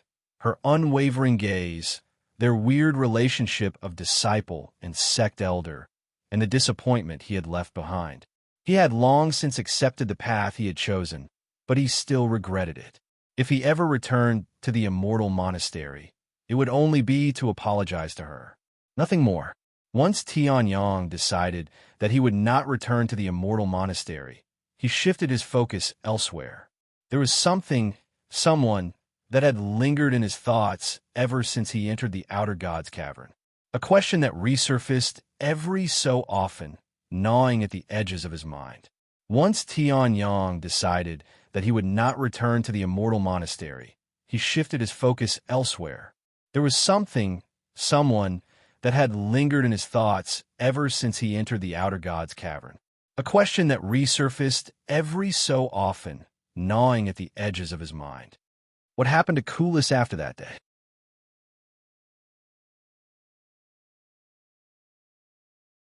I hope he's fine. The memory of their last encounter played in his mind. The only thing that somewhat eased Tian's worries was the knowledge that Peerless was the young master of the Immortal Might clan. A clan of such prestige and strength would not let harm befall their heir so easily, not even a fellow Immortal clan. And yet, despite this reassurance, an uneasy feeling still lingered in his heart. Peerless was more than just an acquaintance. He was his savior, his friend, and his sworn brother. That bond could not be ignored. Tian owed him more than just fleeting concern. With a deep breath, he made his decision. I need to check on him. However, He did not know where to start. Should he visit the Immortal Might clan, or should he ask around? No, I shouldn't try to contact Coolest directly, especially when the Immortals clan knows of our connection. I'd only be bringing him trouble by doing that. Another individual suddenly came to mind. What if I asked her? Inside his mind was a beautiful woman, Ren Xia, Coolest ex-fiancée. If I recall correctly, Ren Xia belonged to the Immortal Sword clan. Once he had a destination, Tian left the hotel and made his way to the Immortal Sword clan, which was on the other side of the world. But first, he'll need to leave the Desolate continent. They should have restored the ship's services by now, right? Tian made his way to the docks to see if the ship's services were operational. Sometime later, he confirmed that a ship would arrive in 2 weeks. Although Tian could easily traverse through the sea by flying at his cultivation, he didn't know the directions and feared he might accidentally encounter the mysterious sea demon that killed Huang Xiao Li's family again. Even at the peak of immortal ascension, Tian wasn't confident he would be able to defeat that monster. After paying for a spot, Tian waited for the ship to show up. 2 weeks later, when the ship finally arrived, Tian boarded and began his journey back. A little over a week into the trip, while he was cultivating, a sudden announcement shattered his focus. The voice was urgent, almost desperate. "This is an emergency announcement. There is a flying Leviathan heading in our direction. If there are any cultivators aboard who can deal with it, please save us." Tian opened his eyes as panic erupted around him. The once calm ship was now filled with the sounds of terrified passengers, their screams and frantic shouts echoing through the air. "Seriously, what is with my luck?" Tian sighed out loud. Encountering a Leviathan was already rare enough, yet somehow he had managed to come across 2 flying Leviathans, something even rarer back to back.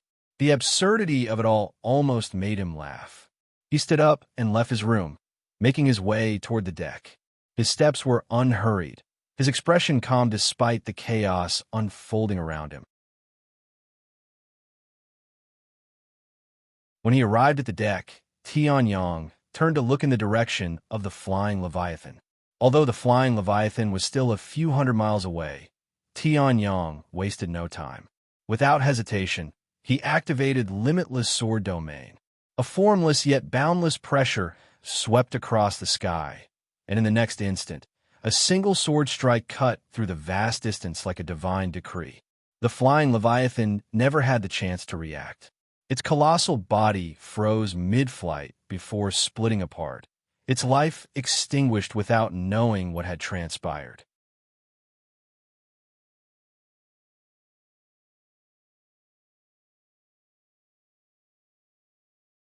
Chapter 1867, Searching for Ren Xia. Chapter 1867, Searching for Ren Xia. After killing the flying Leviathan, Tian turned around and calmly made his way back to his room. He neither announced his deed nor lingered to witness the aftermath. Meanwhile, the passengers remained in a state of panic, unaware the threat had already been taken care of. Unbothered by the ongoing commotion, Tian simply resumed his cultivation, as if nothing had happened at all. Eventually, the captain's voice echoed through the ship once more, laced with confusion. "I don't know how to say this, but it appears the flying Leviathan has disappeared. We are safe for now." The announcement did little to calm the passengers. If anything, it only deepened their bewilderment. A flying Leviathan was not a creature that simply lost interest or abandoned its prey. Once it had set its sights on something, it pursued it relentlessly until either it or its target was destroyed. Yet, against all logic, the threat had vanished without a trace. The captain's puzzlement was shared by everyone aboard, but Tian, still in his room, paid it no mind. Eventually, the ship reached land safely, and the moment it docked, the passengers wasted no time rushing to board. Their fear had not fully subsided. Even with the captain's reassurance, none of them had truly felt safe until their feet touched solid ground once more. Some murmured among themselves about the mysterious disappearance of the flying Leviathan, while others simply counted their blessings and hurried away without looking back. Meanwhile, Tian Yang stepped off the ship at his own pace, indifferent to the lingering tension in the air. His focus was already elsewhere, as his journey was far from over. A few days later, Tian Yang entered an unassuming building. "How can I help you?" A fully cloaked individual asked as he sat across from Tian Yang inside a dark room. "I want to know where I can find Ren Xia from the Immortal Sword Clan," said Tian Yang. He had gone to an information broker to ask about Ren Xia's whereabouts. The cloaked individual fell silent, and the atmosphere became awkward. "If you're trying to harm the young lady of the Immortal Sword Clan, you can leave now. I won't give you such information even if you kill me, since I will be a dead man the moment I assist you," said the cloaked individual. Tian Yang showed the information broker the medallion Ren Xia had given him inside Han Zexian's tomb and assured him, "I am not trying to hurt her." However, the information broker wasn't buying it and said, "If your medallion is real and you really know Lady Run, then what are you doing here talking to an information broker? You should be able to contact her by yourself. I've never been to the Immortal Sword Clan, and we're only acquaintances. We barely know each other, but she gave me this medallion after I helped her with something." Tian Yang placed 1,000 spirit stones on the table and said, "Let me change my question. Where can I find the Immortal Sword Clan?" "Are you serious?" Even without seeing his face, Tian Yang could tell that the information broker had a look of disbelief on his face right now. "Does it look like I am joking?" The information broker turned his gaze to the spirit stones on the table and swallowed nervously. After a moment of silence, he spoke, "You can find the Immortal Sword Clan at the Sword Blossom City." Since this was public information, the information broker didn't mind revealing it to Tian Yang. He only hoped that nothing would happen to Ren Xia in the near future. Tian Yang didn't say anything else, not even a thank you. He stood up and left the next moment.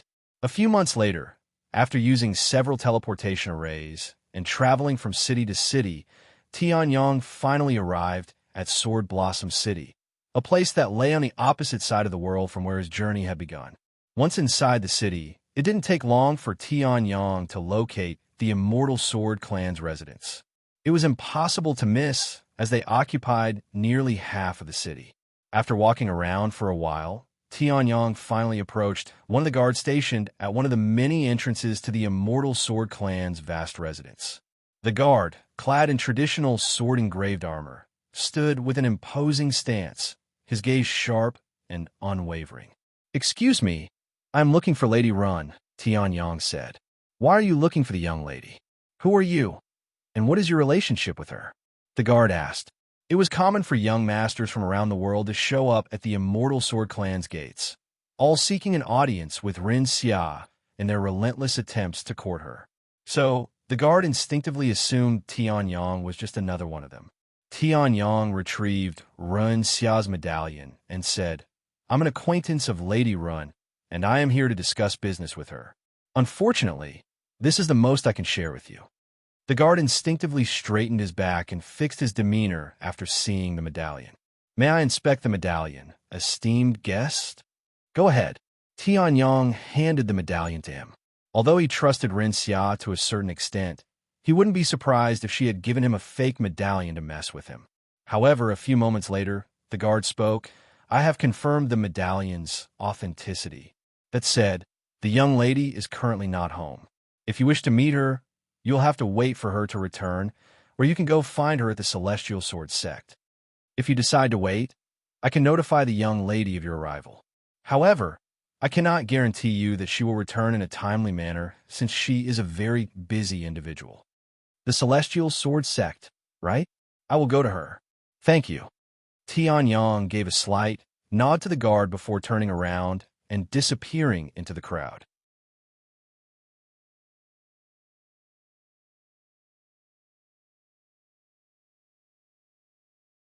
Chapter 1868 Meeting Ren Xia Again.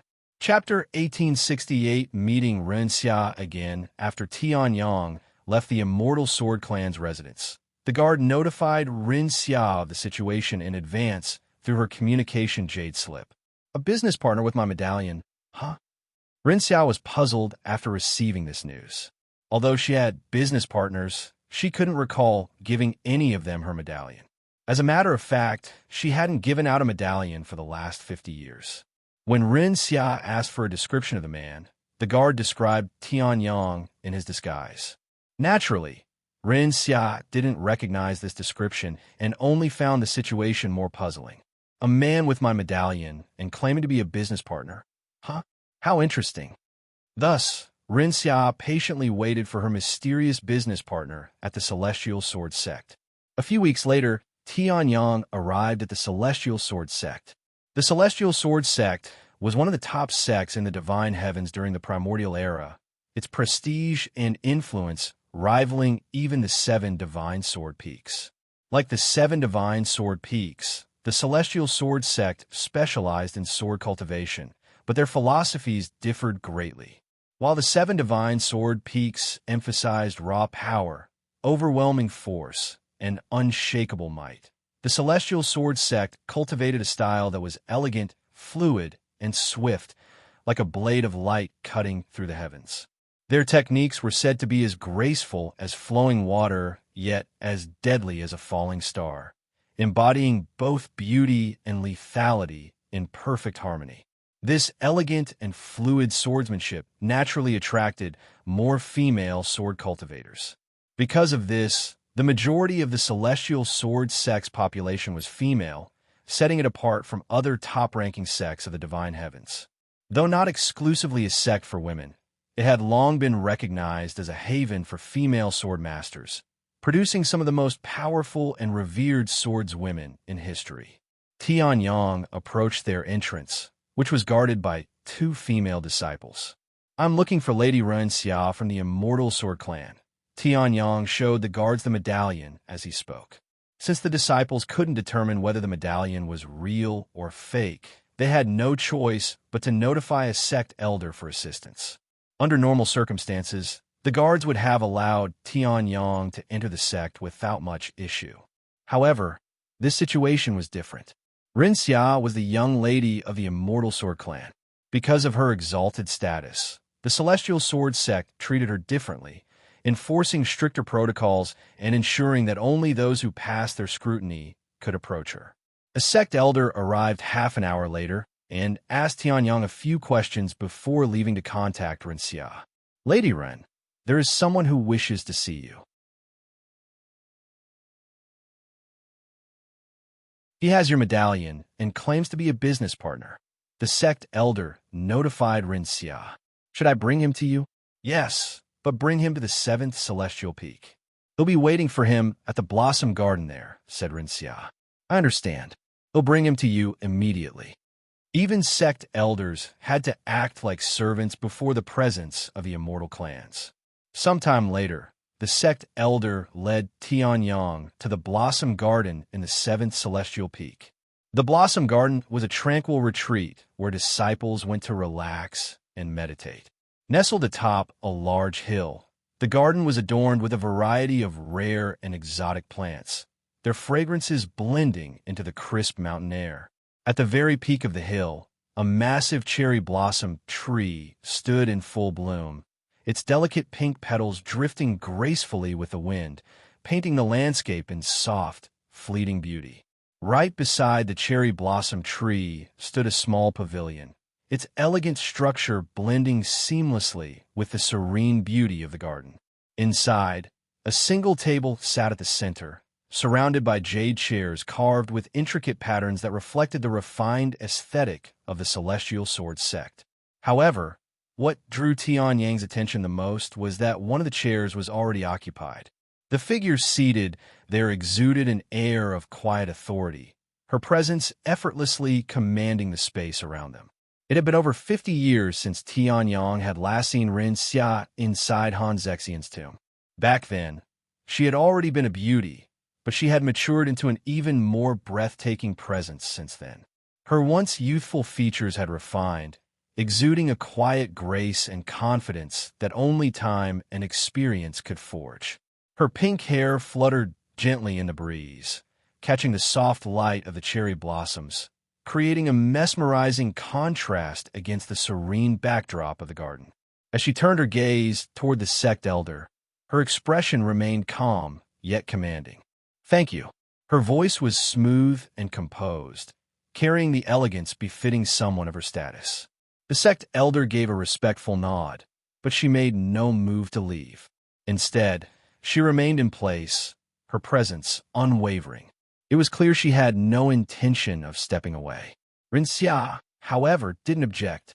She, too, was wary of Tian Yang's identity, and allowing the sect elder to stay only reinforced her caution. Turning her gaze back to Tian Yang, her sharp eyes studied him from head to toe, a quiet scrutiny that carried both curiosity and suspicion. Finally, she spoke, her voice composed. "I do not have the best memory, so I apologize if this may come across as rude, but could you jog my memory with your name?" There was no hostility in her tone, but neither was there warmth. "I would like to speak in private," Tian Yang said as he placed her medallion on the table. Ren Xia instantly confirmed that the medallion was real with a glance, but she still didn't realize Tian Yang's true identity. "A name," she repeated in a firm tone.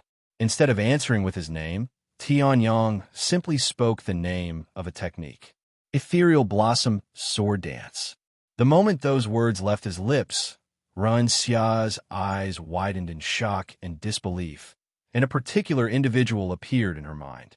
"Impossible," she muttered, her voice barely above a whisper.